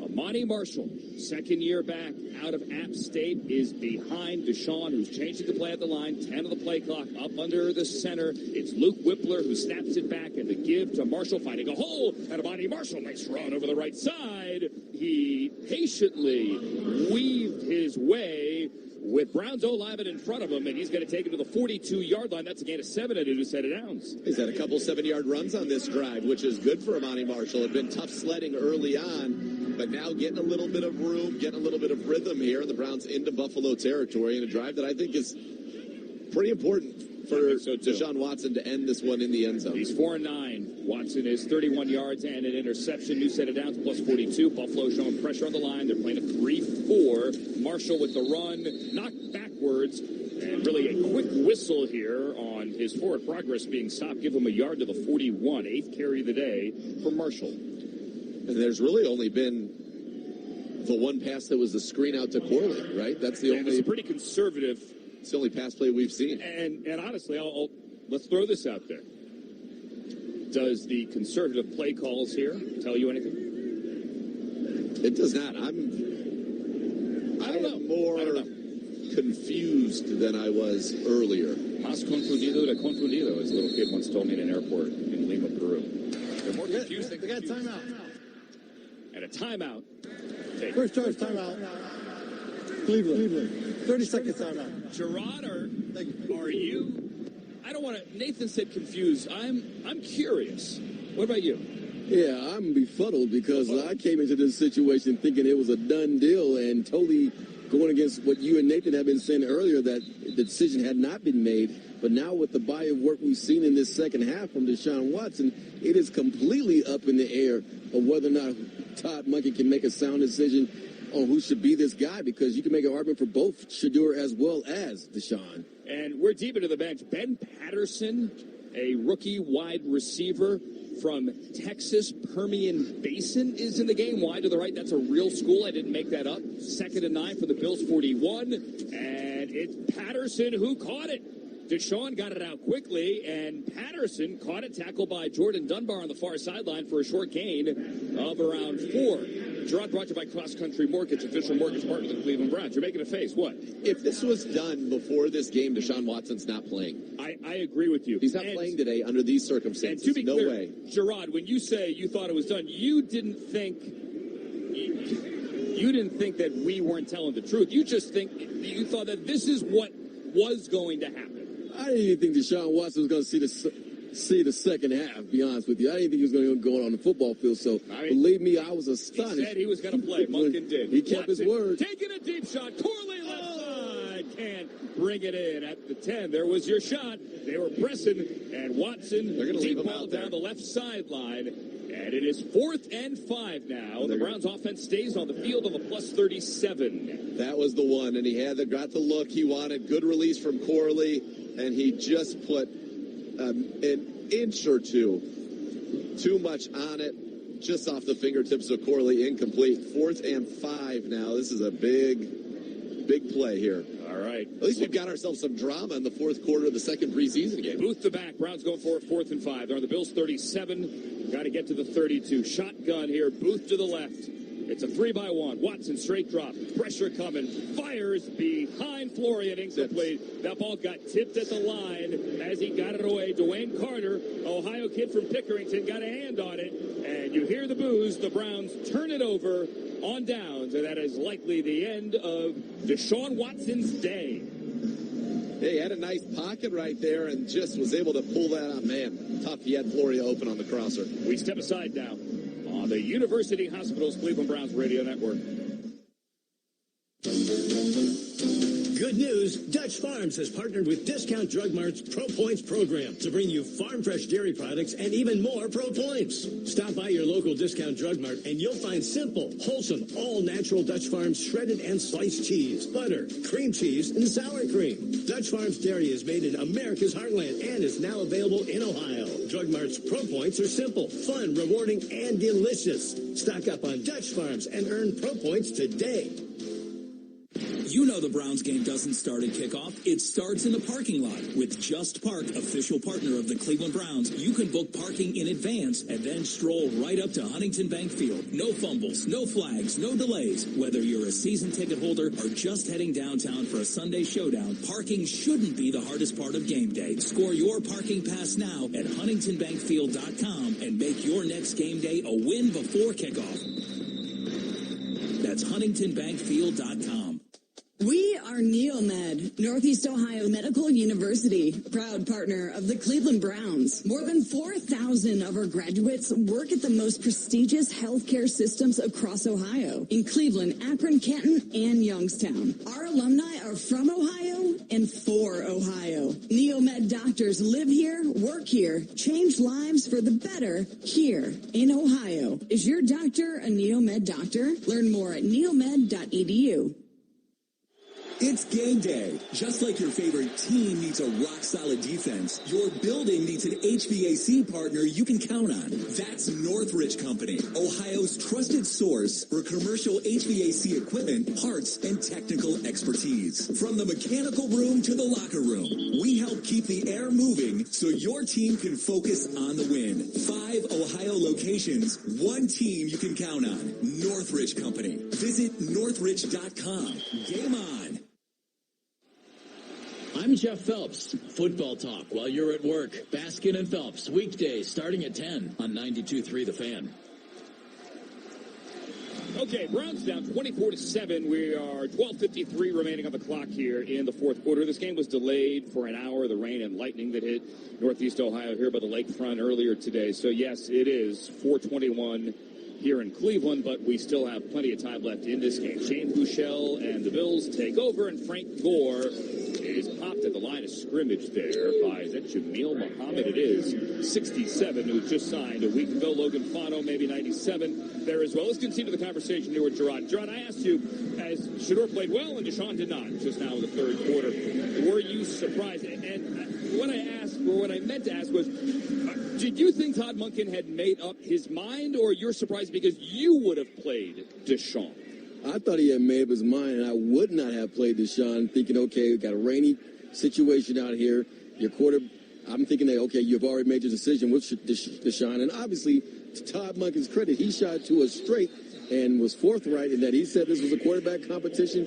It is a quarterback competition. And right now, in my mind, based upon what we've seen for these past 2 preseason games, I think Shedeur is taking the lead based upon what I've seen today. I have said repeatedly this is not a horse race here, but today it kind of feels like down the back stretch, one horse is, I hate to make it sound like, you know what I'm saying, one guy's gotten ahead of the other. I don't even know if he has, but my whole point from the very beginning, and I've said this, if it's close, you got to go with Shedeur because he's the 5th-round pick under control for the next 2 years on a good contract. 3rd and 10, Bouchel fires complete, and Zylstra breaks a tackle, and he picks up a first down. Got to get to the 47, and that's where he does reach. So the 47 of the Bills, and we keep this drive alive. Let's keep the conversation alive as well. You're saying. Yeah, that's kind of always been my philosophical thought. Now, there's a lot that goes obviously into playing quarterback. There are a lot of things there, and that this has been good from Shedeur and good for Shedeur. We've heard Todd Monken say that this competition's been great for his development. But, you know, I thought Deshaun was likely to be the starter. Today gives me certainly some pause. And if it's not clear, I think from an organizational standpoint, you go, sure. Todd Monken's finally a head coach in the league. He wants to win. And so he's going to play who he truly thinks, for all the data points he's collected, gives him the best chance to win. This was, as you said, a closing argument. And that it's going to stick with you, and it's going to stick with the people in Cleveland. This was not the best foot forward for Deshaun Watson. And if you wanted to have some momentum going into, you know, that season opener. And I really think if you go back to the Thursday's joint practice, if it ends after the first couple of periods of that joint practice, you're like feeling really good about Deshaun going into the opener. But then he throws the interception in the red zone. Now you have this performance today, albeit with guys that he probably hasn't even taken many reps with, which is why it was kind of an odd scenario to begin with. But it just did not look good. Ooh, big hit here on the sideline by Zion Washington. So let's reset here. Little waggle and Bouchel. And now we got flags out as there's pushing and shoving after the play. So Bouchel for Buffalo hit Wheeler. He ran down the sideline and down the boundary in front of the Buffalo bench. Zion Washington, the rookie safety wearing 34, popped Wheeler. And then he got shoved in the back. After the play, unsportsmanlike conduct, offense number 77, taunting. 15-yard penalty would be 1st and 10. So they always get the second guy in. That's 77's first with regards. That was a clean hit. It was a clean hit, and Wheeler's probably out of bounds. He probably had stepped out, but he was still going. Washington came over from his safety spot. The whistle had not blown. He did the right thing. He did the right thing. You got to hit him. Right thing. And before that, let's give Logan Fano a credit. He had a first down run stop as well. The rookie defensive end, the brother of one Spencer Fano, who did not suit up today. So you would talk to Todd Monken in the pregame. He said the decision was coming soon, and I think you've got to do that for this football team. Before Thursday's game. I said, do you anticipate, and let's reset this right here, 46-yard line plus 46, the Bills back up, and they have it 1st and 10 of the Browns' 46-yard line. Bouchel with a flip left. Gore, big run, Frank Gore Jr. into the secondary. McClendon comes up, gets him around the ankles, but that is a gain of 10 and a first down to the 36. So my question to Todd Monken was this. Do you anticipate taking this into next week's game? Quick turnaround in the Thursday game against the Patriots here at Huntington Bank Field. And he said, no, I do not. Now, he didn't say he's going to make the announcement Sunday or Monday or Tuesday, but he said he did not anticipate needing to see Thursday's game to make a decision. And I wonder if that changes today. Honestly, I wonder if that changes today. Or he makes the decision because and picks Shedeur. I don't know. From the 36 now, the Browns give to Gore, running over the right side, another hole. He cuts back to the left into the secondary. Frank Gore Jr. running like his old man, wearing number 20. He crosses the 20 into the red zone, tackle to the 18, first down Bills. That's pretty cool. Obviously, you'd love to see him in 21. Yeah. But Davison Igbinosun, the Buckeye, took 21. He's a second-round pick, gets a little priority there. But I wonder now, I just think you want to have good feelings going into the season opener about what you saw the last time they played football. And it would be very difficult to have good feelings today, unfortunately, with what you saw from Deshaun Watson. Does that mean you now are going to play these guys in the third game? I don't know. I don't know where this leaves things for the Cleveland Browns, but it certainly, I think, became more complex than I think perhaps it was anticipated that it would be after this game. I agree. Gore with a nice run of 70 yards on first down. Chris Edmonds had him around the ankles on the line of scrimmage before, busted through that. Browns are down. Let's reset the score here for you. It is still radio.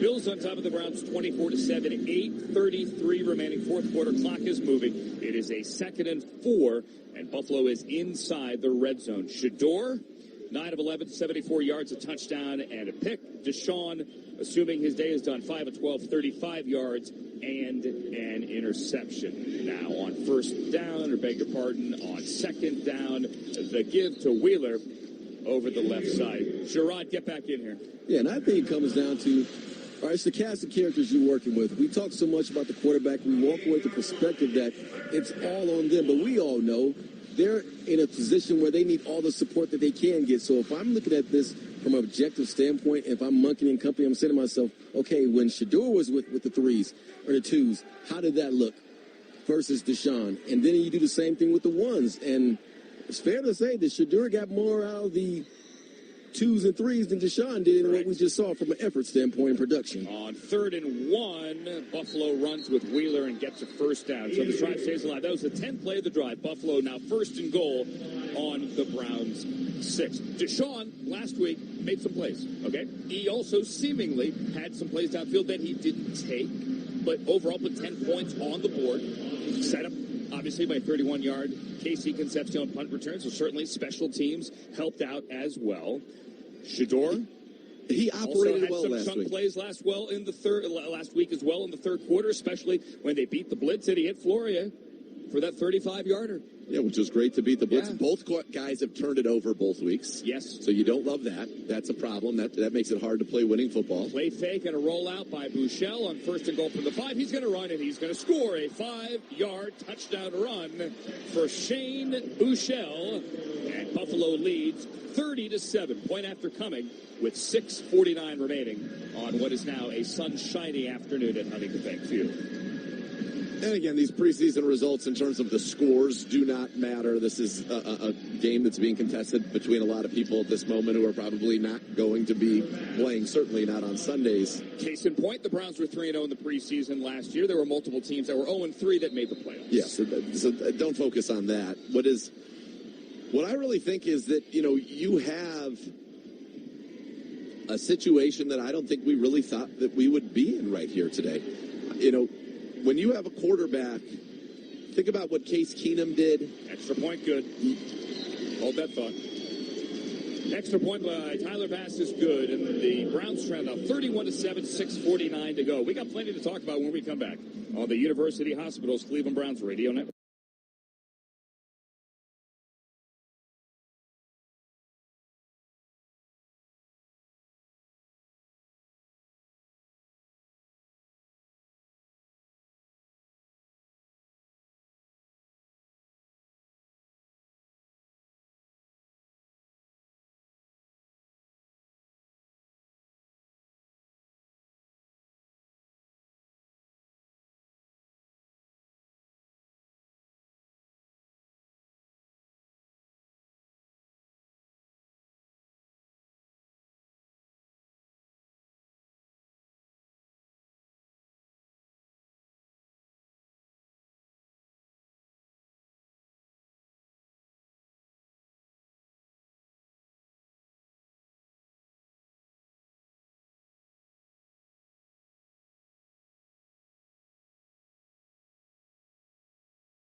Successful two-point conversion. Dude Wipes will be making a $2,000 donation to the Crohn's and Colitis Foundation. For more info, go to dudewipes.com/Browns. Dude Wipes, we love your Browns.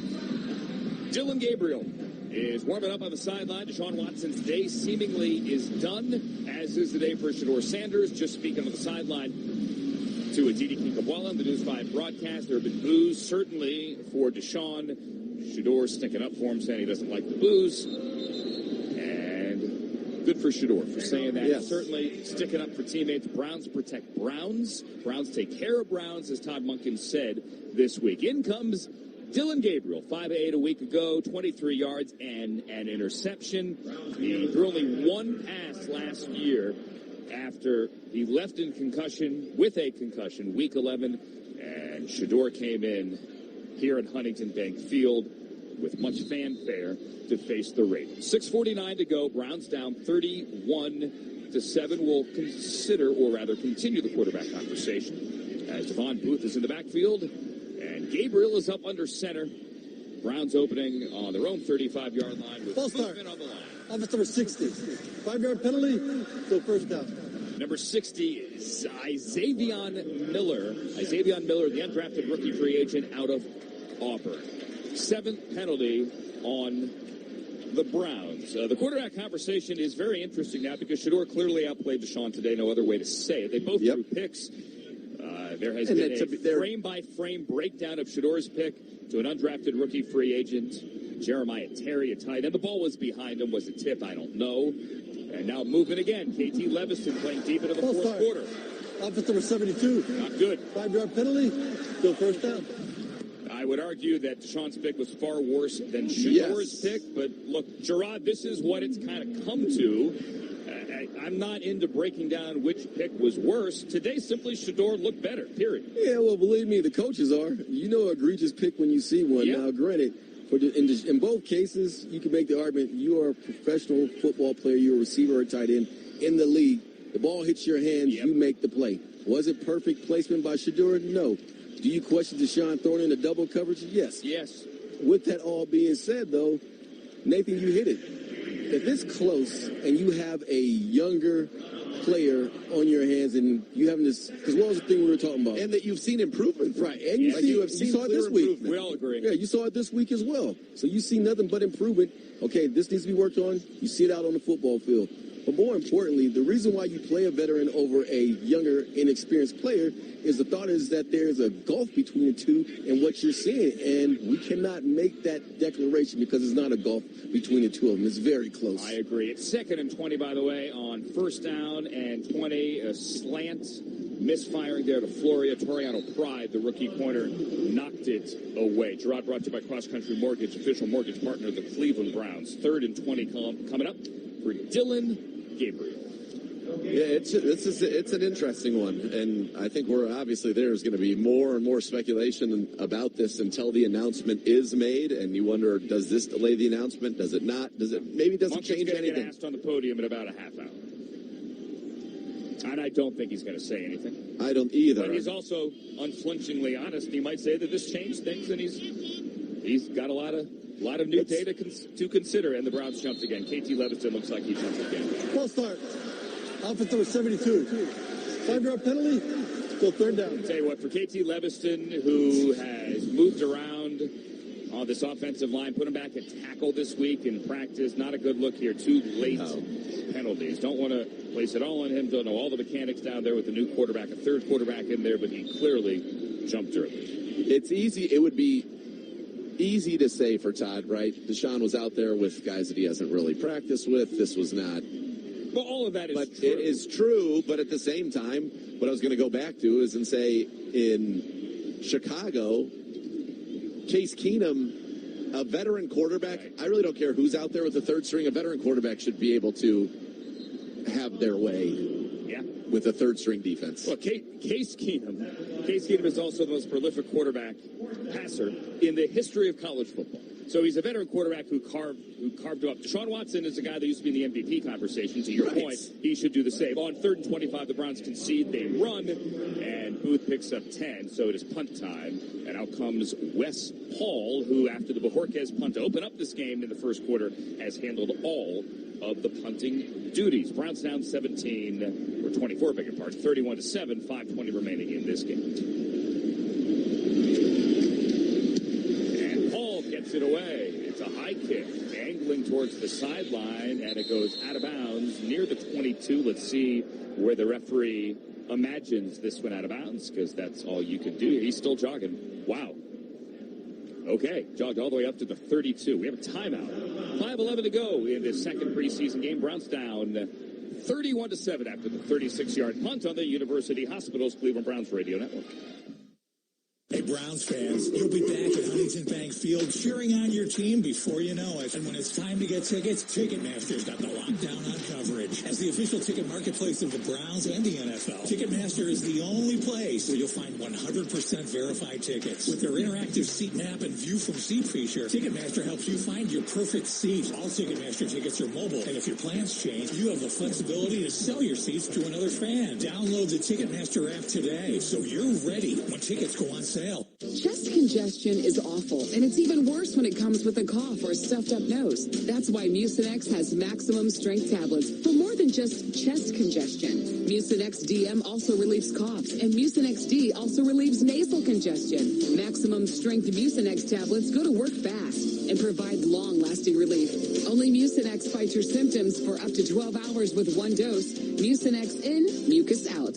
Available at Discount Drug Mart, the official drugstore of the Cleveland Browns. Use as directed. Browns fans, this October, the Dog Pound's taking over Nashville with Browns Fan Travel. October 22nd through the 26th, 4 nights at 4-Star Hotel, downtown Nashville, and Broadway Bar Crawl. Browns Pep Rally live entertainment, all-inclusive game day tailgate, meet and greets with Joe Thomas and Christian Kirksey, plus game tickets to see Cleveland take on Tennessee. Flights, hotel, tickets, everything is handled. Spots are limited. Book now. Browns.com/travel. That's Browns.com/travel. Cleveland Cliffs American-made steel touches every part of our lives. It's the steel and automobiles moving us around town, the washer and dryer at home, the kitchen appliances to prepare and cook our food, the electrical grid that powers our electronics, the railways to transport goods. Cliff Steel is stronger and more sustainable than ever due to their innovation and leading-edge technology. Cliffs is America's iron and steel leader. To learn more, visit cliffsteel.com.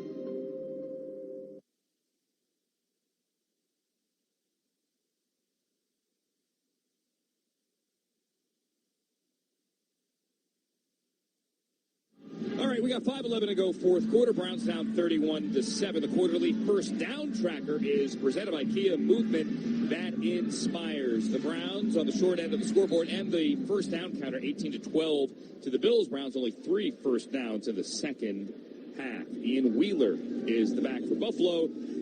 As the Bills take over, Bouchel gives the second year back out of Howard, and he weaves to the line before Nate Evans, the undrafted rookie corner, among others, stand him up. The quarterback conversation is the only conversation right now. Gerard Cherry's down to the sideline. Nathan Zagura. I'm Andrew Siciliano. There are a lot of you that didn't think this was still an open competition when Todd Monken said that it was. Only he knows what he is truly thinking. But he gave Shador the first half and Deshaun the third quarter. Really no other way to say it. It's not as if Shador came out and looked like Patrick Mahomes, but he's clearly the better quarterback today. Yes. And this makes the conversation as Benton Whitley, number 61, makes the tackle at the line of scrimmage. No gain. Brings up 3rd down and 4 for the Bills. Clock winding to 4:20. It makes the conversation very, very interesting, and maybe more interesting than we anticipated it would. That's not to say you didn't expect Shador to play well. I really thought Shador would play well today. But, you know, Deshaun playing poorly. It's so hard because neither team played people that, you know, they're really going to be counting on, with the exception of Boston played one series and Isaiah Bond played, you know, the first half with them. Correct. That's it. That is the list. So 3rd and 3 here. Let's get the play in. Bouchel, hands, and Buffalo gets the first down to move the chains. Frank Gore needed 3, and he got 4. Listen, let's go back to last year. Okay. When it's Kenny Pickett, who never even got in the game, when it's Joe Flacco, when it's Shador, when it's Dylan Gabriel, with all the hand-wringing about, well, this guy's playing with this line, or this guy's playing against this defense, and this shouldn't count, and that didn't matter, and guess what?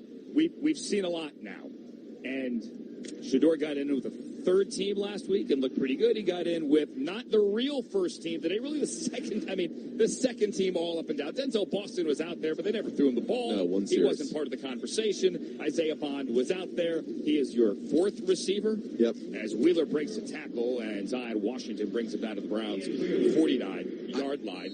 But I don't know anymore. I just do think if this was the final week, the joint practice and the game together. Yep.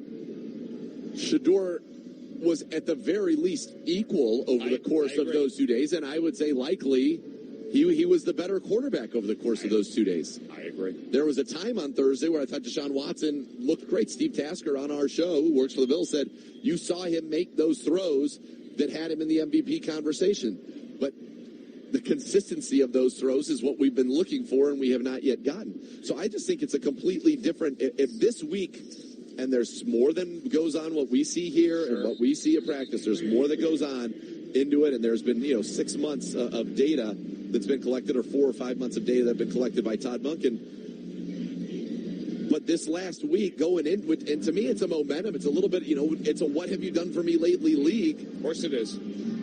That's life. And I don't know how you could say it's not close right now. It is close. Well, period. Yeah, it is. 2-minute warning. We're close to the end of this one. Browns trail the Bills 31-7. Buffalo facing a 3rd and 1 when we come back on the University Hospitals Cleveland Browns Radio Network.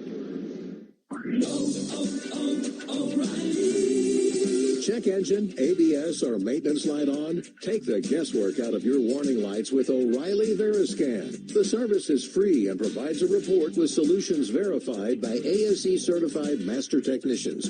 And if you need help, we could recommend a shop for you. Ask for O'Reilly Veriscan today. O'Reilly Auto Parts. Here we find the Homo sapiens comparatus in his natural habitat. He appears to be enjoying a Canada Dry as he reclines on what is known to the locals as Daddy's Recliner. The refreshing ginger taste reminding him that comfort is in our nature. Oh, he's reaching for something. He's almost got it. Yes, the remote. Time for some much-deserved movie hunting. Canada Dry. Sip into your comfort zone. My house has a new glow. I love my windows. Universal Windows Direct. Hi, gang. Riz here. Right now, buy 4, get 4 free at 48 months with 0% interest, same as cash. Restrictions apply. 216-518-8900. Like me, you'll be saying, I love my windows. I love my windows. They've got that brand new home effect. Universal Windows Direct. Browns fans, the 2026 season is here. Time to level up your game day experience with Vivid Seats, an official fan experience partner of your Cleveland Browns. Purchase a premium terrace package and score luxury seating, all-inclusive food and drink, club access, parking, team shop credit, and a pregame field pass to watch warm-ups on the sideline. Head to vividseats.com/Browns today. It's picked off by Denzel, 45 of the Browns. He's got to run back midfield. Vivid Seats. This is how Browns fans experience it live.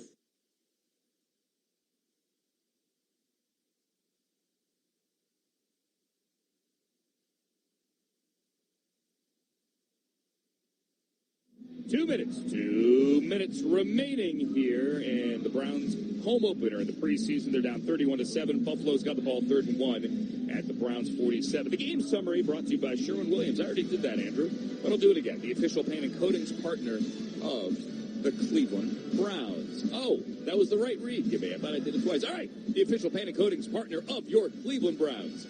Beautiful. Thank you, Sherwin-Williams. And now we got a decision. The decision to make. And we got a game in 5 days. Is Todd Monken going to name a starting quarterback? Unlikely tonight, but maybe tomorrow. He meets with the media scheduled tomorrow, mid-afternoon. Will they do it Monday? Ian Wheeler, the carry.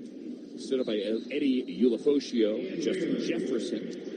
Linebackers there for the Browns. Of the clock winds, it's going to be a Tyler first Hall down for Buffalo. Tyler Hall and also in there. Tyler Hall and Max Tomczak from Youngstown State have been battling on the brink of fisticuffs for about 5 plays now.